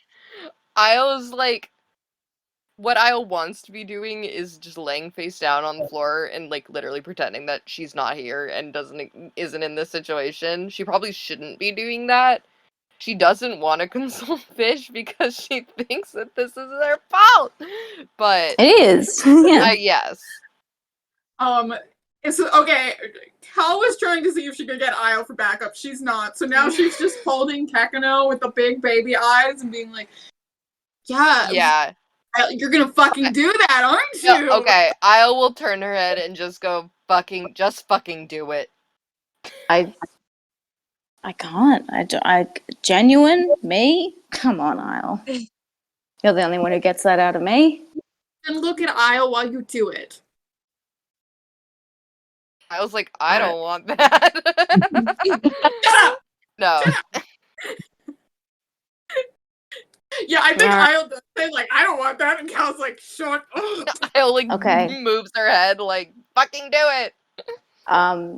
Holds out arm towards Cal for the jacket to put it back on, have some dignity about them. You get jacket Bless and them. Yeah. Question, does Fish have a bloody nose? yes. Yeah. Yes. Fish is That's bloody just kind of Cal everywhere. fixed it, but it's still like the blood is still Cool, there. so the hotness is still there. Mhm, Noted. Yeah. Yeah, for sure, for Alright. sure, for sure. Okay. The horniness has outweighed the anger. I accept your offer. And I need everyone here to know and to see and understand that I am a piece of shit. I'm a liar. I'm a fraud. I'm a cheater. And all these things. And I'm sorry. I'm sorry that I left you back in California. I am. I really liked you, but it was just that. It was just like.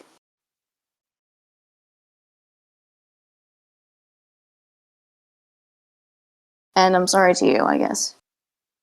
Because you have to be married to her now.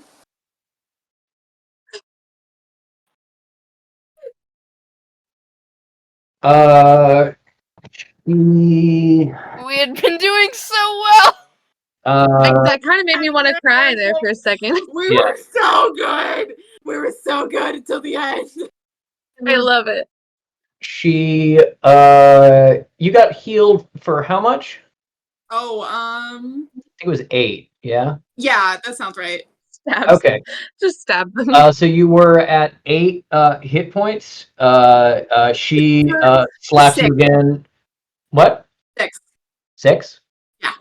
Okay. Alright. 6 hit points. Gotta be honest. She slaps you again very hard. You take 3 damage, and she storms out.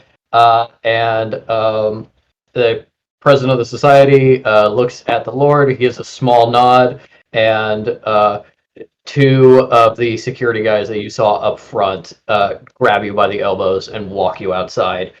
You are getting thrown out. You are no longer allowed in here. Did seem to accept your apology, even with the backhanded compliment. Your reputation score, if it even matters, since you can't be in here anymore, drops down into a -3. Love it. Okay. I'll let myself be dragged and just sort of be like, yep, this is what I get. This is what I deserve. Look up, over Cal, Isle. She's not looking at me. Tell Metal I'm sorry. I will. She, like, bowls Kakano. Oh, okay. Thanks. Sorry, you're here on behalf of Lady Vaught? Oh, Not on behalf. I'm her stalker. She hates me.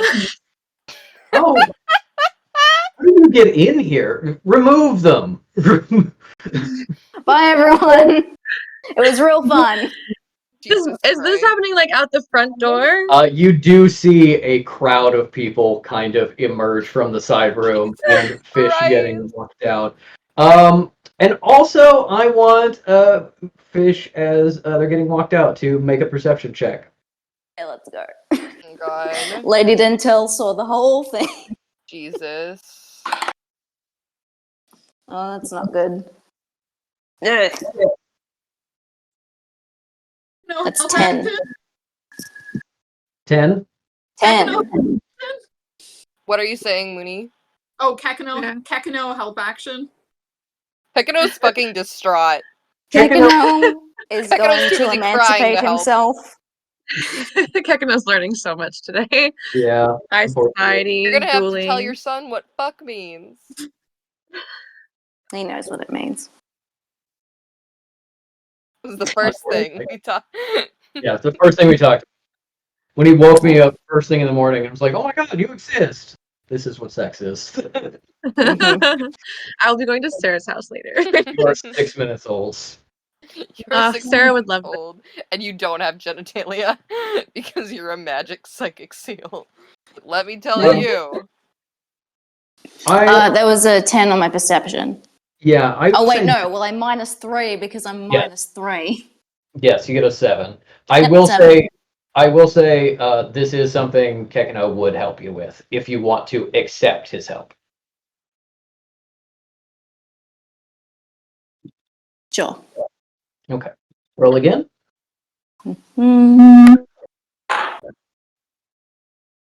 Awesome, even worse. So let's just go with that 7. Oh no. You look around for friendly faces and you see none. And even the people who really like hung off you, really admired you, are turning away from you in disgust. Many people are speaking loudly enough that you can hear, not trying to hide it, about how awful it is that riffraff like you broke in and violated the meeting. You see for just a moment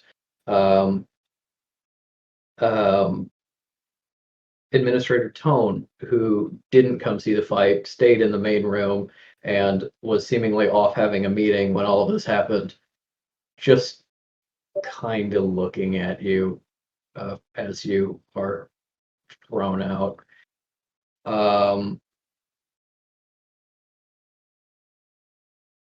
And yeah, it doesn't look like Mr. Gust was there to see you fall, but obviously no Hollywood deals anymore. Yeah, that's what you see as you are let out and very much shoved out the door. I'll tries to find, like, I guess, a back way out so she can meet Yeah. outside. And Cal seeing if like Jesse is looking out or is planning on just staying, for Claire. Jesse is just kind of watching with crossed arms, looking at Claire, looking at Fish, and just kind of like wanders over to the front door just after you've been pushed out and just goes, "Fish, can't say you didn't do this to yourself, but if you stick around, still give you a ride back. Just meet back here in like an hour." Thanks, Jesse. Yep. Yeah. Maybe go get a coffee or something. All right. Well, yeah. Good luck. Yeah, thanks. Back to the party.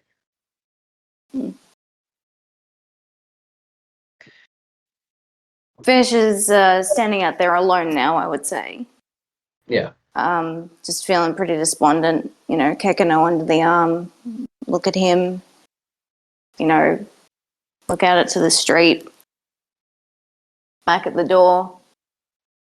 And just gonna wander. Just gonna go for a walk down the street. I was trying to get to them.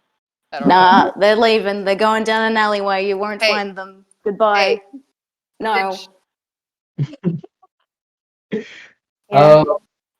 This relationship is not sustainable. Nah. Anyway, We bye. can't keep doing this. As you wander out, most of what's nearby is construction. Like I said, a lot of high rises and skyscrapers being built. Some people going to work, bringing in trucks and unloading things, but mostly they're not particularly busy this time of day. As you wander off, I'm going to have Isle. You do genuinely want to leave and go after them? Yeah. Yes. Okay. Give me a. What check do I want to make with this? I'd say, yeah, give me a perception or survival check, because kind of like tracking. Yeah, I'd love to do perception. So 8, got a 13. 13? Okay. Is Fish trying to stay hidden or just wandering?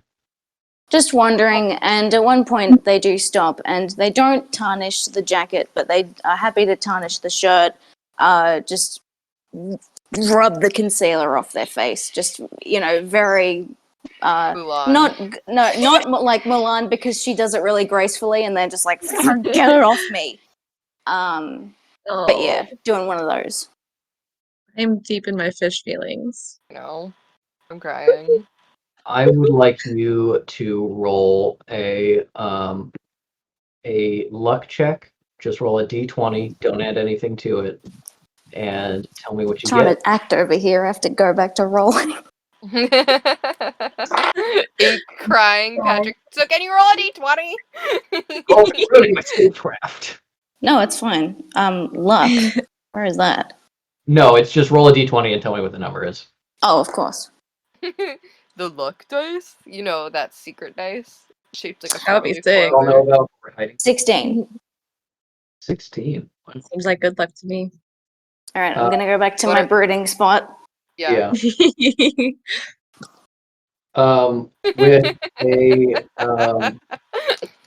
With a 16. Fish is just doing that against the wall in an alley. He's not Yeah. looking Yeah. at anything.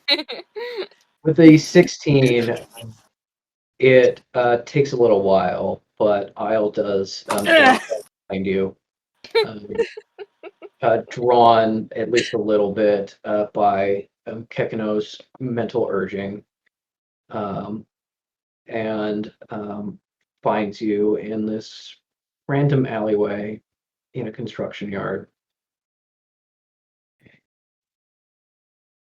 And in your grief, almost, lost opportunity, lost self, really, lost view of yourself, at least, you almost don't notice the other people in the alleyway down at the end driving in. And I think that's going to be a close on this session. And we will pick back up with the rest of the fun party and Metal's speech. Metal's not going to give her speech. Let's be Yeah, my you real. remember God. that? Remember when that was the Yeah, thing? remember when that was all we were worried about? Once again, I'm sorry, everyone. No, I'm obsessed. Oh. Apologize for. Patrick, I have one question though, could I? Because I don't want to forget. Was Pagan in the duel room at any point? Nope. Thank God. I feel like, honestly, there were like 4 people in the duel room. I feel like that was the least interesting thing somehow happening at this party. It was genuinely like it's not a big room, and this duel is exciting, but My friend's probably about to die. I'll be right back. Oh no. probably like 10 to 20% of the crowd was in there. It was not a majority by any means.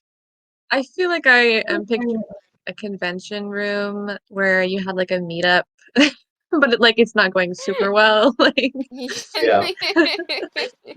not that many Yeah, people, but this is the like Naruto improv. Like, Mhm. people are like, I guess. oh my god, Wow, I Yeah. can't believe.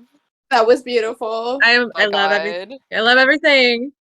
I Yeah. didn't verbalize this as it happened, but unfortunately, because Fish was talking about how they were your protector and were with you quite a bit. It Oh. did knock your reputation a little bit. I knew Some it. people didn't know. So you went down from a +2 to a +1. Still a high +1, but Okay. Any influence of Cal? there is no influence on Cal. As far as people know and saw, you chatted with this person, but did not know them super close. And the people who did know that, such as Theark, were not there. Yeah. She just I'm seemed like a assuming- good romancer nursemaid. Yeah, Fish left, you left, Fish got thrown out. And he's like, "Oh, I wonder what happened. They were such a good friend. I enjoyed speaking to them." I'm just clarifying that nobody like clocked or was like, "Oh, she healed him," or like any of that. It doesn't seem like people are like blaming you for being kind to someone who just got ass stomped. Yeah, it's a kind of thing of like, if you were like, "Oh, get him again, go cheat. I'm totally on your side. You're in the right here." Then Yeah. maybe it would have knocked you. But like instead it's saving just like, a man from dying is yeah, instead it's just, Stop please the don't do violence. this. Okay, I'm going to save you while you're injured. Okay. Oh my It's the god. only kind of kind things. And so it's like, if you had no interaction with Fish, it might have bumped you a little bit, but you did, so it just kind of stayed neutral. I don't Valid. I And you were mean, now the I highest think Isle's +2. probably leaving the party, so I don't think hers matters, but I'm assuming going from a dog to a woman. I don't know. Absolutely, you are in +0. Yeah. I mean, I gotta say, these people, Snuck in. if they're heading towards the party, you guys might need to come back in.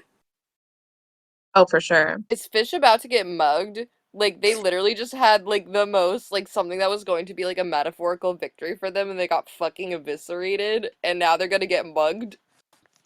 I don't know. Hey, These people are remember gonna that Fish raid was the like, party. "There's a bomb in the sanctuary"? Stop. Stop. These are my new friends, actually. They don't know anything about me. I don't know anything about them. Perfect foundation for a friendship. Historically, how Fish has made all of their friends. Yeah. I did want People to lie to and then eventually leave once they know the real them. No. It's Oh my devastating. god.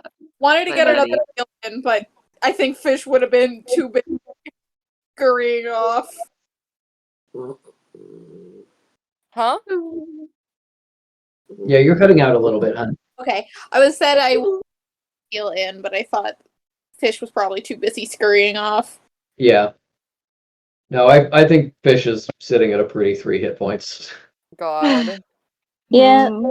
and they are feeling not great about it. Ooh. And yeah, I'm definitely aware that like they did this. Yeah. So when's the next session? Yeah, right? I'm like, right now? I could go another 4 hours. I'm free this weekend. I don't got anything going on. I mean, genuinely, if you want to schedule a double session week, we can. I have enough prep. I have enough prep to be able to do that. I'm free tomorrow night. We do have plans, but we can. The plans only go to still like. I mean, to be fair, the plans only go to like 4 o'clock, 5 o'clock or so we can make that work. We were gonna spend a bunch of time with Amelia afterwards, but I guess we don't have to. With who? Okay, but don't like cancel your real life You guys are both important cutting out. I plans. can't hear No, shit. no, no. We are gonna start hanging out with her at 1 o'clock. I'm still saying we would hang out with her for like 4 hours. It's just we were potentially gonna hang out with her for like 6 hours. If it helps, I work till 7:15, so I probably wouldn't play till like 8:30 or like 9. Yeah, see? So There you go. What I don't know, guys. Our plans, because we were gonna be home by dinner anyways. Yeah, no, that does work. Patrick's like, can I say no? Yeah. All Let right. me just make sure. If we didn't do tomorrow, when would be good for Mads and Vienna? I truly I would not have much in the next week because I do close like every day but one, and my sister is coming. So the 2 days I'm off, I'm gonna be with her. So not much availability. What time did you say you'd be available tomorrow? 7:15, probably like 8:30 at the earliest. 8:30 at the earliest. Okay, so the earliest we would do, Hun, is 5:30 for us, 7:30 for Vienna, and that's 11:30 for me. What do we think, gang? Sorry, what's going on? We might do a session tomorrow. Oh yeah, that's fine. Do you like Hell this yeah. is the table that I'm always sitting at, now you know. Oh! I did wonder. I can't This hear is- or see anything. 1 sec. That's Oh okay. no. I got you. Don't worry. Okay. I always got you.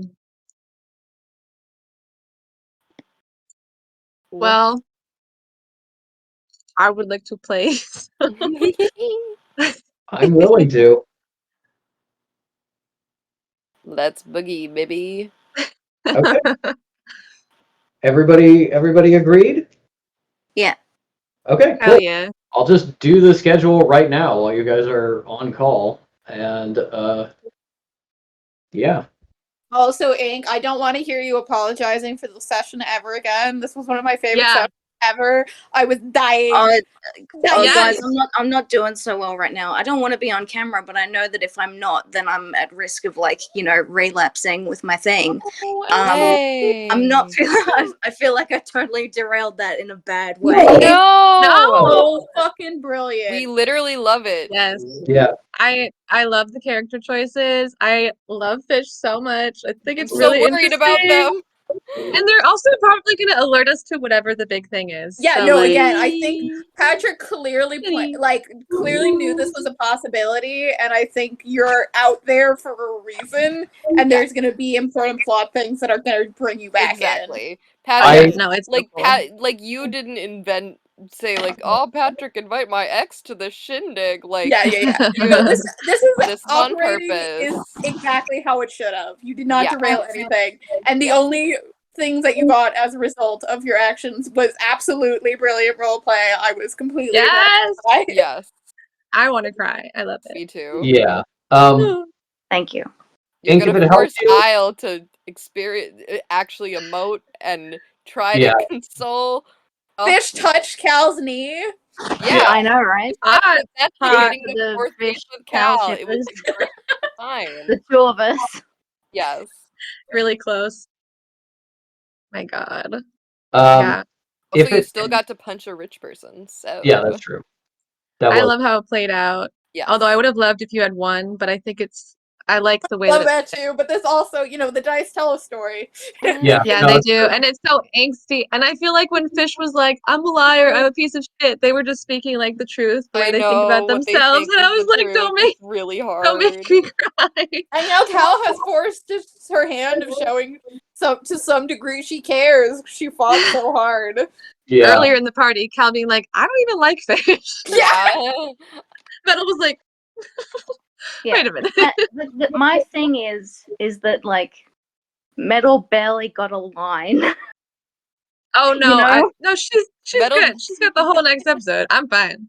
We also Matt loves, and you can say if I'm wrong, but Matt loves watching a session. I Oh, see no, Matt yeah. Yes, I We're think that is more something Mads engaged. enjoys. in not I'm fully, fully. yeah, no, it's so much fun. Sometimes when it's my turn, I'm like, oh, I'm like, oh, I'm playing. No, That's I was good. No, I sad, love and it. I kept going like, Max, do you want to come in to the scene? Yeah, Yeah. get the guy. She said no, so it's not you. Although I wish I had, because also, can you tell me what the poster says again? Because I got so excited I blacked out and I couldn't like write it down. I just wrote I knew it was coming, and I still was like, oh. I wrote it just says Rev Shepherd on fertility. So I don't That's all you know gotta the know, rest. baby. He's doing a I talk. was like, Yeah, Yeah. it's basically the magic of fertility. It's a talk in 3 weeks. It'll be there. Elise is gonna give birth live on stage, baby. Oh no. It's like the So- miracle. It's like the miracle of birth at the State Farm. but the pagan lady, I she meant to say is State like, Fair. oh yeah, your sister who is dead. That's like so sad. Anyway, I mean, I hate this person, and I'll be seeing them in a couple of weeks. And I was like, Yeah, I will say my take is she does not know at all. She has yeah, no clue. but she's gonna be there. Yeah, that's why Cal's like, hey, you need to get this lady's phone number. It's, Yeah. just Elise, it's Elise in a bad wig. We need to call. Yeah. Oh my god. Yeah, I had a lot of fun. Ink, if it helps me, if it helps you to give my perspective from the session, I purposefully put your ex there and knew she was going to start shit, and like purposely had her be married to like be more likely to start shit. I Yeah, didn't. you made a whole duel thing. Yeah, I didn't. Well, no, that was spur of the moment. I didn't. Oh my god! I Well, didn't think. I didn't think it would come to a duel, and so I gave you a lot of off ramps, but you kept making the choice to go back on, and I was like, okay, great. cool. I love it. And I was just I like, love it. So good. yeah, I was just I like, think it's I was in like, I character. love this.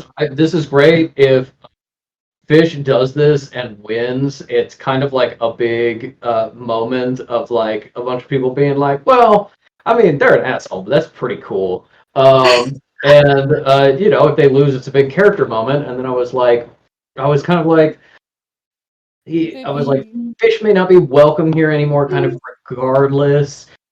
If Fish ever ends up outside, they might see something that like has this larger plot and this threat. So I was kind of glad in some ways of being like, oh, Fish got thrown out. I got a way to like introduce this through another method. And that was partially for that luck check about whether you were lucky enough for Isle to find you and lucky enough for you to see shenanigans going on. Oh my god. I'm so Yeah. excited. And do we know? I'm Do we know scared if of, like, Isle doing finds a- them yet? I don't think Isle has clocked them yet, but we can roll that when we start next session tomorrow. But yeah, no, I loved it, and I felt like I did my duty as a DM of giving you enough like potential off ramps if you wanted them, and you didn't want them, and I was like, cool. I'm here to facilitate a story, not force a story. So I'm not gonna be like, hey, you're all like not playing in the sandbox correctly. You all need to come here and let me show you how to do it properly. Where the story goes and the choices you make are the story that happens. I've got things that I want to happen, and in some cases, things that will happen kind of regardless of what you do, just because, it's like, oh, if you're not there for that, it still happens. You're just not there. Yeah. Like the sanctuary. Yeah. Where the sanctuary that's gonna blow up. Having like a pity party moment. I'm not trying to make it about me. But that's my problem. Where I'm trying so hard not to make it about me. Where like I am. No. Anyway, No, you're thinking, guys. I really appreciate it. No, there is nothing wrong with asking for validation. I am someone who desperately needs that. That's true. I Also, like, give we all Mooney got- validation every day, multiple times a day. Yes. And she does ask for it pretty constantly. Also, it's not all And about she you, and we didn't deserves think it, it was. and you deserve it because you're all great. Yeah, No, you- genuinely, you this did was one great. of And the best what sessions ever. And I'm not saying that to like make you feel better. I would have said that regardless how you came out of this. Yeah. And what you're experiencing, I think, Vienna, you can back me up on this, is Yeah. is like, it's kind of like actors come down. It's like when you have a really dramatic scene or do something really emotional, you rebound the other direction and you feel like absolute shit sometimes. Yeah. This is Yeah. the aftercare. It's also like Yes. Yeah, this is the aftercare. That's true. it's also like evil brain in general. Like when you're like Yeah. you want to say like, hey, like I need help. I'd like to talk to someone, and then you feel like your brain, which this is the reason why you need help, is because your brain is making you feel like shit. And then when you ask for it, your brain makes you feel like shit. So you ask for it.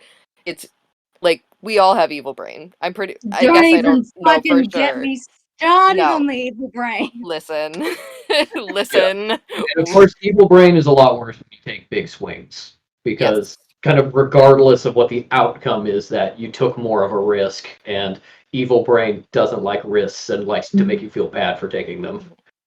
Yeah. Anyway, my taking off the jacket moment was objectively cool. I It Oh, was- it was Yeah. hot. Yeah, 100%. Everything about it was so good. Oh my god. I love it so much. Okay. Thank you, everyone.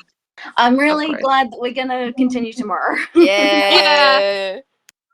Yeah. Definitely. Oh my gosh. Kitten time. We're coming off kitten time for session. That is true. That is true. Those extra 2 hours would be petting a cat. So You guys That are is real ones. solid. And Yeah, I'm, yeah. we really appreciate it. Yes. Oh,